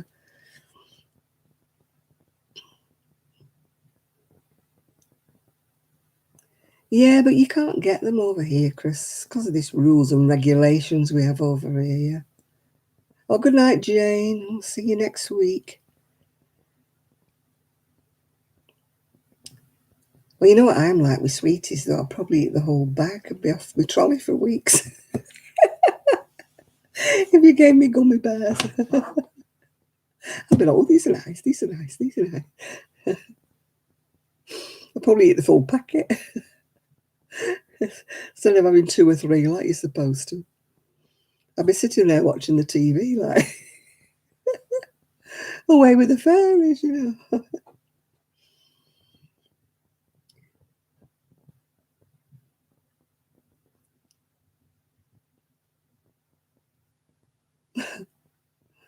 We don't. They keep saying that they're going to, you know, legalise these things, but I can't see it ever happening in the UK. I mean, people whose children and stuff have got really bad epilepsy and things, you know, that marijuana's proven to help them. And they have to get these prescriptions and they're so hard to get and they can't get them and that. And it's really, you know, this is a situation in the UK. You can't even get prescription, you know, marijuana for people who really desperately need it, like epileptics, yeah. And it's proved to be a good, you know, for anybody who's got Parkinson's and stuff. Yeah. Oh, you found Charl, have you, on Instagram? Yeah. You know, I mean, I cannot understand why they cannot prescribe. You know, what is so wrong with prescribing? Yeah, I mean, have a farm, grow it. Just medicinal, you know? I don't mean legalise it for every Tom, Dick and Harry. I'm just talking about people who really desperately need it. You know, Parkinson's, epilepsy, stuff like that. I do not know why they cannot legalise it for them, even if it's prescriptions, you know? I don't understand. What is the meaning behind? It's like being mean, isn't it? Like saying, well, we know it'll help you, but you can't have it, you know? You know, if you've got a partner or a father with Parkinson's, you're not going to go on a street corner and risk being arrested, are you?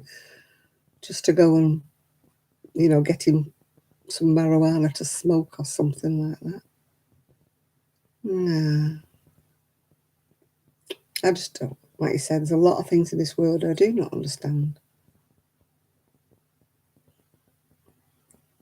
It's probably, like you say, all to do with money or something. Hi, Brittany, you're coming on just when I'm going to go off, and it's nothing you've said or done. Yeah. If it was legalised, Nathan, I would definitely try a bit of it, you know, for my back or something like that. You know, because I believe it would relax the muscles in my back. When I was working at the job centre, we used to have a disability officer who had, I don't know whether he had muscular dystrophy or whatever he had. He had something, it could have been multiple sclerosis. And he used to swear by it at night to get to sleep, you know, to relax all his muscles and stop them cramping up, tensing up, or whatever they used to do. But I mean, like he was even risking his job, because if he'd have had it in the job centre, or if he'd have been under the influence when he came in, then he would have, you know, been sacked, yeah. You know, it's, you know, and yet his was medicinal. He wasn't doing it for fun, you know.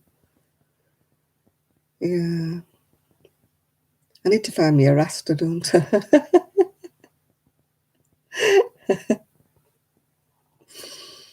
Yeah. Yeah, man. It's no wonder they're all laid back, is it? We ought to get some Kaz. Me for my back and you for your anxiety. Then we'd all be laid back. Kaz would be going, yeah, man. Get some gummy bears, Kaz. Yeah. The only bears we can get over here are jelly bears, aren't we?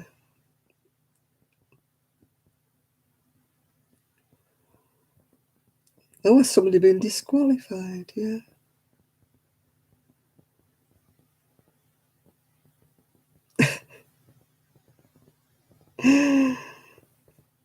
Yeah, but they get you, don't they? I mean, they're hot on it over here. I mean, Manchester, like, you know, we've got a lot of West Indian people and stuff like that. So they used to stop flights coming from Jamaica, stop cruise ships coming from Jamaica, and check everybody's luggage with sniffer dogs and everything. They don't let you having it. Yeah, we've got Haribo, haven't we? That's all we've got, Kaz. I don't think that does much.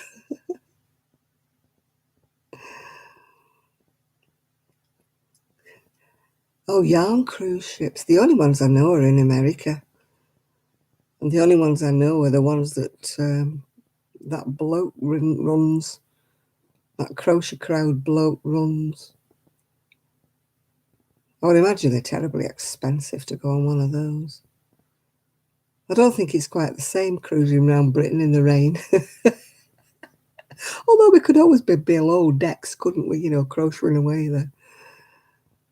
But with all this COVID, I don't think there'd be any cruise ships for crocheting. You don't like Haribo? They're a bit sweet, aren't they, those Haribo? I don't mind them now and again, just a few, yeah. But I shouldn't have them anyway because there's too much sugar. Yeah. I could just about afford a dinghy, I think, Chris. We should have all piled on Trev's narrowboat, shouldn't we? His canal boat. Might sink if we all got on there. Get Trev to punt us up and down the canal for a bit.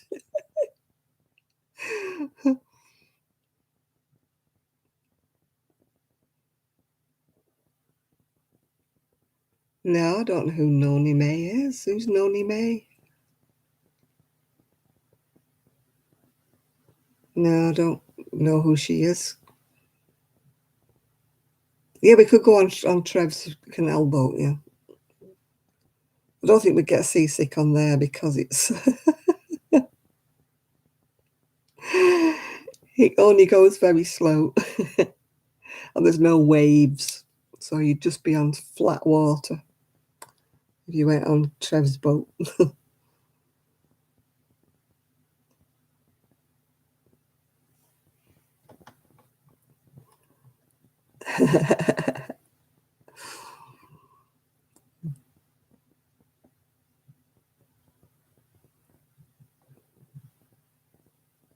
No, I've never seen Noni May, whatever Noni May is. I am bad with lives. I don't get any notifications about lives, and I always forget to watch them. Yeah.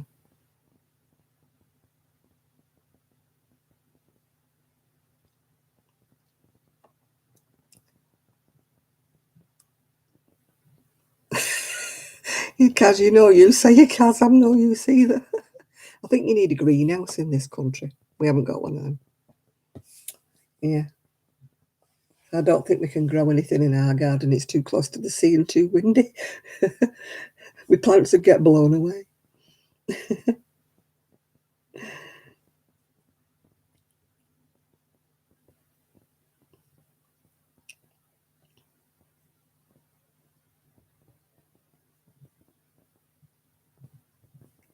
I love boats. Yeah, I love them.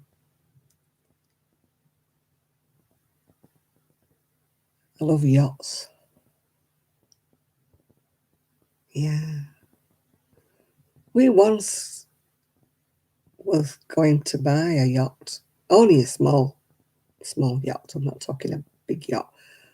I'm not even talking about a yacht you can sleep on yacht. I'm just talking about a little yacht. We were going to buy one once, many years ago when I was with my ex. He was on shift work and he was drawing in good money at the time. And we went down to the boat show and we did seriously look at them. It was either a caravan or a boat. And we compromised. We sort of bought a large windsurfer, which I hated and I wouldn't sail. My ex used to sail it.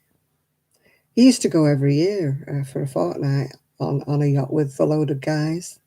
They used to go across to Normandy and France. They've been all around Ireland, been all around the top of Scotland, yeah.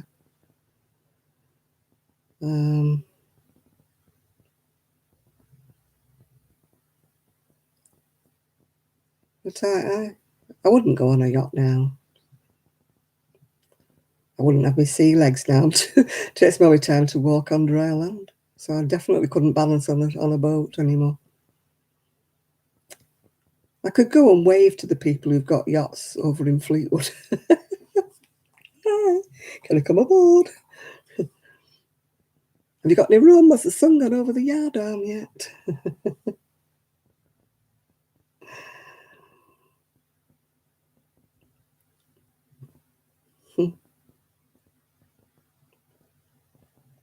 I grew my own tomatoes a couple of years, but then the third year they just all got some kind of rot and they all went funny. But I was talking to a bloke who was an absolute seasoned gardener who grew the most fantastic everything. And that particular year, his tomatoes got this same rot thing, whatever it was. So I didn't feel too bad when, he was a great gardener and his tomatoes went funny that year. It was something to do with the weather. It was too wet or something for them.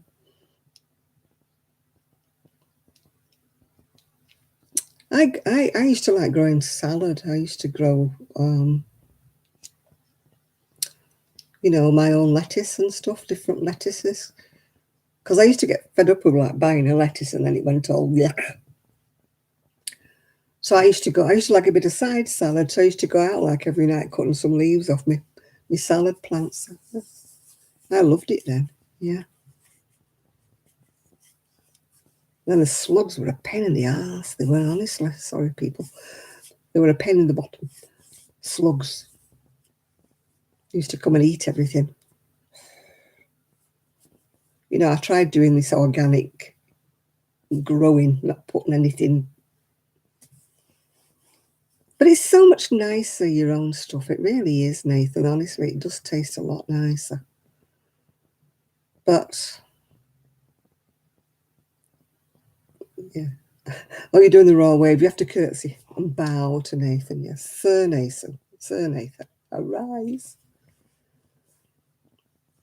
Yeah, homegrown does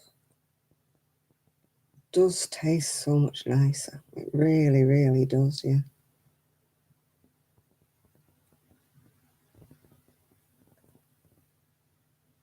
I had mine in tubs and stuff, you know, but the slugs still got them.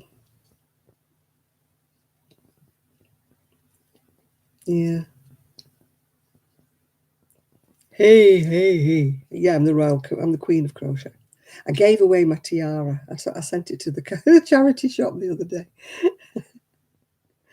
We had a greenhouse when we moved here, but unfortunately it was in the wrong place, so we gave it away.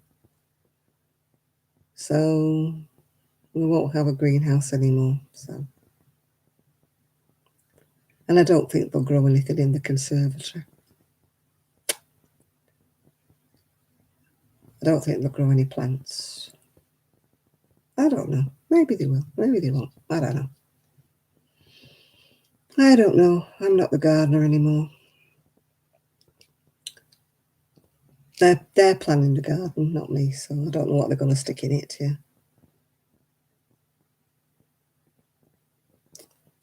For me, the food store's quite close to us, so we don't really need to.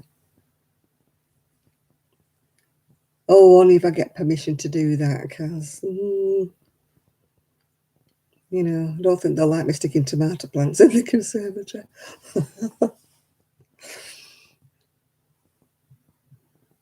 We shall see. What we shall see.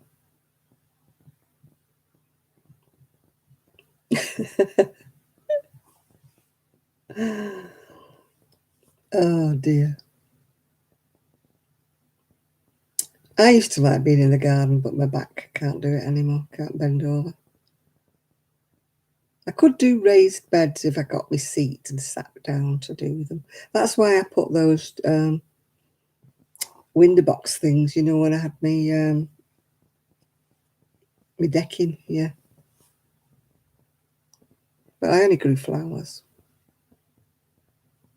We'll see. We'll see what happens. I don't know. They're planning the garden.